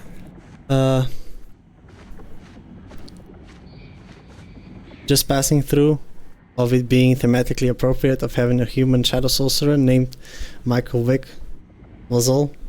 As fucked as that would be. Oh god. Nah, man. You're better than this. Best think ahead. The dogs didn't deserve it. Alright, now we can move back and reapply our buffs real quick. I want to give you some additional temp HP.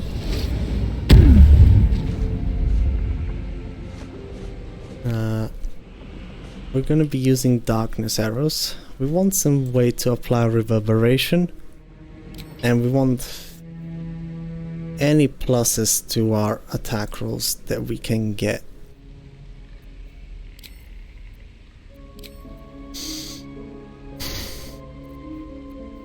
Spell Sparkler will charge me lightning charges. We could theoretically also chill the hag. But I'm gonna stay within this combination. I did not apply mage armor on myself.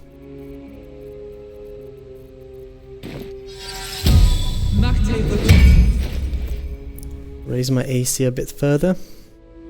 Get us to solid 20. So she doesn't get to hit me for free.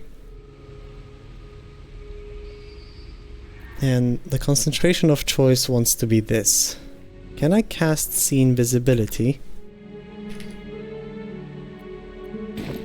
on you? No. It turns out we're gonna have to reveal the hag the good old-fashioned way by tossing some water. She is located somewhere over here. Yo, yo, yo. Relax. No? Maybe she is... This is where she is located, isn't it?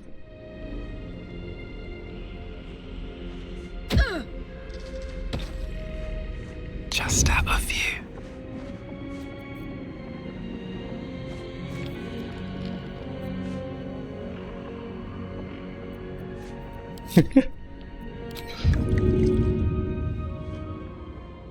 Oh yeah, definitely. Softer than a whisper.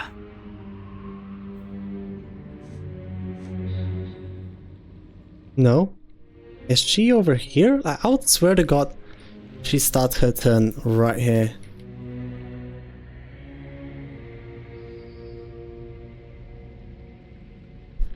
But who the hell uses those anyway? I think I'm gonna go reveal her by myself.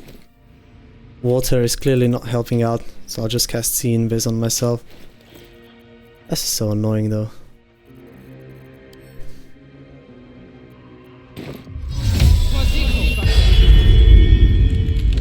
Never wanted the easy path. But I want Nimbus to have enhanced sleep before we start the fight.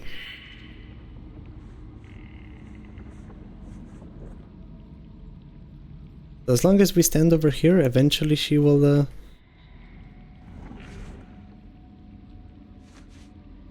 She's down there? Oh, my hand slipped. Oh well. We got her revealed anyway. We will also need a bunch of these bad boys first. And I will probably want to bestow Curse on Auntie Ethel.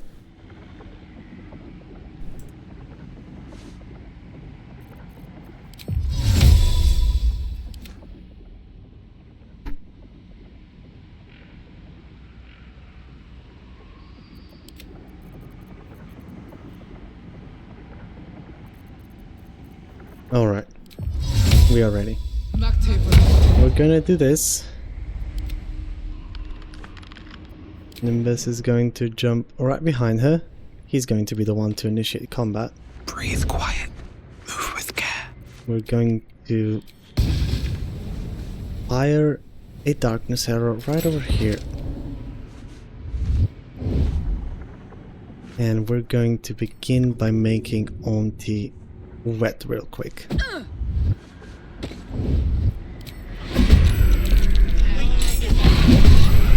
Oops.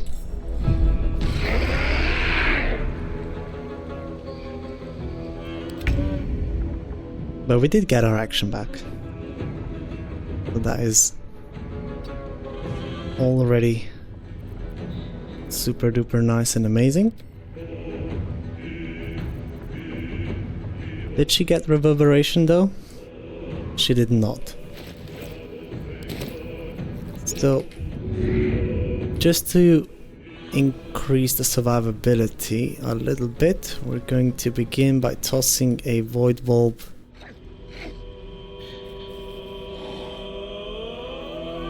There's a spot right here.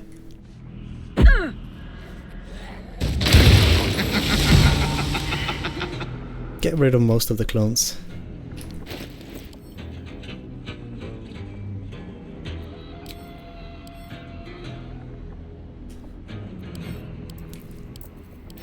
And we want to apply a guaranteed condition on her to get her to reverberate.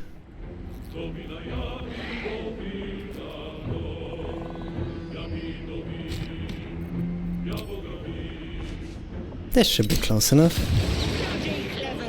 There we go. There's the reverberation. We ourselves are parking ourselves straight inside darkness. And because she's bleeding, she's got disadvantage on con saving throws, so Nimbus can start chomping away. We got Omen of Cold. Beautiful. We'll take it. And now he can go and distract the other two hags.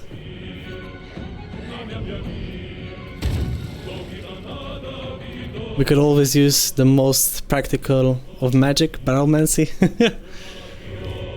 And now a nice hold person. Nana.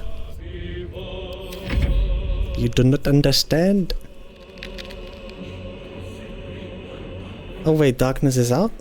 Oh yeah, I'm dead. Oops. Okay, so this thing does not work through. Okay. Already?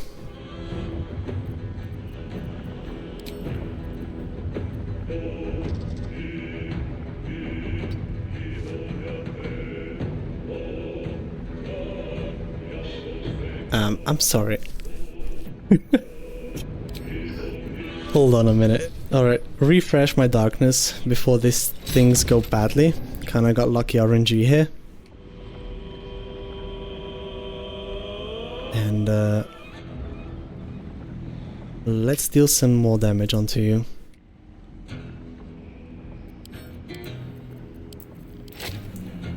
What I'm trying to do over here is triggering the Spiteful Thunder so we can inflict dazed upon her.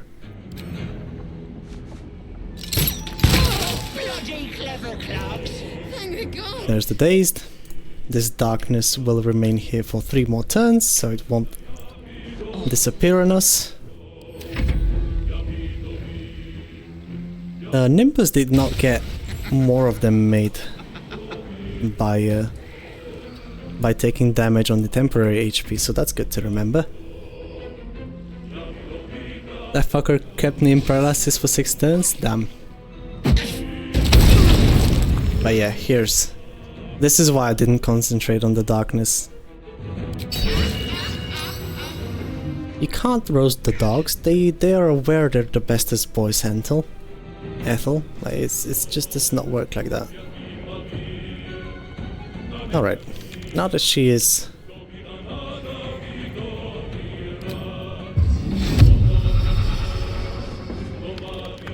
light on my feet, dazed and stuff.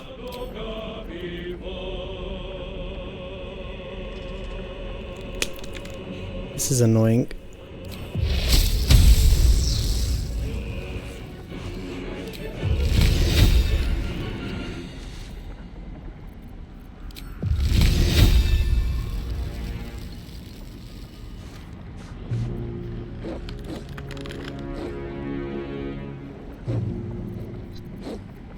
I don't have enough movement. Could have gotten some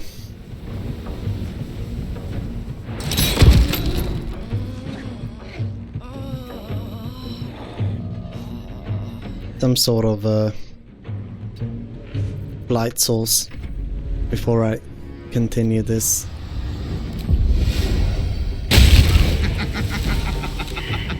It's okay. Just need to get her dazed one more time.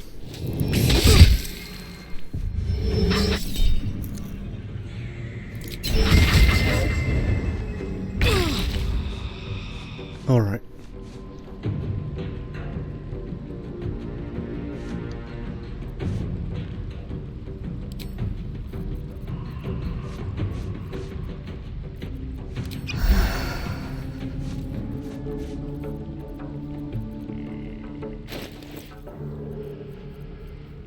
Inner Yogi, main protagonist, it works 50% of the time, 100% of the time, as long as we draw Pot of Greed.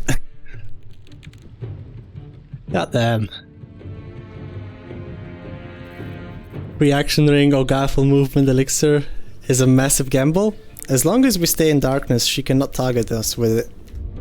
Like, sure, she can still shove us. But who would do that, right? And this darkness is for 2 more turns, so I'm happy with what we got.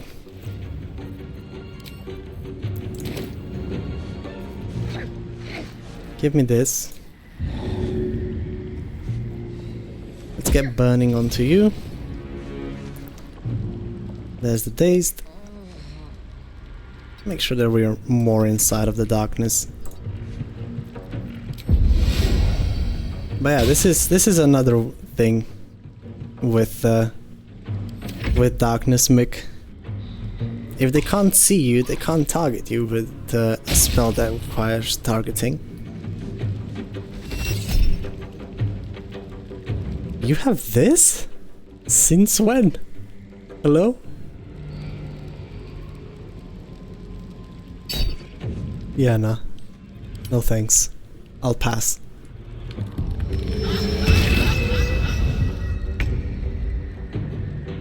Level 2 Divination Wizard can also lock her out. Oh no, level 2 Divination Wizard could save my ass against paralysis, I guess. As long as your spell save DC is good enough.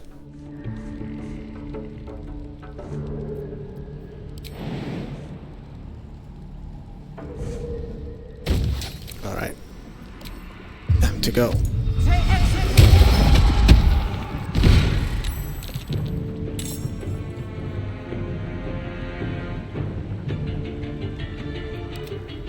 Nimbus, get rid of this for me.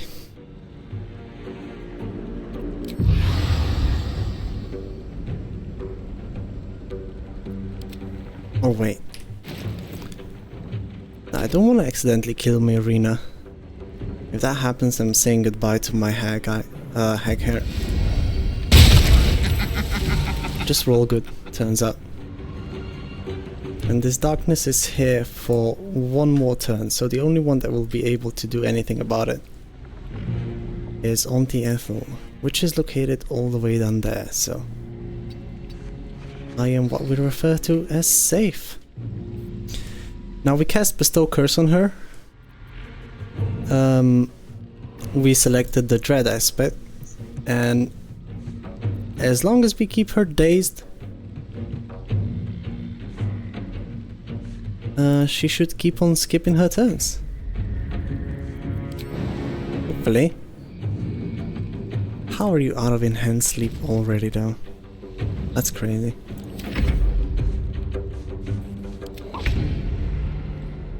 Alright.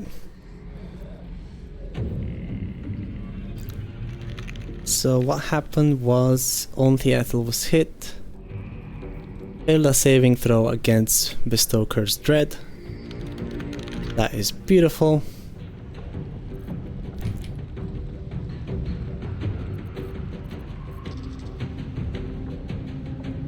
But she saved against the spell itself, so that was kind of a waste. Unlucky though.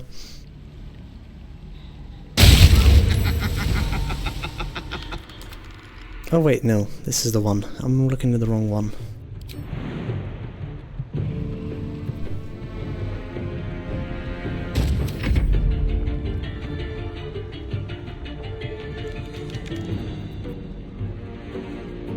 We need some guaranteed way to deal damage over here, so I'm going for burning.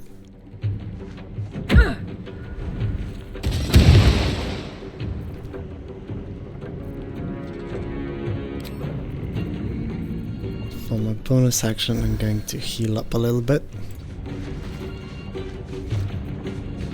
Get Bless started.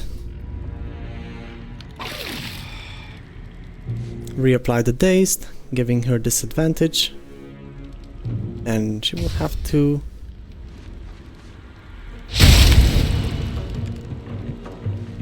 oh, she lost condition? No? So on the next turn, as long as we keep this going, she should skip every second turn of hers.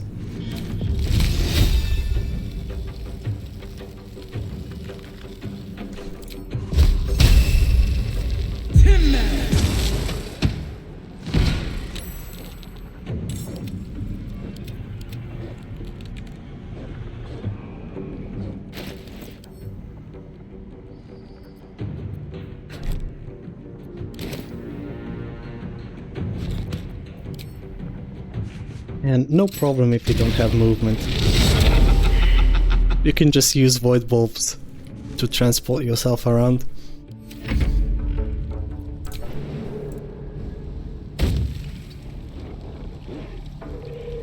If you haven't figured it out yet, I'm just having fun. I'm not actively trying to kill Auntie right now. Oh, I got the poisonous bite. Very nice.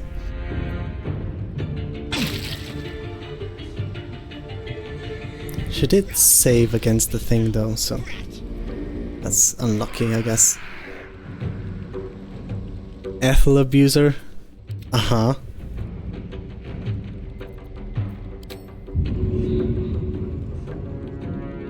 So I can get rid of 2 of them by casting 1 here. Where are the other 3?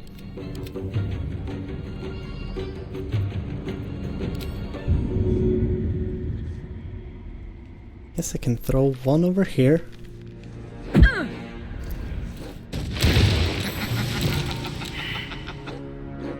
That is 2 gone.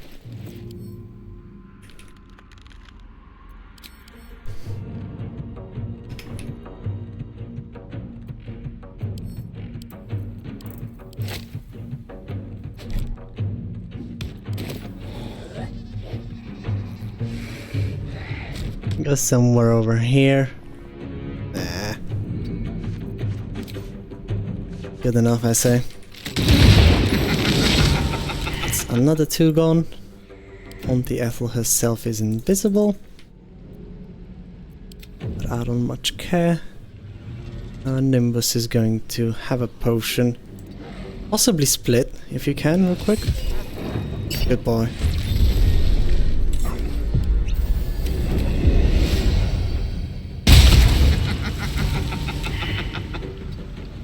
And there's the last one.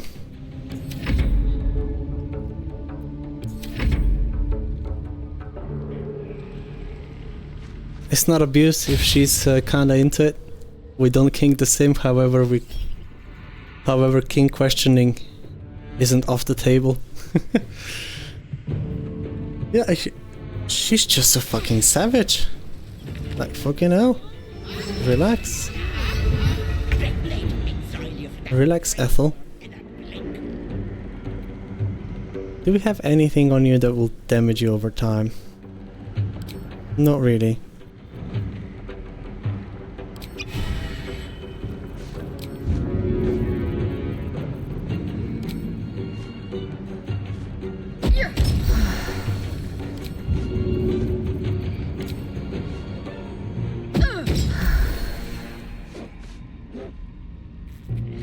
I know that I'm not immune to prone, but I have to take this.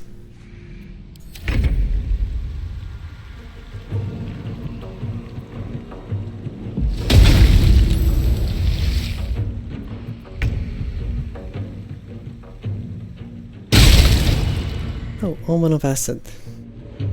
That one we can actually fulfill.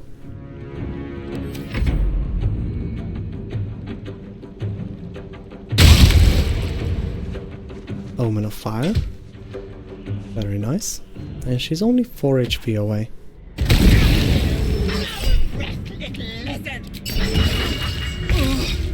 I would have loved to Psionic Backlash you over there.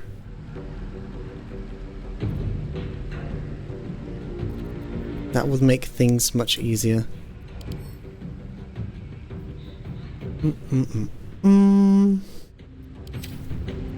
Your dexterity saving throws are shit, aren't they?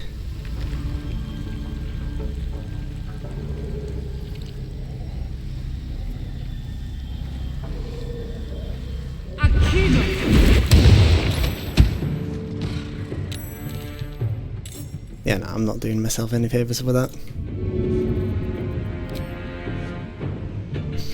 Just gonna let Nimbus finish the job.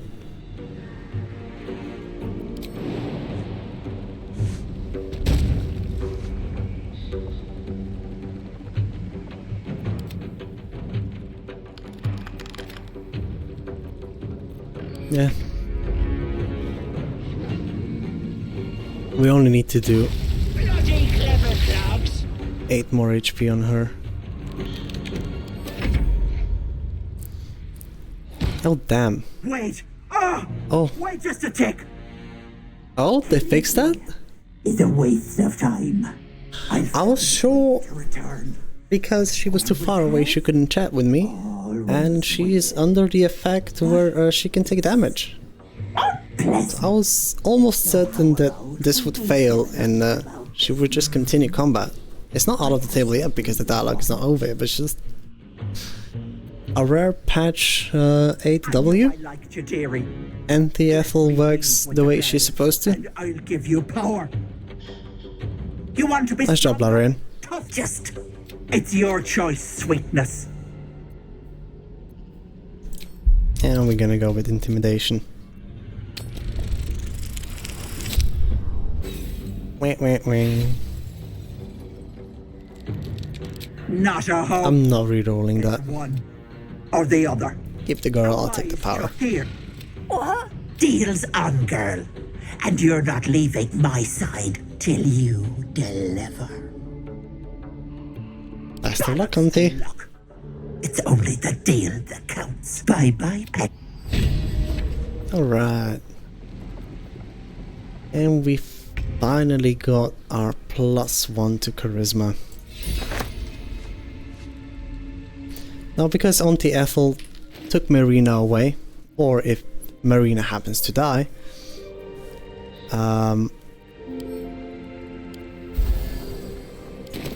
you will be able to only get a hostile Connor version of Connor. Can't slow down. And as a lot of you probably already know, that corpse is downright busted in the things that it does. So yeah, it's almost more beneficial to get the hostile version 1.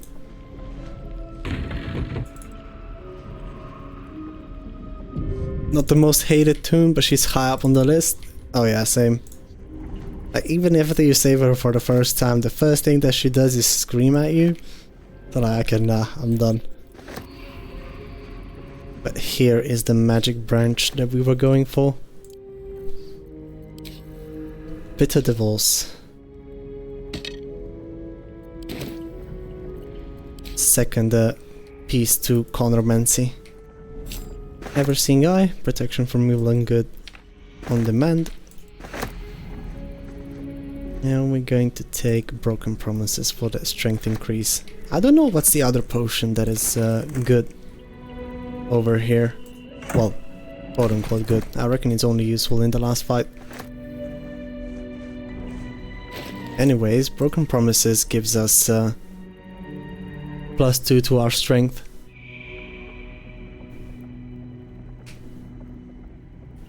Fun tidbit.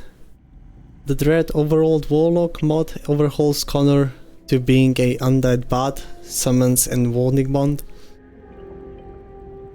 Isn't that too strong? Like, the game is... I mean, yeah, I definitely can understand the appeal, and like, the only correct way to play this game is to have fun, but like, if you're making yourself already stronger than you are, then like, you probably need some more difficulty increasing mods on top of that as well. But yeah, here is our one and only. This medicatrix. And because he's hostile and we have access to his corpse, he will be a walking invisibility battery, a walking a portable combat wherever we need it, and it's just a bunch of very useful stuff. More use cases for it I will display once we're in Act 3. I primarily use it to artificially boost my AC in Act 3 by 4 without requiring any items. The only condition for it is to have hostile Connor and good attitude with Roland.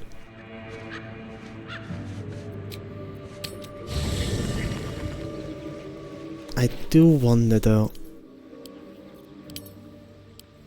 do I value this enough to where I send this to camp, split this in half and send it to camp as well?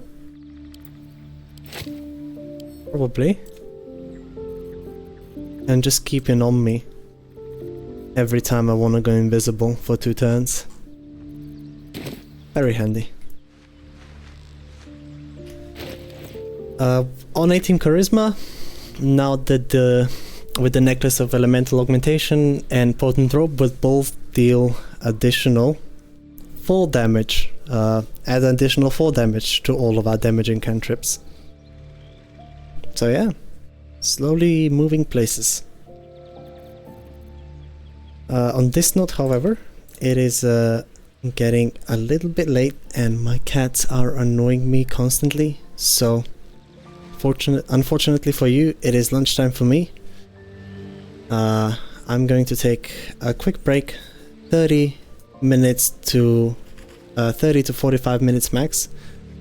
In the meanwhile though, I'm going to leave you with some words on stream, just so you don't, in case you wanna stay, you don't die of boredom.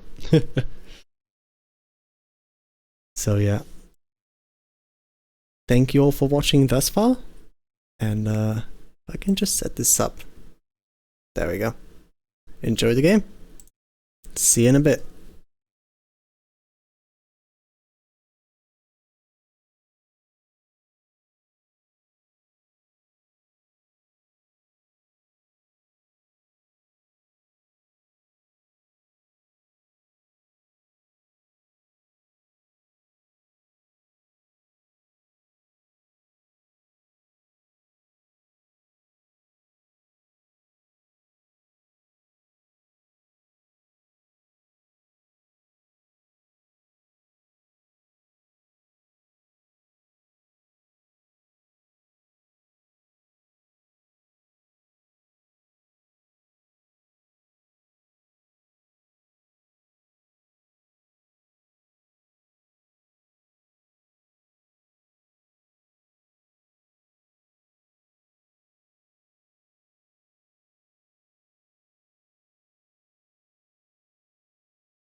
Alrighty, right on cue. Your nice job, Teal. You left those guys in the dust. Alrighty. Let us continue. Thanks to anybody that stayed. Got my coffee. Just so I don't lose my mind. Or accidentally fall asleep behind a stream. That wouldn't be nice. Alrighty, so we just fought the hag. We got a charisma and there's 2 more items that I wish to obtain. First one was the gloves or radiant orb and the hat of fire acuity. Both located next to last light.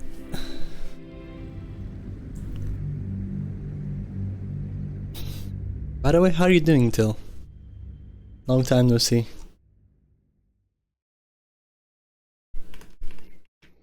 We are playing a oh, I would need to change that. The command is not correct. We're playing Shadow Sorcerer, but we're considering taking 6 levels into College of Lawbard and dropping the Star Druid. I'm fine, thank you for asking.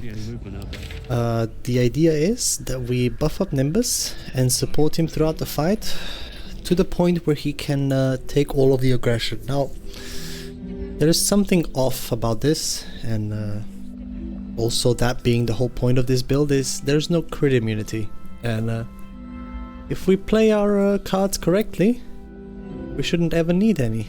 So yeah, pretty much it. Gasp and no, right?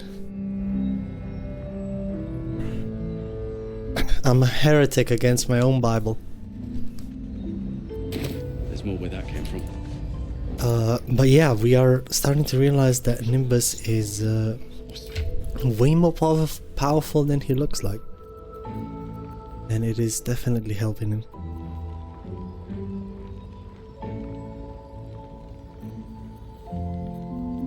Let's get crit immunity, but a bit late in Act 3. See, the thing is, I guess at that point we will already have so much power on our cantrips that guaranteeing a kill to trigger Deathstalker's Mantle should not be an issue. You know? So like at that point, if I'm always invisible and the AoE spells cannot crit,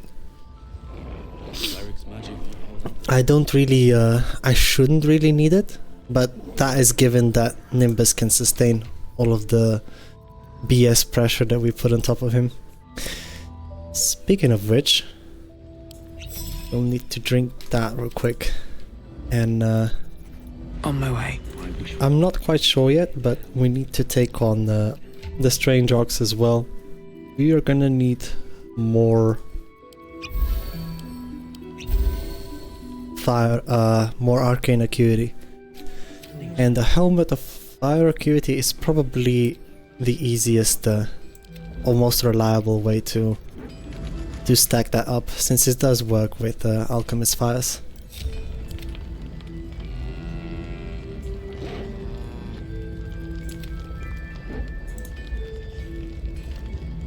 Alright, so in theory, if Nimbus crouches over here and starts this, we're getting a surprise round, right?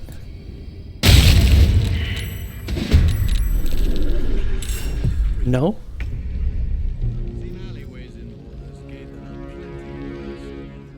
No surprise round? Okay. Just a fair warning, Nimbus is probably dying over here. Your dex saving throws are okay. Damon is going to die? Doesn't matter really. If he dies or not. Can these guys be restrained though? Oozes. How much damage did he just do? Nimbus did 10 damage. And he can do 3d6, so 18. doubled on a crit, of course. And he does apply... Oh, there we go. We managed to entangle. Now we get advantage against it on our attack rolls.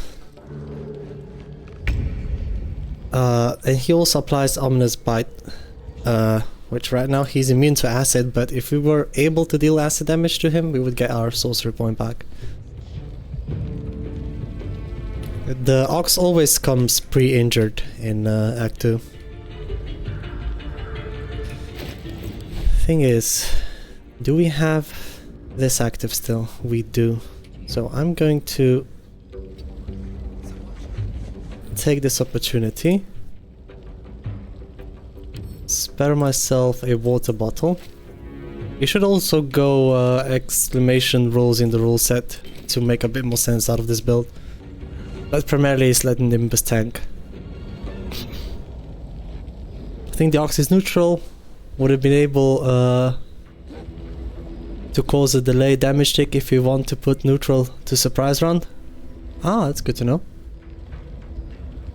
So yeah, we're basically just letting Nimbus shine in here. And the only way I'm allowed to do direct damage to enemies is cantrips. I always wanted to do that. Which staff do we have? Spell Sparkler, so it doesn't matter which one we do.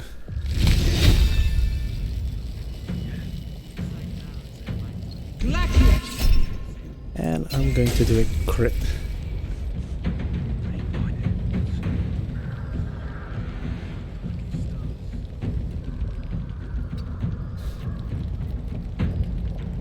$13. We're probably missing just a little bit to proc a Cold a week. 15, and we're missing 3. Yeah, I was 1 off proccing Cold a week.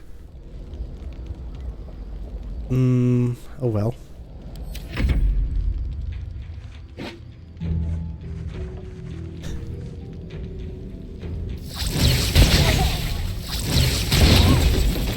Alright. Ox decided to go for her instead of everybody else. I don't really care what happens to Damon. I won't be using any of his gear once I get to Act 3.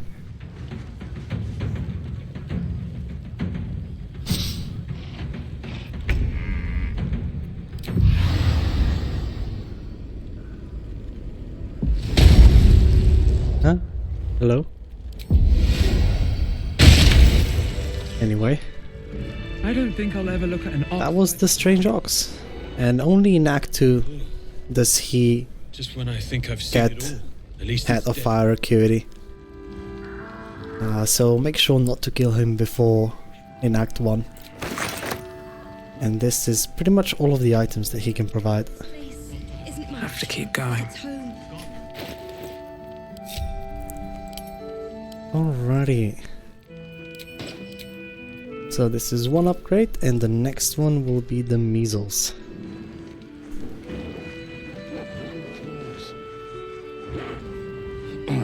I want to try out Luminous Gloves. If we can do Callous Glow plus Luminous Gloves on the enemies, then possibly we can give a lot of them minus to their attack rolls.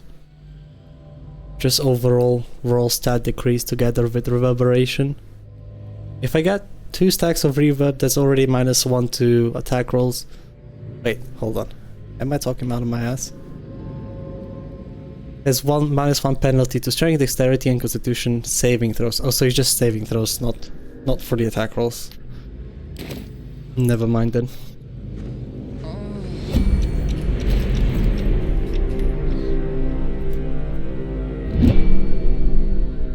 Anything you want to say? Any. Get a protection from Shadow Curse.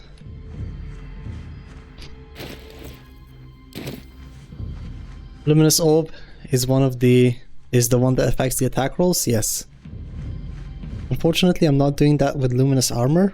Like Cleric Spirit Guardians is probably the most known combo. But Eldritch Blaster is also quite a reasonable one because you can do 3 of them per turn. I just want to see if the luminous can be applied with void bulbs and such, because that would change things quite a bit.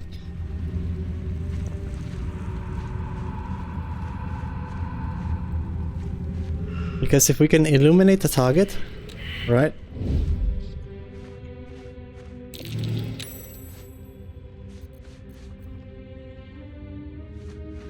I don't have a vigilance elixir.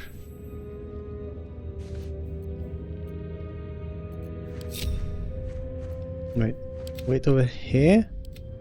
Best be on my way. I'm gonna go behind the bugger and try and reveal them real quick. Is my feather full? If we can apply those with bulbs, we can reverb is nice in tandem with build, and frost puddles though also helps scale stuff like Holy Lance Helm. Yep. If the enemy is lit, I believe void bulbs get colors glow on top of it. Yeah. Yeah, I don't see why they wouldn't. I just want to make sure. Because giving then everything -2 to their attack rolls, just cause, is not a bad thing. Alright, let's see if we can reveal others as well. There we go. Just so Nimbus has something meaningful to attack now.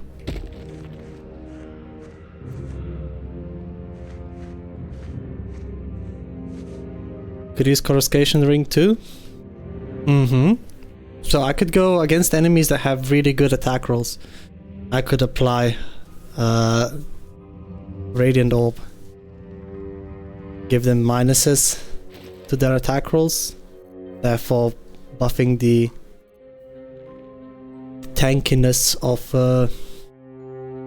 well, reducing their attack rolls, but increasing the survive time of Nimbus by making them miss. So if we do the Orb plus Haste plus Shield of Faith on Nimbus, we already have quite a lot of things covered that way.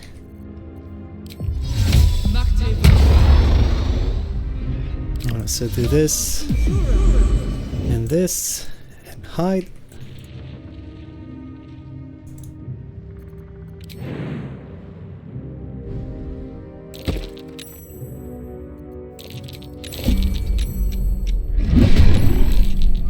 Oopsie.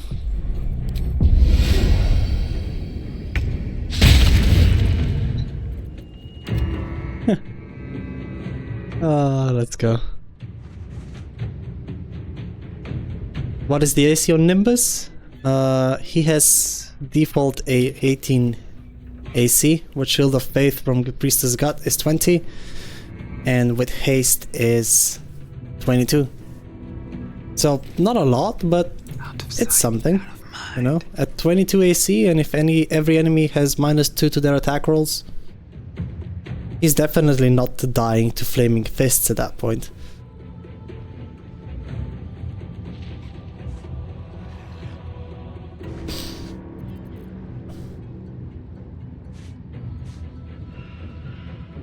Definitely much better than most summons. Oh yeah.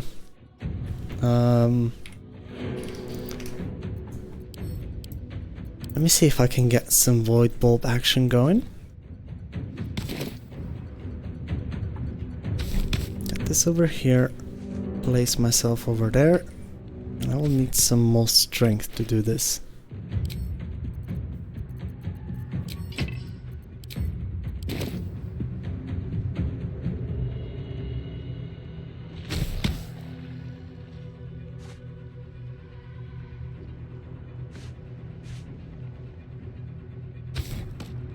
If nothing else, I can pull these two in. And it's probably already enough. Gear-wise...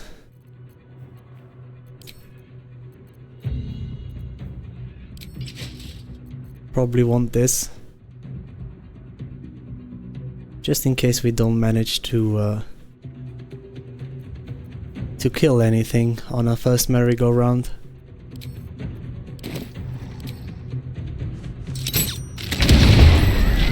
Go.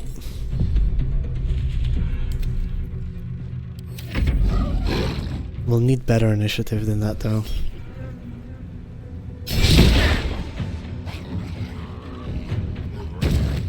But constantly swapping between Bloodlust and the other one can get quite annoying. Probably a build that opts for warding bond on Nimbus, having be even rude about petting his ape for tons of splinters. Probably. Okay, Garroted. This condition prevents me from casting spells, right?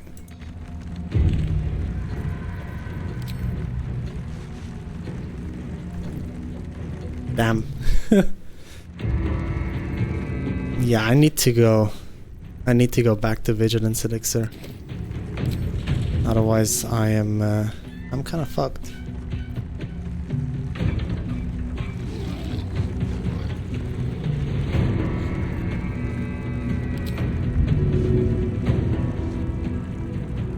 I can't try to pull these two away.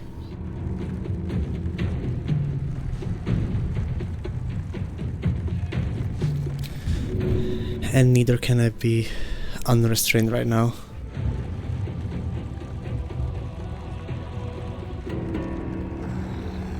Can cast spells, I don't have access to that.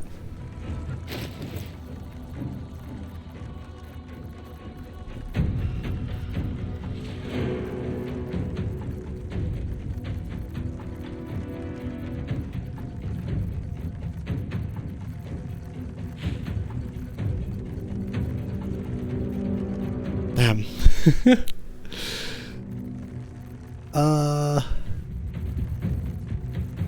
No arrows of transposition either.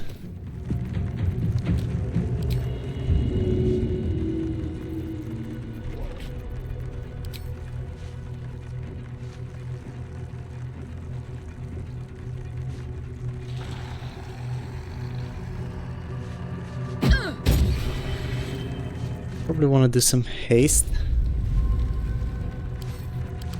Meanwhile, garroting, moving more than 5 meters away from the creature will break it. But we are immobile right now.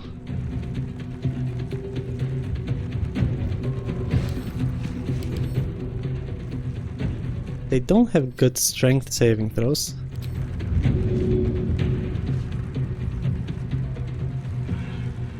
And the range from this, like that, is 6 meters. So technically if I throw this over there, I'm more than chilling.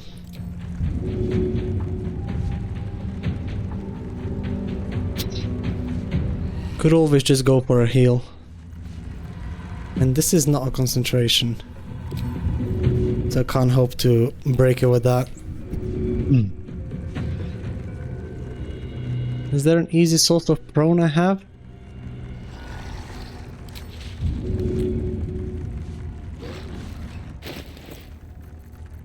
Yeah, I need to go get that ring in the last light.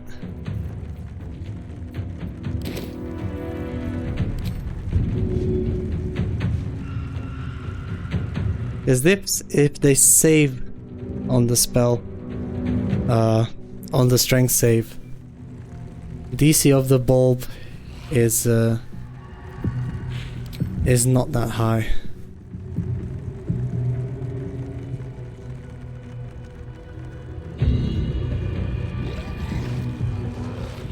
Do we have an invis spot?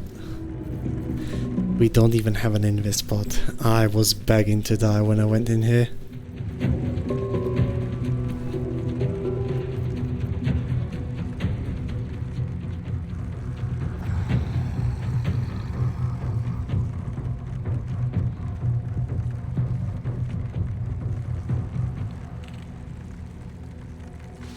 Brew one?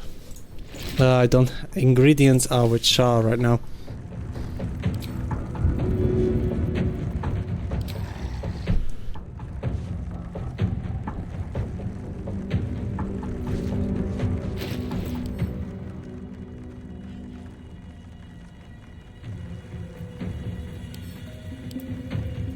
Let's try splitting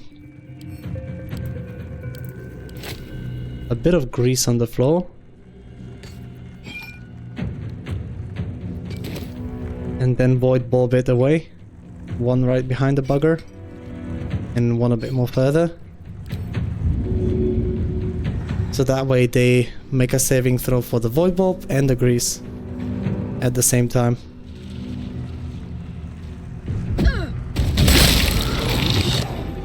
There we go.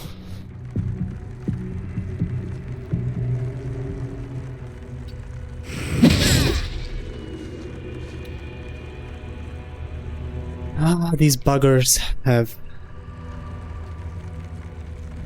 teleport into the shadows, but I can always throw down a moon lantern, which I do not have equipped, neither do I. I haven't been to Balthazar's room yet. Wait, is this one working now that we region traveled?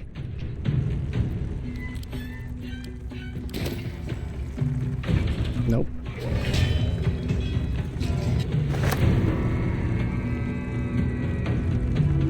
We killed them from the roof. I only have movement speed left right now. We have a candle, you can use that as light source to deny teleport. Probably, yeah. Swift as my feet can carry me.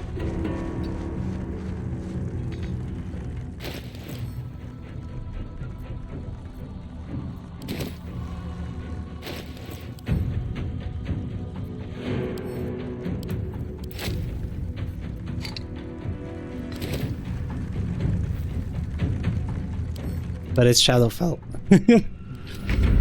So no, it does not work.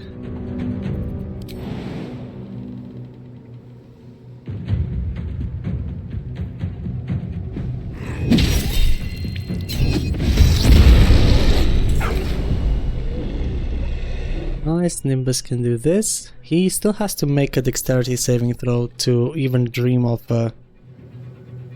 trying to entangle these guys. But I can get two of them. So it should already be enough.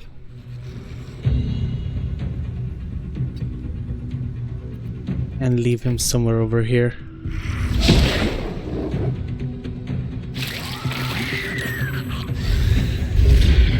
There's the shadow teleport. He misses the grot. Beautiful.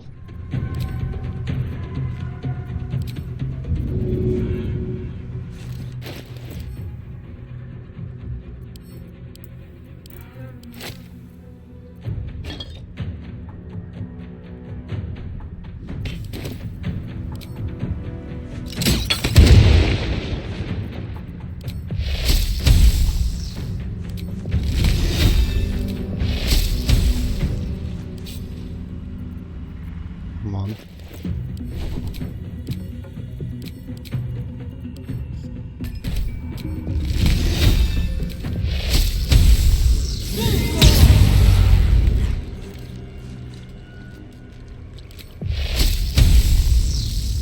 Okay damage, but these guys are buffy as hell.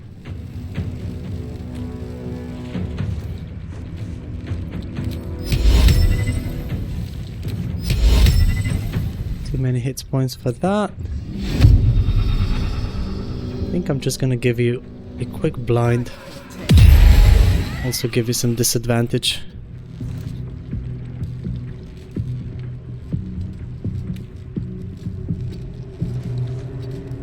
That works.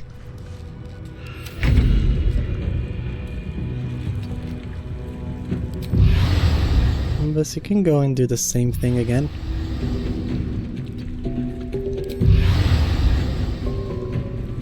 Wait, because he's already entangled, he doesn't do it again? Okay. We want to keep you in place though.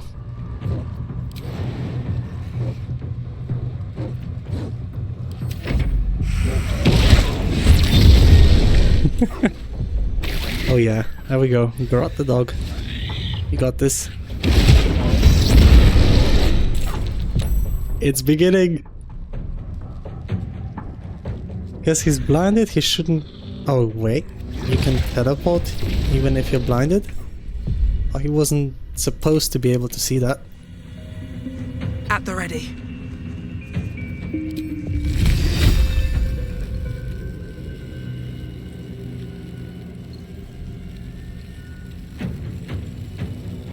Okay, okay.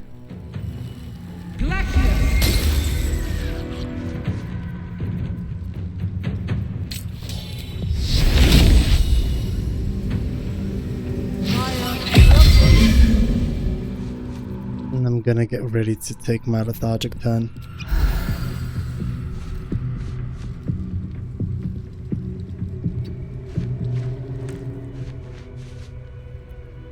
Ah yes!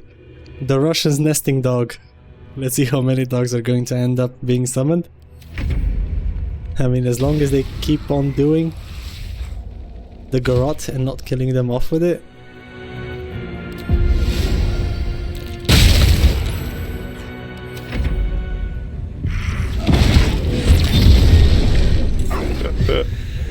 Ah, this is good.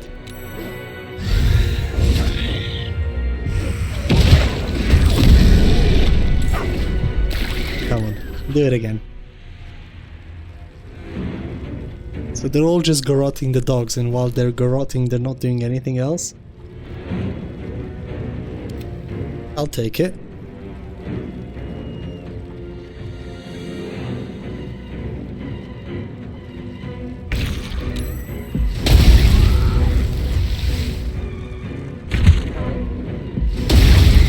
I mean, it's infinite turn order type of gameplay, but it's fun. I don't mind it too much.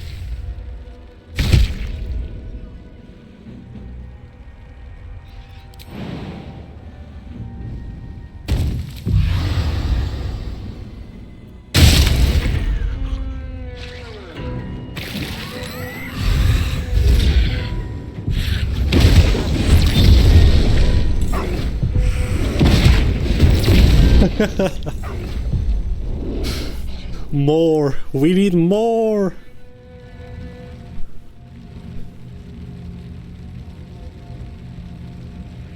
I mean, the AI wants to kill itself, coordinated denied. I mean, he's restrained while he's restraining. And whenever they attempt to restrain, which is usually what they do, they don't do enough damage to finish off the dog. And like, they just keep on spamming the entangle. Ah, that's funny. I like it.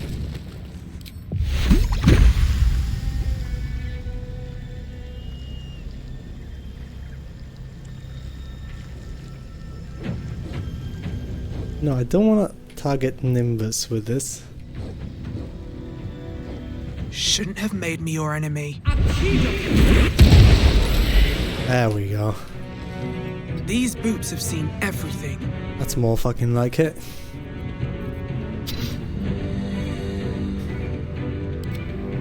Oh.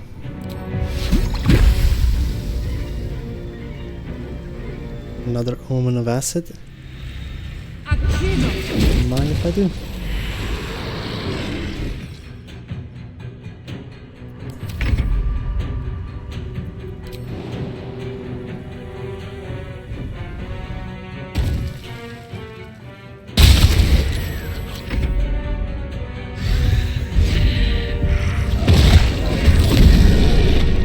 Can't get enough, I'm telling you. And like, as long as new ones are being made,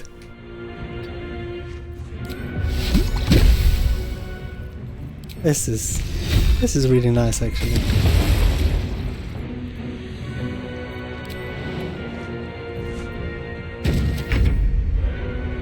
Alright.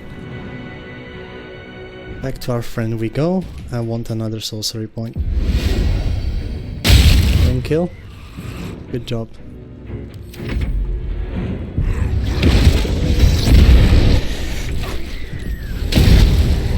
Yeah, I just messed up with the initiative, so I ended up expending more resources than I wanted. So I think I'm gonna go back to elixir of vigilance. But this was really fun, at least for me. GG's, GG's!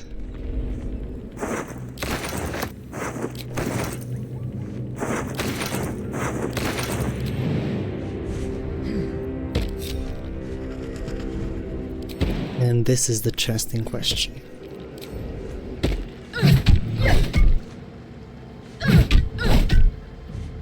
That was fun. Yeah, the Russian nesting doll. Alright, so these are it, right? Whenever the wearer deals radiant damage, the target receives 2 turns of radiating orb. I mean, for this we can just drag the moon lantern about. Nimbus can do that quite well.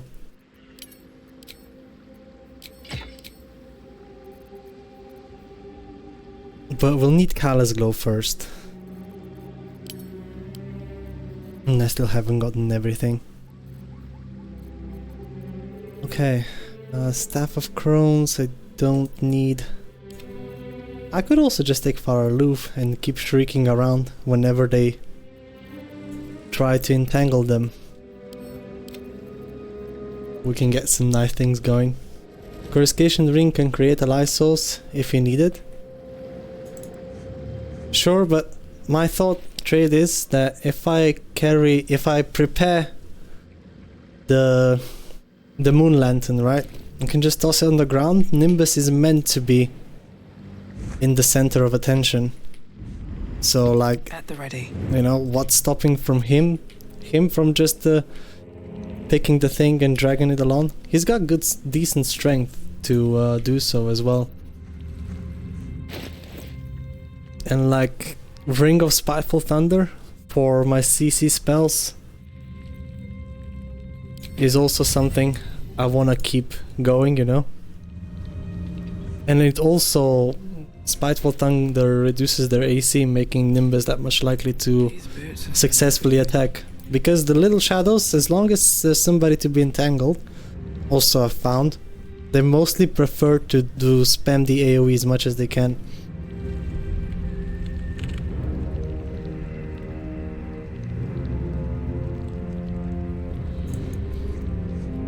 But yeah, I wanna, like, there's not enough of gear slots for me to put everything that I want to help Nimbus out. I'm probably gonna stay away from creating ice surfaces though. Nimbus only gets +2 on that. And I really should have went to check if Abyss Beckoners while we had the nesting dog, if these things would as my question is, Nimbus himself has to make a saving throw for the madness. But what about his summons? You know? The ghouls, some of the ghouls, the flying ones, and the Dance Macabre don't have to make that.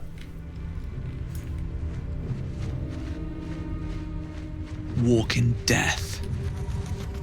So yeah, that's just a thought for now. I need to think about what am I going to be doing in the Gauntlet of Shah. I'll probably want to use Hellrider's Pride and keep healing Nimbus through bonus action. Offhand crossbow shot, so he can keep on rooting and keep on doing his thing. And while he has Blade Ward active, you know, Whispering Promise is also not the worst option.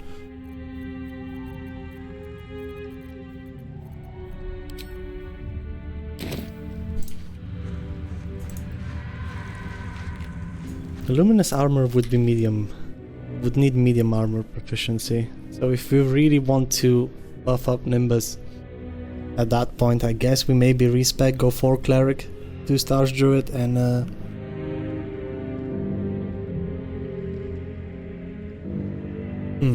options. But that kinda says goodbye to my damage, which we technically don't have to do if we let Nimbus do it. And we would run a different setup then. Ditch the Deathstalker potent robe and the amulet.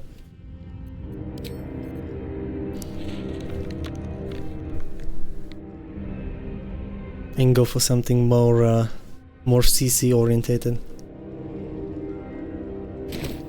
I don't know. But yeah, with that we got most of the things, most of the items that I want out of the way. One pair of gauntlets that I really want to test out are next to Thizzabolt, and killing him is also an inspo point, so guess what we're doing next? Actually making him kill himself by drinking the thing is an inspiration point. Only thing I'd be wary of raiding in Synergy is you harm Nimbus damage output by making him less likely he'll be hit. Egro less dog splits. Yeah, for the first 2 acts for sure. Later in the game, where the average level is 9, or everybody's adding their proficiency modifiers to their attack rolls, you know, so even at 22 AC, Nimbus is still probably gonna get hit quite a bit. This is just so not every single hit against him succeeds, you know.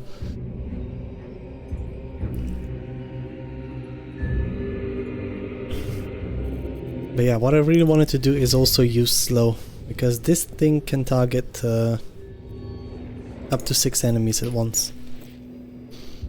And it takes away 2 of their AC.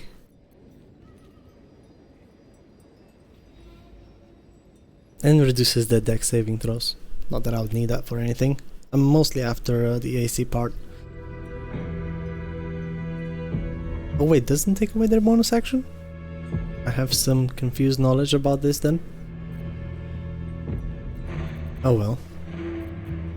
+1 to performance for Thizzabolt, advantage on dexterity checks. We also want guidance before we go and chat him up. I could go Smuggler's Ring, but that would cost me -1 to my performance, and I don't have advantage on those. So this is what we're ending up with. I'm going to swap to the Helmet of Haste just in case things do not go our way. This must be a brewery or distillery. And this Shriek thing actually. Attack rolls, wisdom, intelligence. Huh. So maybe singing with the sword would not be the worst idea either. Because he gets plus on the saving throws. It's just a 1d4 though. But it would help in an AoE with the nesting dog dolls. Slow limits their action economy to either a bonus action, or movement. Only in the turn, whichever is used first consumes the rest. Ah, okay. Thank you for that. Were you wanting more transposition arrows? Yeah, I'll be fine when it comes to that. Thanks for the reminder for extra movement though.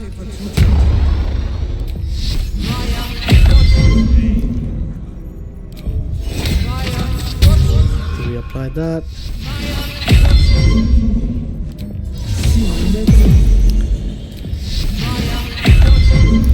Anybody heard about Maya Portia? Shriek is also lying. The 1d4 penalty hit to all saving throws? Oh, now, hold on, this thing has become just way better already. Man, Farah Louvre is just so fucking good. Whistle, tell you a story. Like I said it before and I say it again, giving an enemy -1d4 to saving throw on something is not really convincing, but when you do that 3 times, then that's the point where it starts to matter, because no matter if we only if you're only afflicting the action once, if you do it more than one time, things start to get interesting. Alright, what is that you're serving? Only the best. Oblivion. So it's pretty mean. There's a defense and debuff. Arcane Archer using the Blightbringer and Reverb Orb. Snowburst synergies. Go nuts. Blightbringer. I reckon that's a crossbow. You can do 2 stars Druid dip. Do VA enable luminous gear from range? Interesting choice. Alright, let's pick up the tankard. The more I'm looking into this, the less and less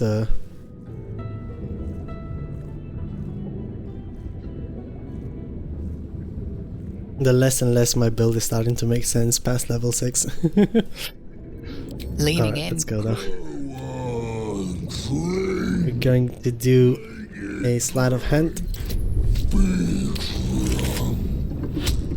You roll with advantage. Short bow actually, from Dantilon in Act 3. It's a hate weapon for dwarves / gnomes, but it also inflicts slow on crits. Ah, okay. So that can be a very good good CC tool if you're doing multiple attacks. And with a Sarge Druid you also make that into bonus action. Not too shabby. Not too shabby, definitely worth remembering.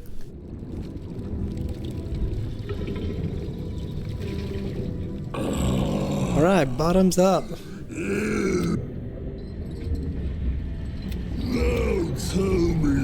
Because we're a bot, we get advantage.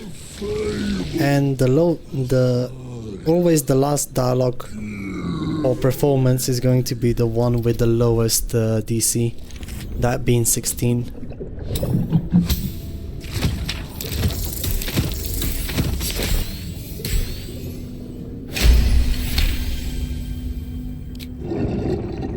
You asked, bring it. Questions done. Alright. Over. One more sleight of hand. Guessing this is where we start using our inspiration. We're getting one back. Anyways.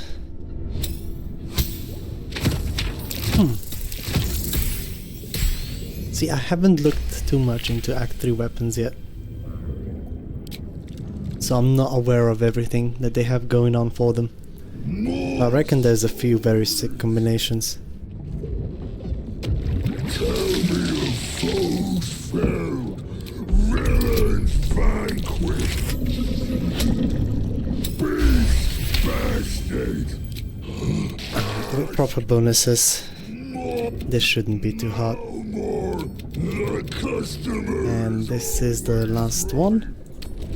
Also wrong. Easy.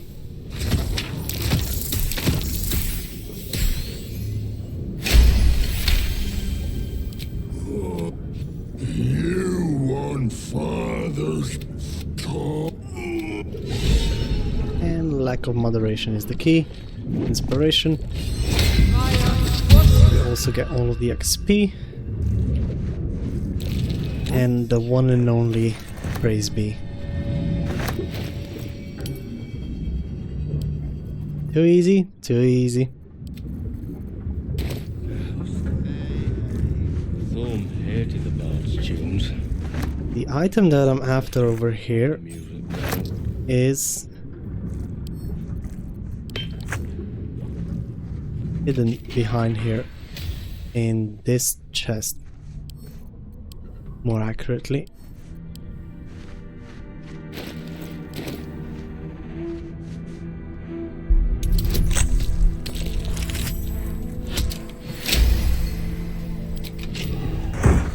And it is this set of gloves, Icarus gloves. Whenever the wearer deals acid damage, aka our only AoE cantrip that we have, they also inflict noxious fume upon the target.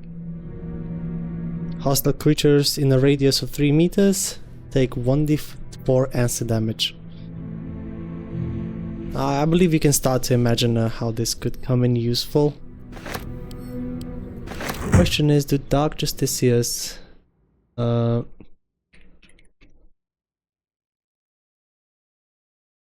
have acid resistance? Not really. So as long as we keep the place well illuminated, this could definitely come in handy. You can just start blasting away with AoE cantrips.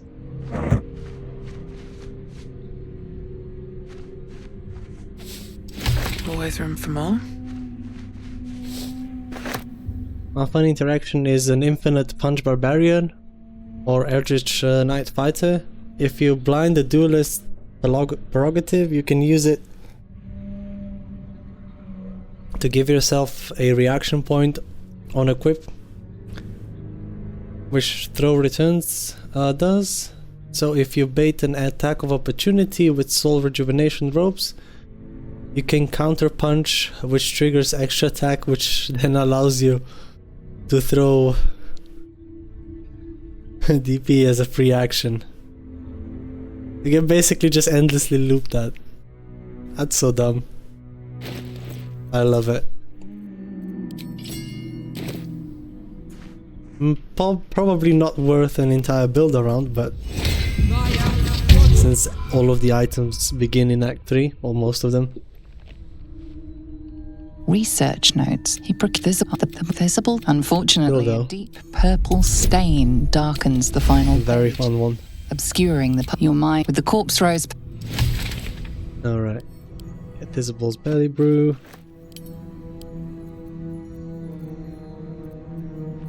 And these things back to camp.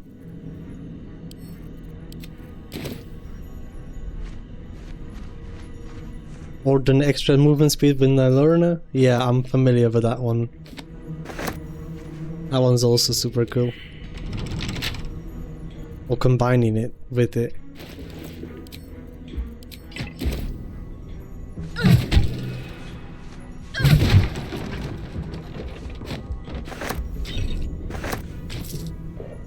Yeah, I've never thought of those things. I don't know why, but every time I got to Act 3 I was just like, okay, nah, I'm done. But I'm clearly missing out on the fun part of the game. Take the poison spray like a man. Not even.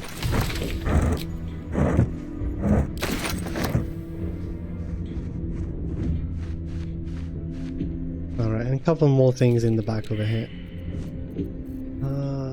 Where's the bloody shovel? Great, now that I got you over here, does it matter where I summon shovel? Oh nice, Divine Bone Shard. To get her as a permanent summon. Is the location in any way like relevant at all? Because if not, I might just introduce her to the club as well.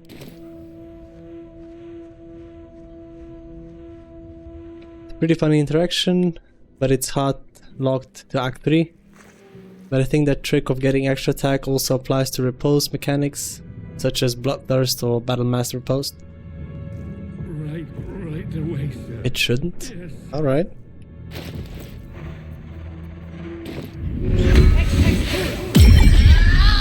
See if we can get shovel. So rag!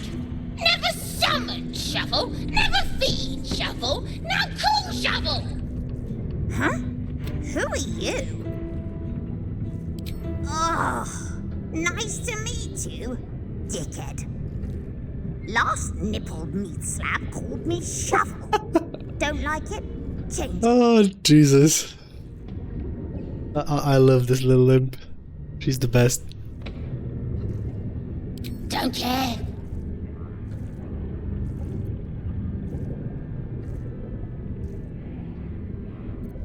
Shovel is Your fine. shovels must. Call me when the fisting starts. Oh, and don't be a boring shite! Shovel is bored! Alright, we got her as a permanent summon. Jesus Christ, that was... I didn't know about these lines, and I love her even more now. Sorry. Terrible. Who will clean up right mess that? He's just straight to, oh, you're that fucking dickhead. It's probably got one of my favorite few lines in the game.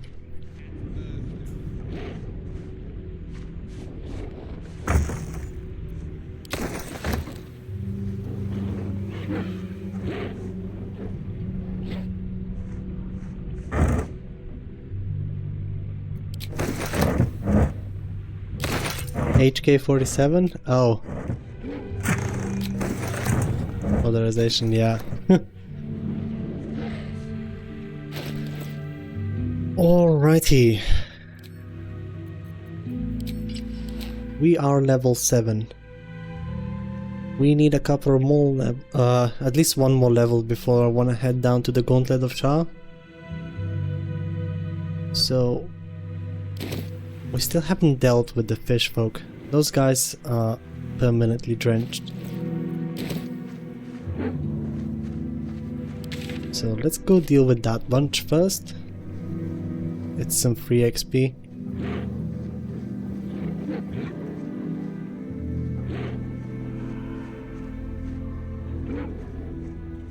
I've got a long road ahead.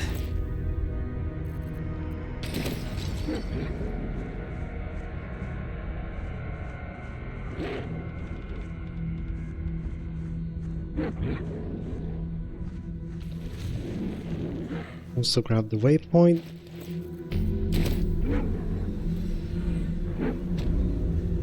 And we don't want to go to the Mason's Guild yet. Need to read a certain book on the last line in to do that first. Hey Corella. And gods, what's that smell? Sulfur? A kiln and finished sculptures, stone fragments. Masons worked here.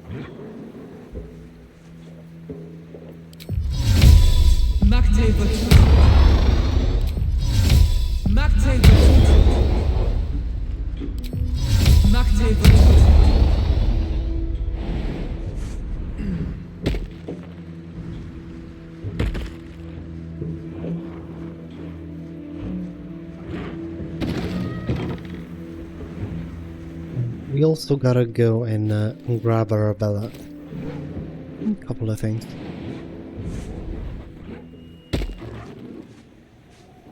Here lies the best smith in Rythwin. Our swords will never slice as true.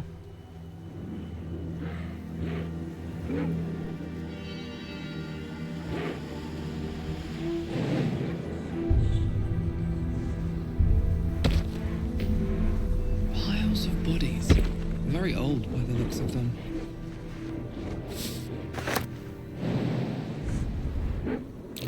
That might be worth a look.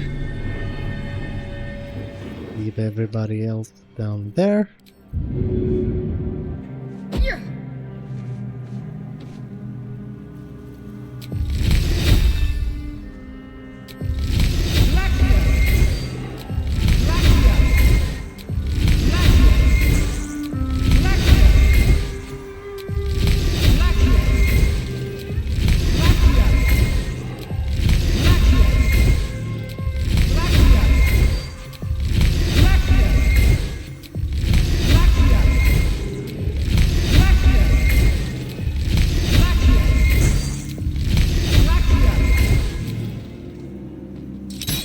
No, no, no.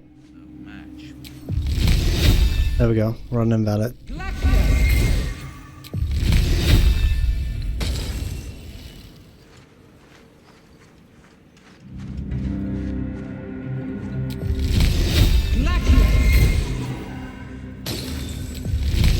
All that free XP. You know what's the funniest thing about this? If you want to reveal them, you can also reveal them with water. Thinking that they already are like fish people, are constantly drenched. Yeah, you can still reveal them by pouring water on them. It's probably the bottle that smashes on their face though. Oh, there's the pixel.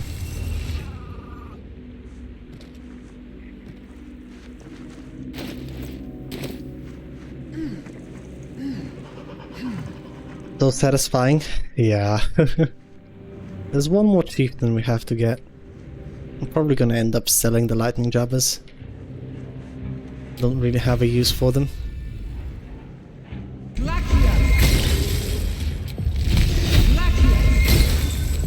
But even if you get down here... No, no, no, don't! Stop! I cancelled the command. Thank you. Even if you're down here... oh, the camera died. Jesus. Thanks for the note, the alert. I don't know. Maybe it's been on for a bit too long already. Or has Irium webcam crashed? There we go. It makes sense, like seeing rain hitting a silhouette. Oh, hello. How are we doing? To everybody that doesn't know yet, this is Lola. She's curious as to who the fuck am I talking to. She's the newest addition. And the cuddliest one in the house.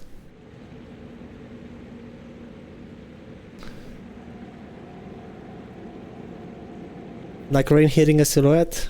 Not about them suddenly being wet but seeking a break pattern so easily to then identify. Makes sense.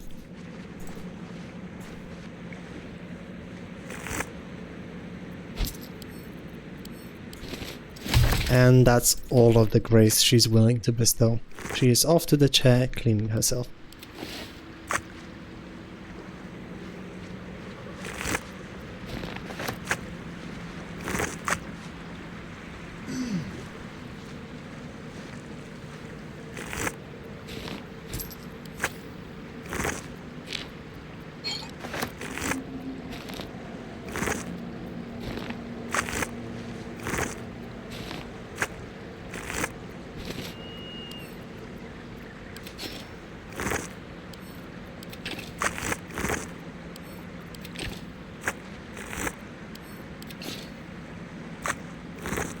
Empty this place out, and on the next one I'm gonna use one of my bombs for this act on the next encounter. And what we're doing is we're gonna go and print some shadows real quick. I've lost a bunch of XP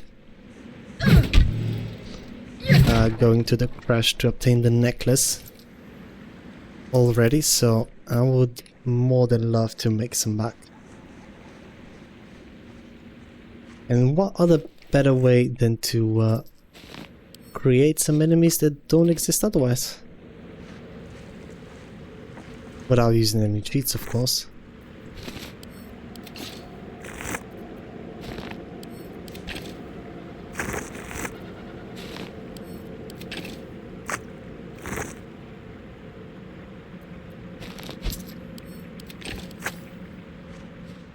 We have at least one bomb on ourselves. We do. That's all we need. And lightning charges. Here we go.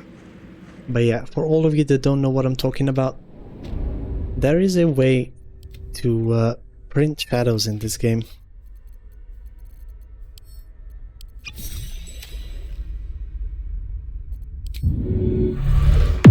And the way that thing works is down here at the bottom of this acid pit, there is an animated armor that can be killed several times in the same instance. Oh wait, we'll need more than one bomb.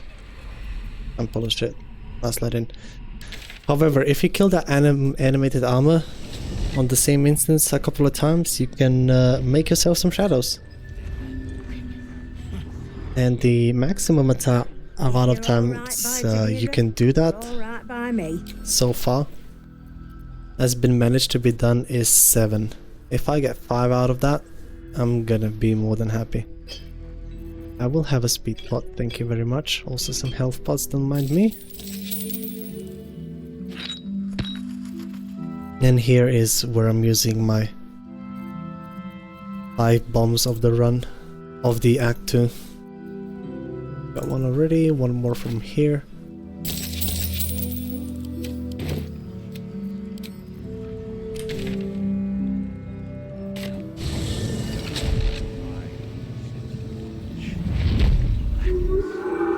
Light on my feet.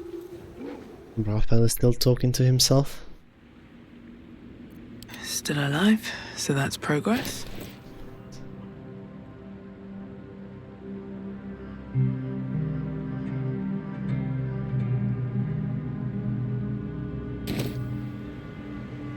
But yeah, make sure you have some source of lightning charges, a fire arrow, and it's recommended at least 7 bombs. I only have 5 because of my rule set. And so far one of the easier ways to do this is I give Shovel an elixir of vigilance just to start the combat.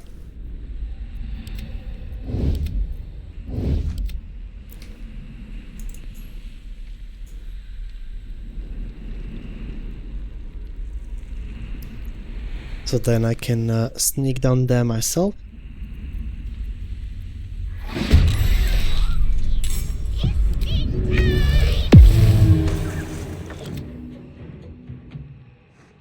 These boots have seen everything. And we're gonna go down there, next to the animated armor. See, what are the vision cones?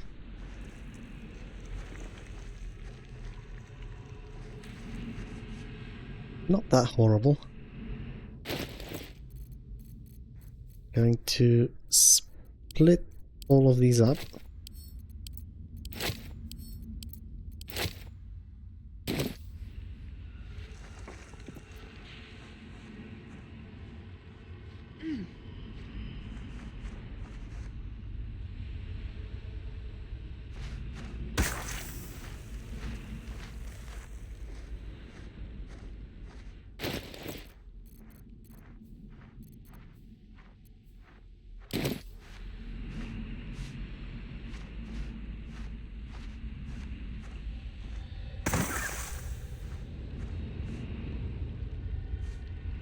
Over here.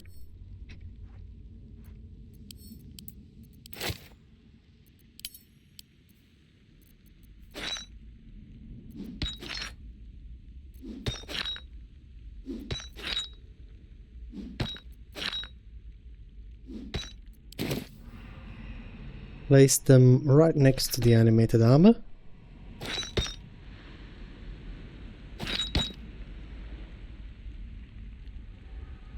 Just close enough to where, you know, all of them will be able to hit it.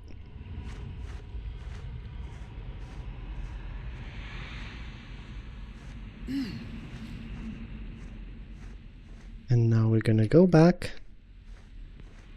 to the top.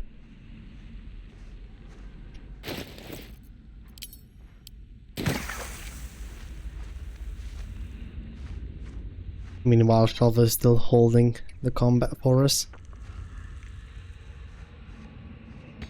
And we're gonna begin by making some lightning charges. I'm gonna do that by firing a cantrip at an enemy. And once we have that, we're gonna shoot one fire arrow straight into a bomb.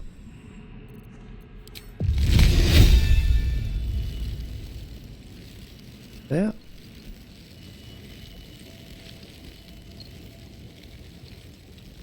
Let's go.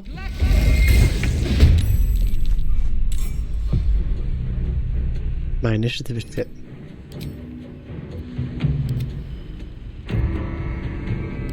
Am I might be dead.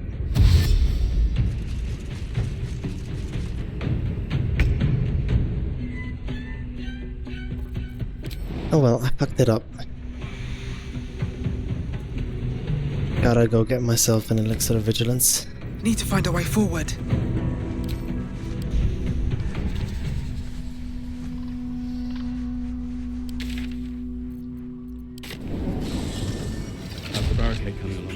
And take that. I should also get myself the shield that increases my initiative. It'll need to. Yeah, cleric's magic. If I you're need to learn from my mistakes a little bit more. by me, But one of these should do the trick.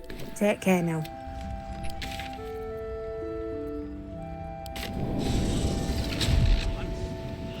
Gonna come back and restart the whole shebang.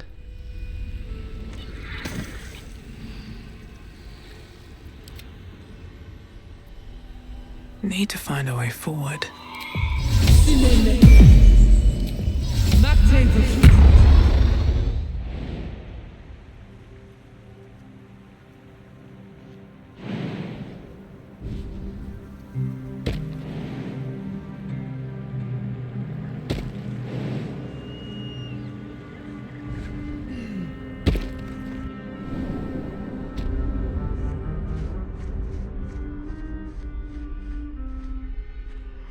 And I believe Shovel can do the moving of the bombs for us. I'm just going to position myself right over here.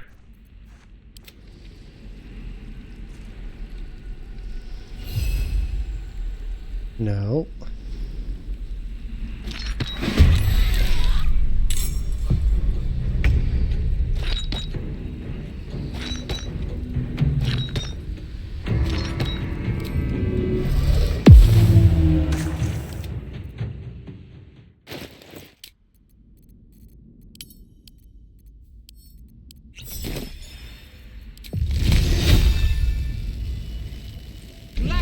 And now we're ready.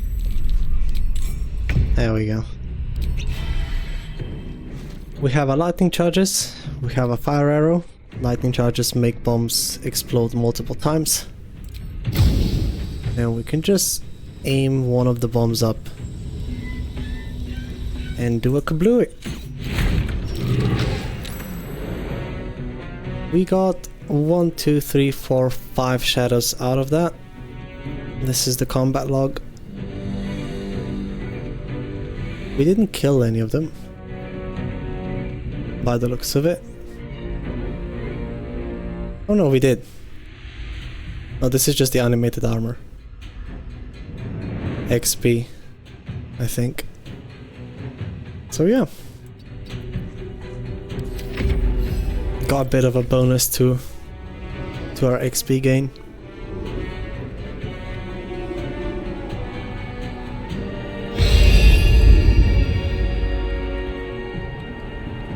Now, because we're both invisible in this combat, none of them are doing anything, which is quite nice. And I can just acid splash them all, and Call the Weak should take care of the rest. Also, we killed one of the oozes with the thing, so that's where the 90 XP is coming from.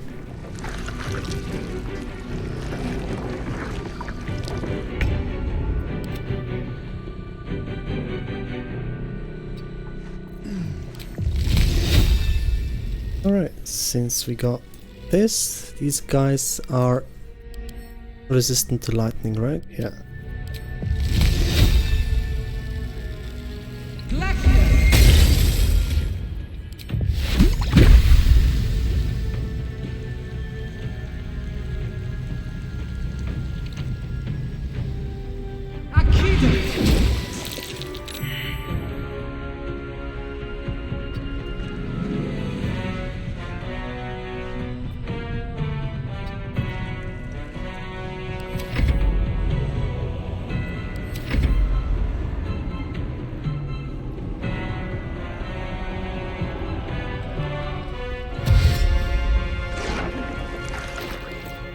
But yeah, this is that stock mantle with some kiting.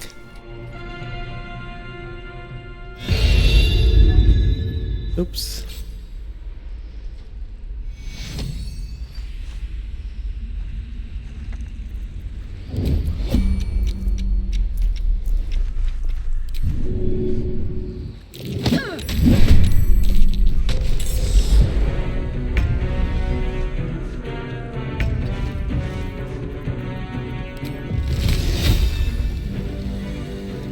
Well, these two shadows just went invisible. They did not disappear.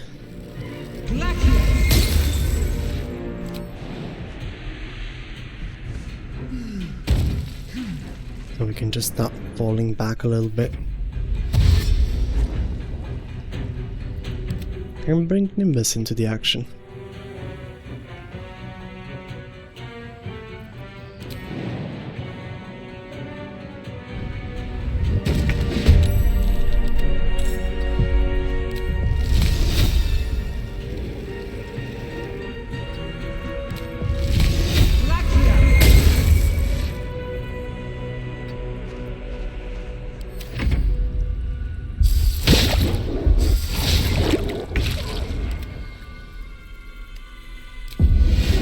Wow. Can't even catch my breath. Ironic. There we go, Omen of Acid. I need to go and grab the other two tadpoles by the docks.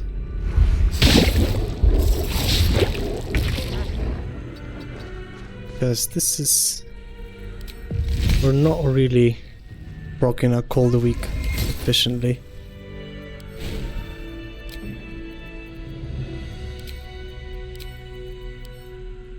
So put this back here.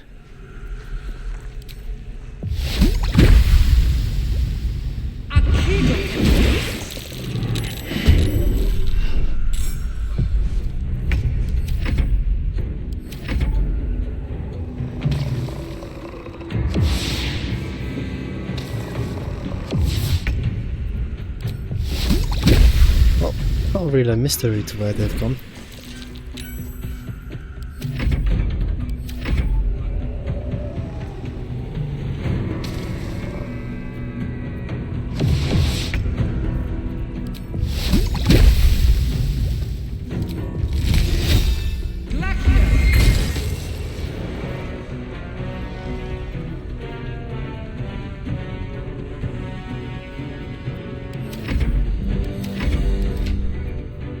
Oh, don't have the right necklace on.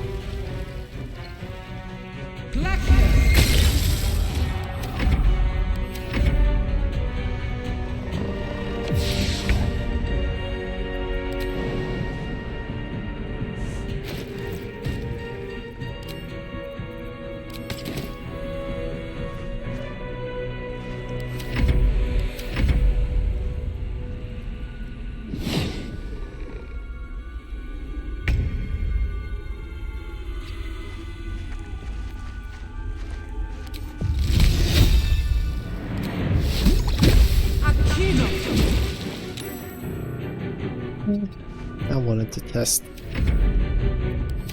Did not work out.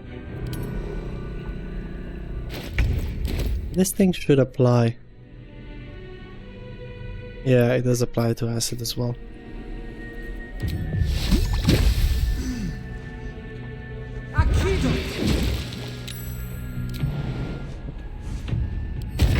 Need to stop trolling.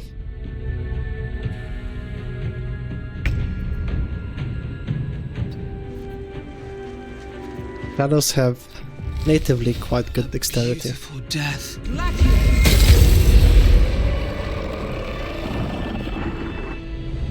Alright, and that's it. Should mind my step. Got my extra XP. GG's, GG's. Oh, that was another. Look at you.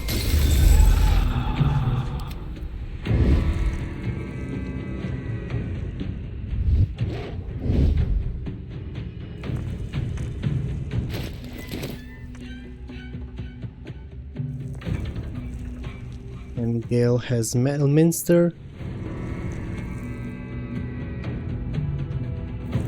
I should just go and pick up the Moon Lantern, so we're not gonna give Dark Justicia's free resistance for no reason.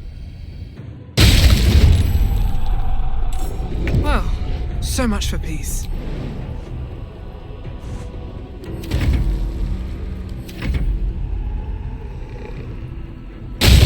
Do it.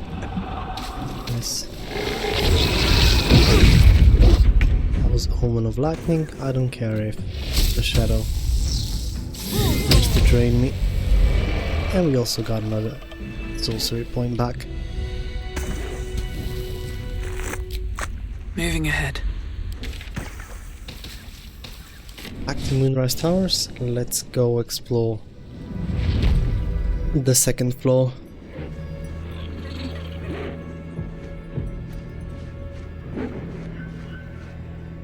Did you get some sleep? Good night? Yo, good night, Teal. Rest well.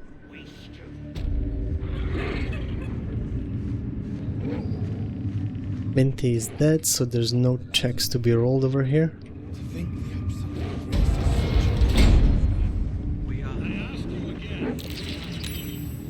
I did as I was told! Followed every order I was Now, if you've killed Prezek in Act 1, his replacement will come over here, effectively giving you more XP. You failed to protect your true soul. You do not deserve to live. You ain't General Thor. You have... We did enough! Truth. Just kill them, they're worthless. I'm so sorry. Try. There is a Dirge inspo behind this. Of course. It only happens to the cutscene, but we already have 4 inspirations, so... You wish. Do here. I'm just gonna fight them on my own. It's more XP that way. We've been nothing but loyal. Will you face all main bosses in Act 3? Yes, I do intend to do that. Everything except Answer, probably. Well, I saved that for a Rogue playthrough. Could have done it on Barbarian, to be honest, because we had the advantage on dex saving throws. But if I ever have a Rogue playthrough, that's when I'll do Answer. Depends how many health pots also I have left whenever I get to Act 3. Oh, you still get inspo this way. Good to know.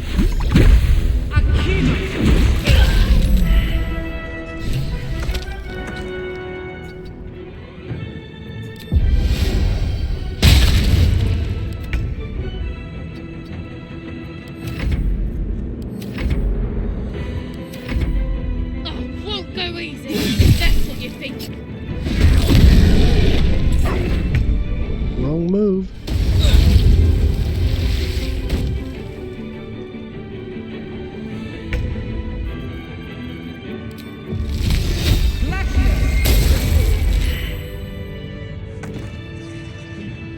How can you increase a summon's accuracy?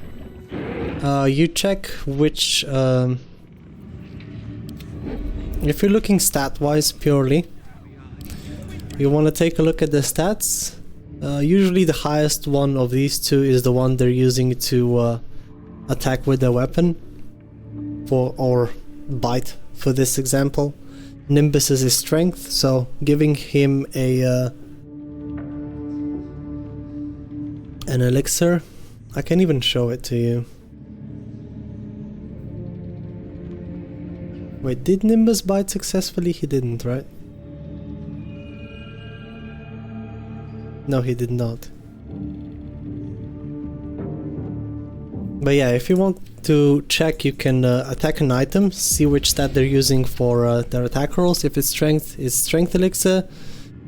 You could always have a couple of items to try and increase their... to either nerf the enemy or increase their accuracy, like buffs such as Sources of Bless from Whispering Promise, and just throwing potions is a very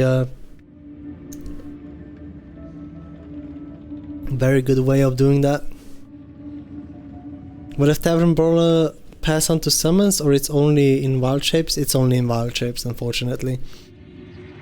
Because it's a separate creature, so you know, that creature that uses Tavern Brawler needs to have Tavern Brawler, so it's just limited to one person. Same with Savage Attacker. If I took that on myself right now, a Nimbus's damage die, the 3d6 wouldn't be rerolled.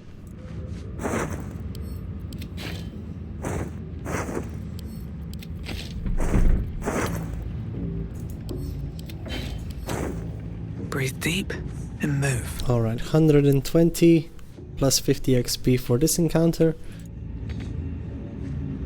Moving on.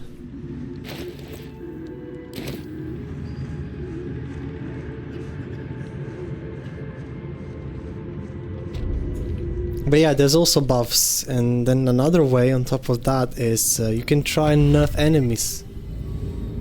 Right? Slow removes -2 to the enemy's AC, so that's making your summons more likely to hit. You could also prone an enemy. If your summon is melee, they will have advantage when a creature is proned. Attacks against it are made with advantage. Also restraining. Any source of advantage, really.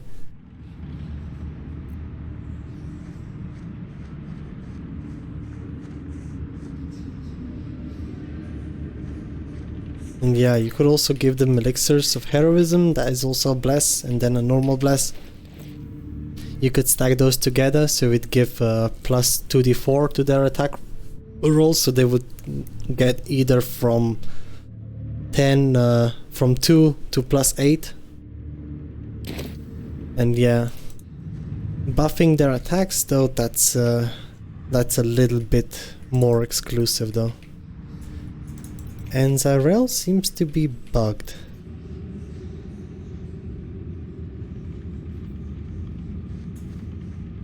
I guess she didn't get completely patched up in patch 8. She's supposed to be over here, and there's supposed to be a cutscene triggering. What if I just talk to you? General Thorm's prayers and preparations must not be disturbed. The rooftop is off limits to everyone. Even you, Disciples Rel? Everyone. Keep watch and ensure that now they said she was supposed to be patched in patch 8, but true soul. No luck. The goblins. No. Her mind. I see you like to handle Alright. underlings. Any more of me for me to punish? Soaks into her mind's palette. Can distract her with visions of power. Everything I wanted. And now we don't want her to show us the power the Absolute gave her. Because that will cause her to kill the You can get to the general. the ogre behind her, and that ogre is 180 XP. There you would rob yourself otherwise. There is a I live to serve. What do I need to do? Go there. Exactly what was he sent to retrieve? We On edge. succeed the insight check. Talking about the relic. And succeeding this persuasion check will allow us to access Lantav's ticket stash. Thorm will not leave Moonrise without it. Should give me extra support. Fine. Talk to the bug. Understood. I'm ready to head out. And that's all we wanted from Zyrel. Just for now. We got the key, we get to pick up our moon lantern. What is needed past that check? If you pass the insight check that happened, started the conversation, succeeded the insight check, DC 14, wisdom. This check is so then you can have this persuasion check. And that persuasion check gives you a line that unlocks Lantav's secret stash. I can show you which items are a part of that, but he just has more items on offer if you succeed this. One are gloves that give you bonus die on your maneuvers for Battle Master Fighter. Other one is Dwarven Splint Mail. It is a heavy armor, quite good, gives you +2 to your constitution. And it's a heavy armor. And I think there's one more item if The I'm not history of mistaken. Black, it's the Prince, Prey, the chapter. Alright. Like the other. Another disc, reading them in order, another 95 XP. Since I'm not a sage, I can actually solve Balthazar's puzzle right now.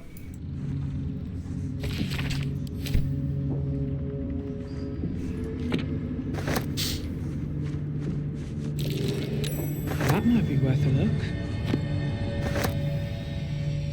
And it is Musty Tombs. It's gonna unlock the altar. And you can chuck this on them. Right.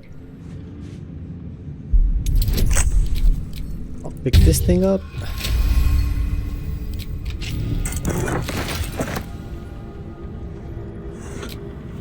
And now that we have Gale in our party, I could also make him make me a Shadow Lantern. He gets an inspiration off of that, I believe. But we get a level 6 summon? A shadow. Either way, you gain an ability to summon the shadow. That shadow is a little bit special because it's got a strength drain. Now, if you were to ability drain an enemy, that strength drain, ability drain strength, their strength to 1. Shadow's strength drain could then put that attribute to 0, effectively committing atrophy and instantly killing the target. Because whenever one of these things reaches 0 for whatever reason, the creature dies. A very fun way to kill things.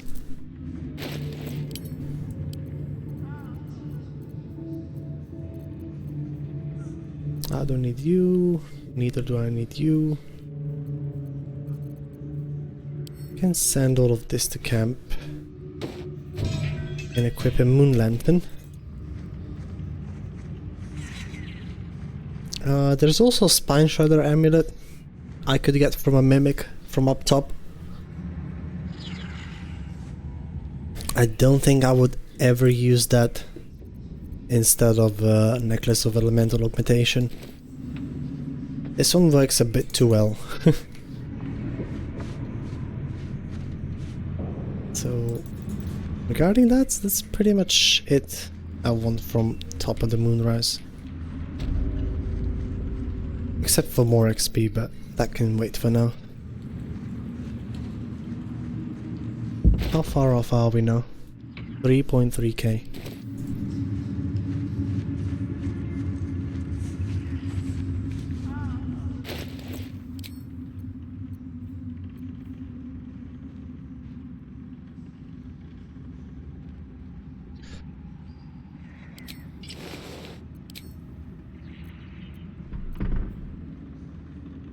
So, for the Gauntlet of Shah, there's a couple of things I wanted to test out.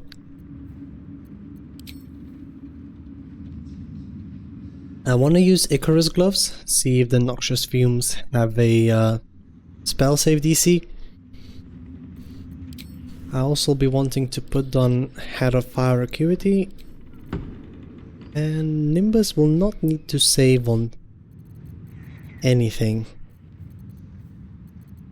So wait, maybe then want to use a different ring instead. What do we use though?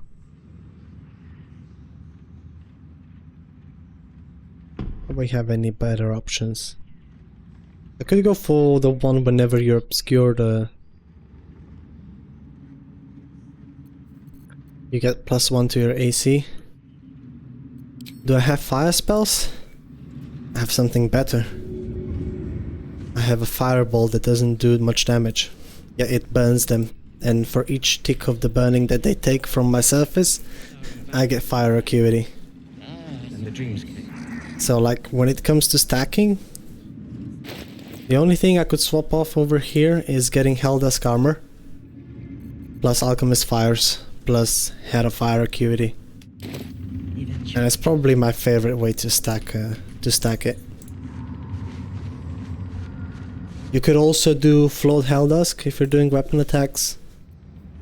And just swing your weapon, especially if you have an AoE weapon attack, that also works really well.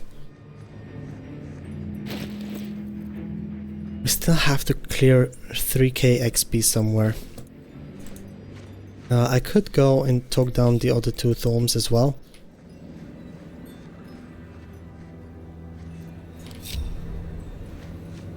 But let's fight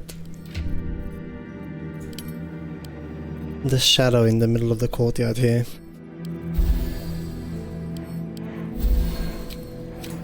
Alright. Look you up.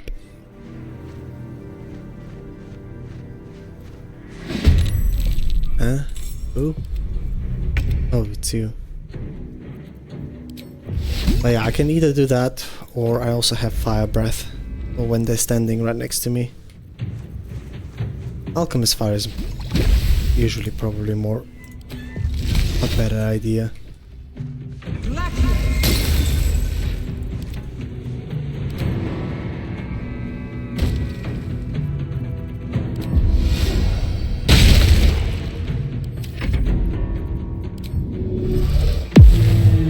What now?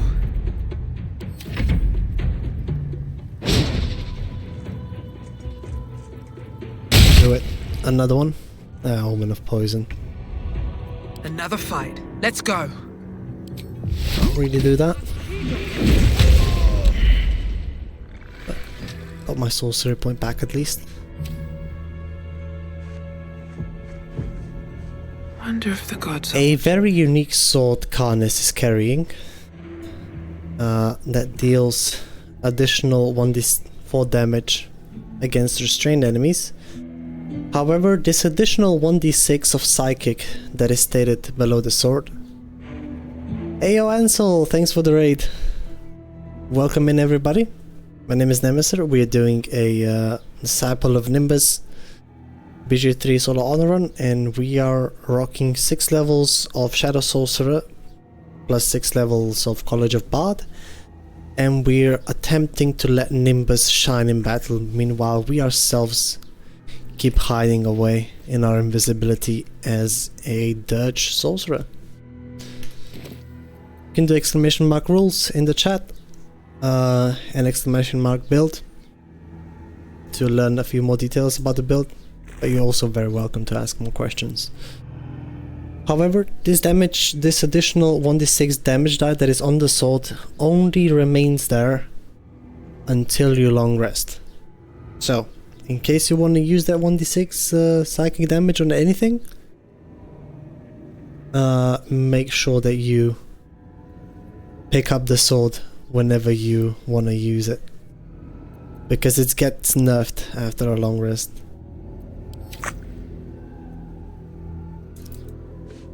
And my game is lagging, so I'm going to save real quick.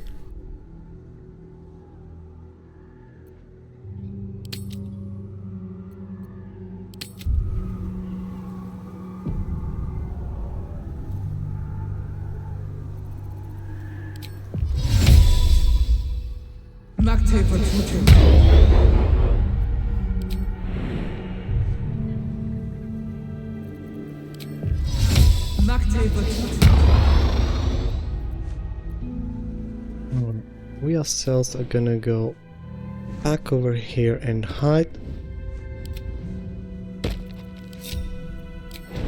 No Nimbus, nobody told you that you can follow me up here. Waiting with bated breath.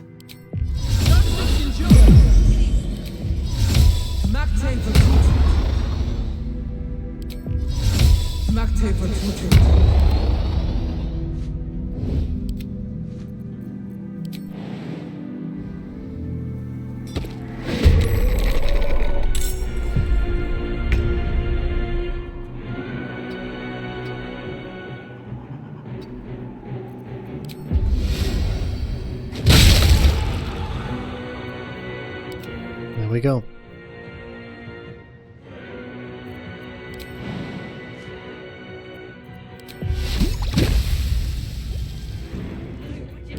so we can't.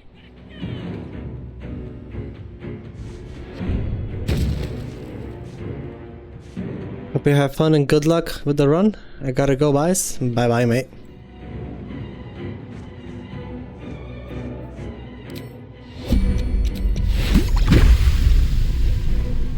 So, what I wanted to try out is Icarus gloves, acid splash. Why don't you work?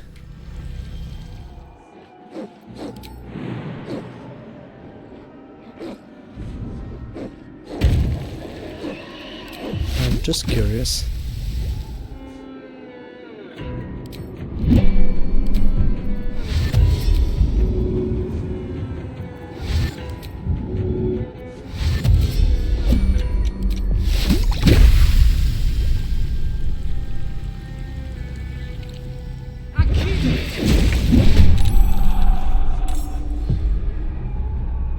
So, succeeded the saving throw. So this is a DC 13 dexterity saving throw. Okay. So in order to make these two work in tandem with one another, Nimbus is going to have to do more entangling.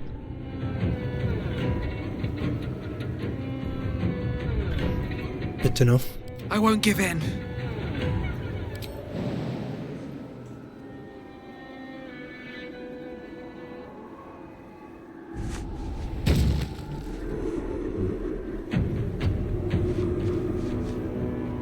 Oh, we're just gonna run away. Let Nimbus take all the heat.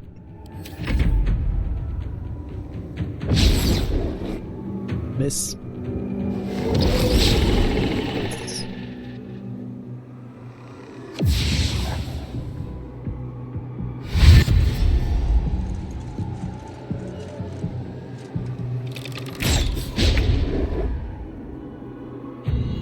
Boy. Now entangle everyone. Job.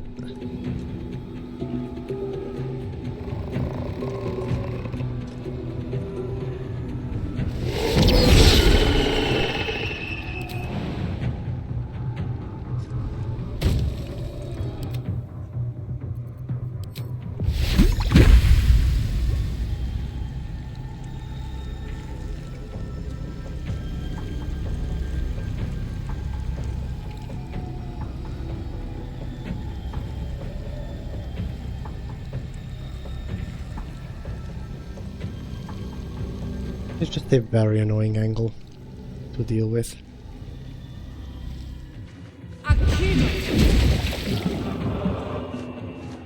Alright, and you got it?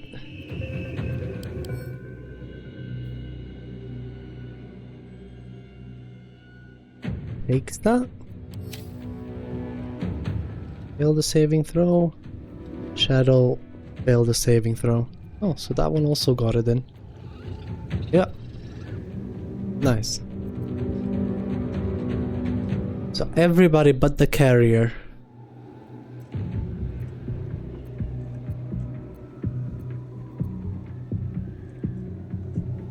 Takes the damage and the carrier only deals it.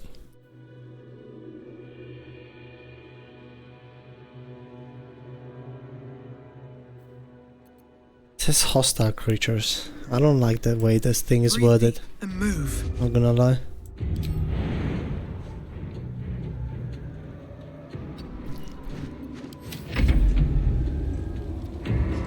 Either way, let's take a look.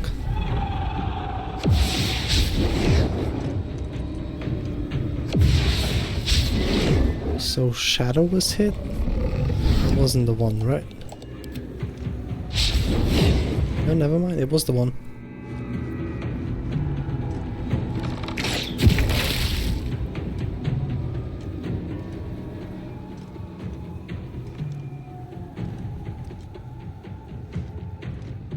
Huh. Okay.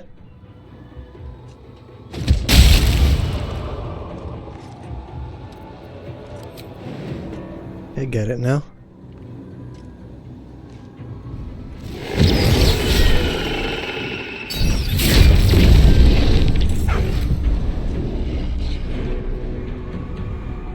going to splinter damage away. Leave the doggies behind.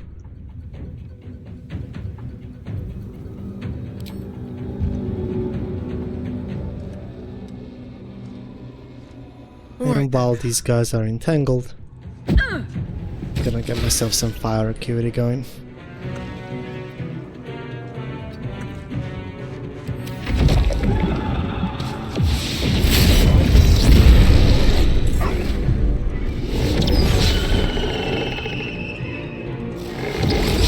Well, this is going quite well.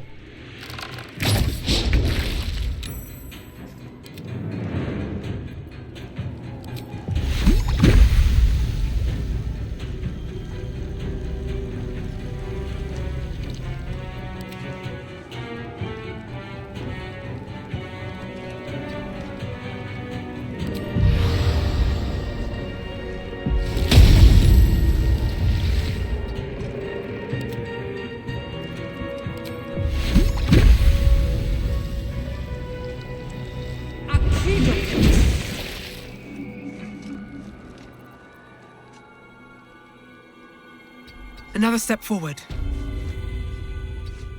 If we get like a good entanglement going, I guess the process between this would be we do reverb boots. We throw down a water bottle or like a void bulb or something. Give everybody in the area -2 to their dex saving throws. Nimbus comes along, tries to entangle them, and then we noxious fumes. Sounds alright.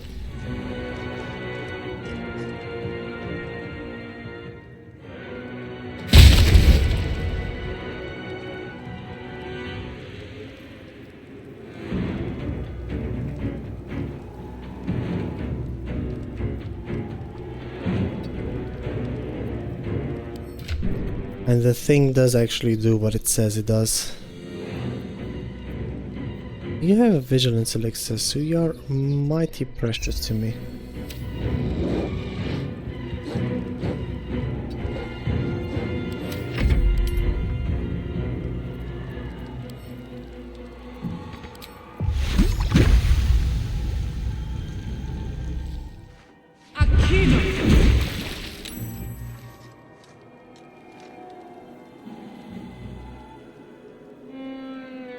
Not bad.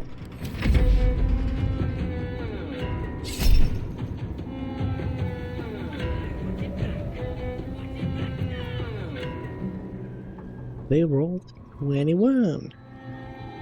That's not a crit.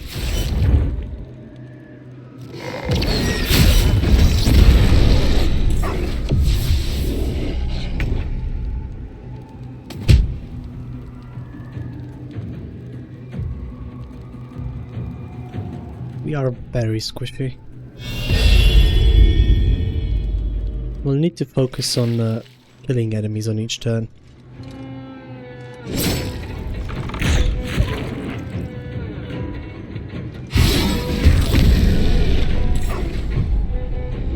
As they said, the Russian nesting dog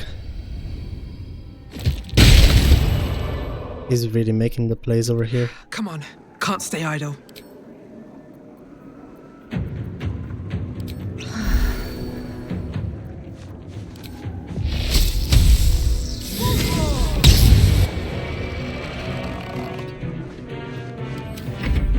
I'll probably reset my game after this because this lagging is unbearable.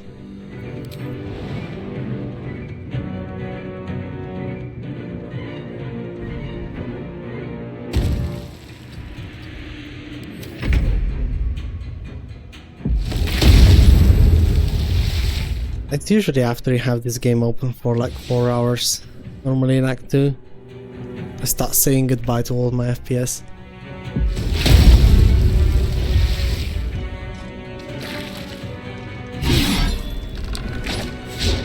See that Harper, when it stopped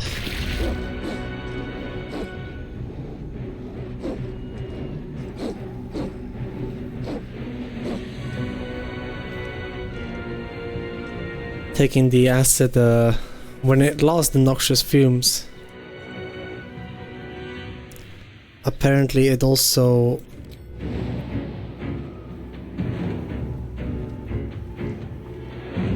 took the acid damage.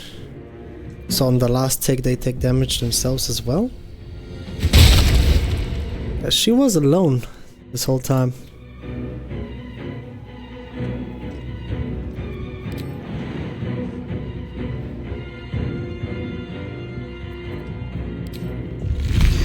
Wait a shit. Should give me 2 quick sorcery points. Beautiful.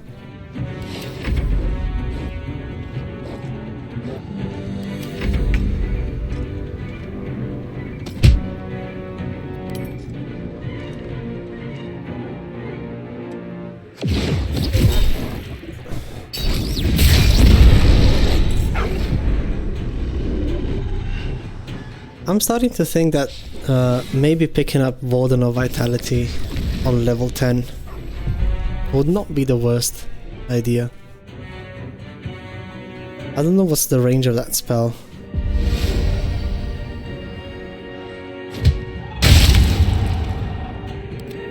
Omen of Cold. Okay, I'll take it.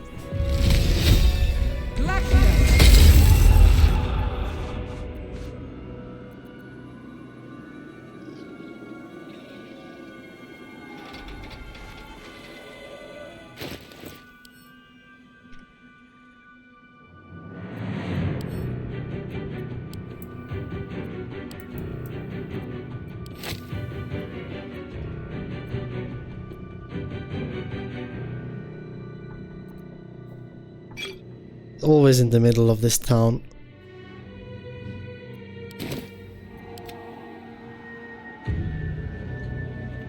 And the fact is, it doesn't even help if I turn my graphics down.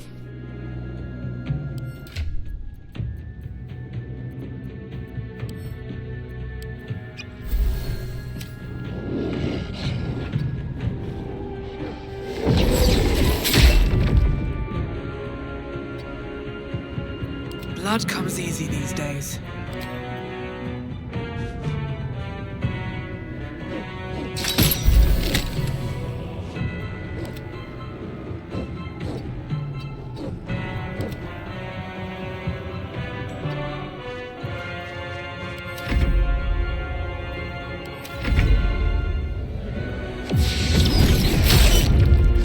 No.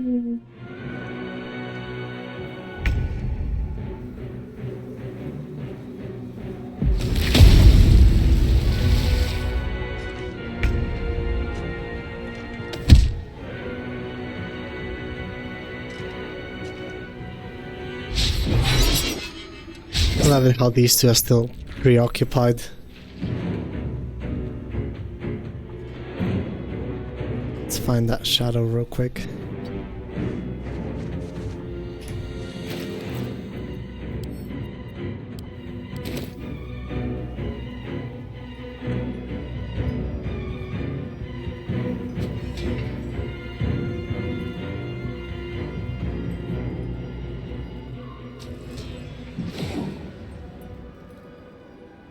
There it is.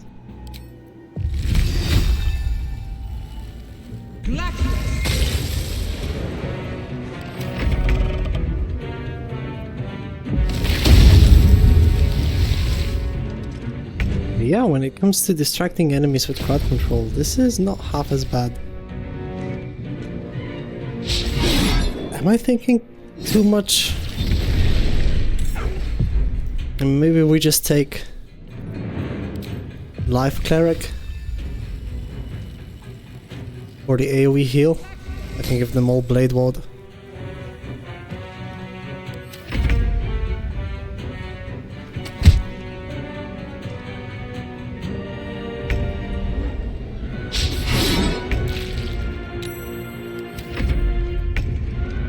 Come on, I believe in you. Let's go.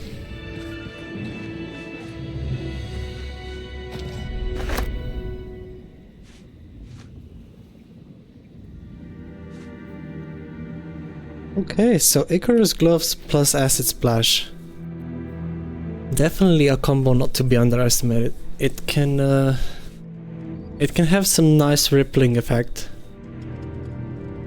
Unfortunately, the only thing that we can attach to that is Callous Glow plus lightning charges plus 1d4 acid damage. So that's not a bad part. Yo, thank you for the follow, patron. Glad to see you here.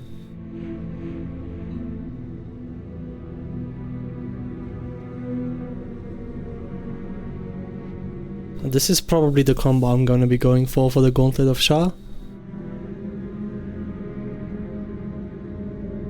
This can add plus flat 2 damage to all of my things, and had a fire acuity.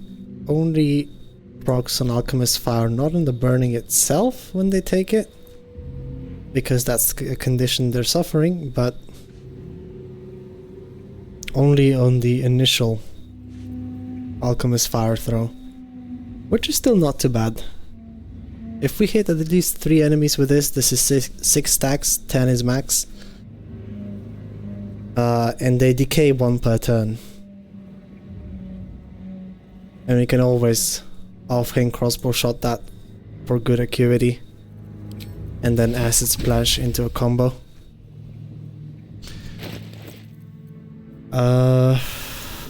One thing that I'll need to do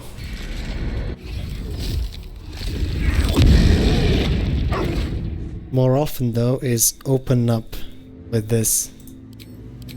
And the only known way to give enemies the reduce enemies strength save is giving them disadvantage with reduce or the oil. So I'm probably picking up that that spell somewhere along the way. I believe Bard gets access to it. Not 100% sure though. Might have to respec to pick it up. But anyways, and also reverberation is minus flat too, so when it comes to giving them and deciding giving them dealing flat 2+ damage or just giving them -2 to their physical saving throws, I believe I'm going to choose reverberation minus to the saving throws. Seems to work quite nicely. Make sure to save. Yeah, thanks for the alert, Anna. But yeah, with this, I think we managed to get quite a few nice things done today. Oh damn. Yeah.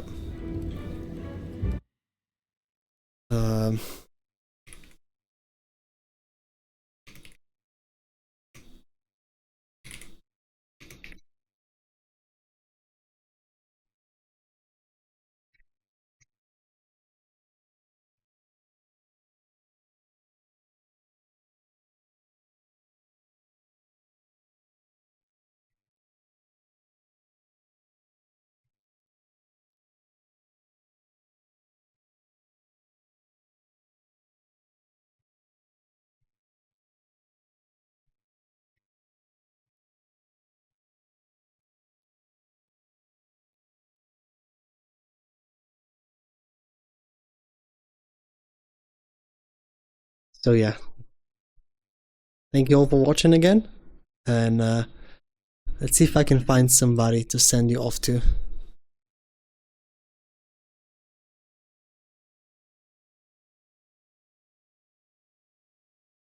There's nobody that I know of that I'm following that is streaming BG3 right now.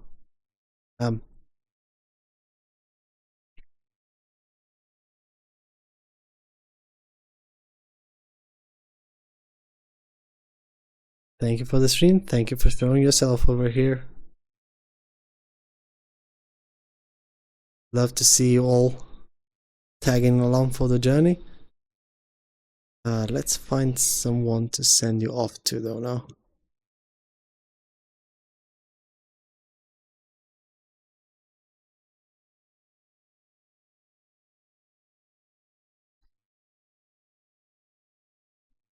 Doesn't look like anybody's doing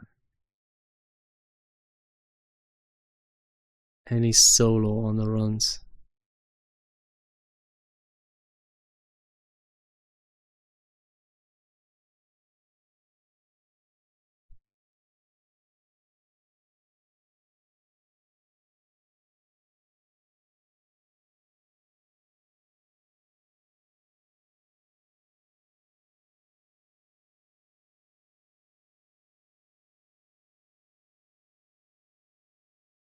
Oh yeah, Carbide is doing a solo on the run. He's doing a Stars Druid. So let's see what he has in store for us. Thank you all for watching again, and I'll see you all tomorrow. Bye bye.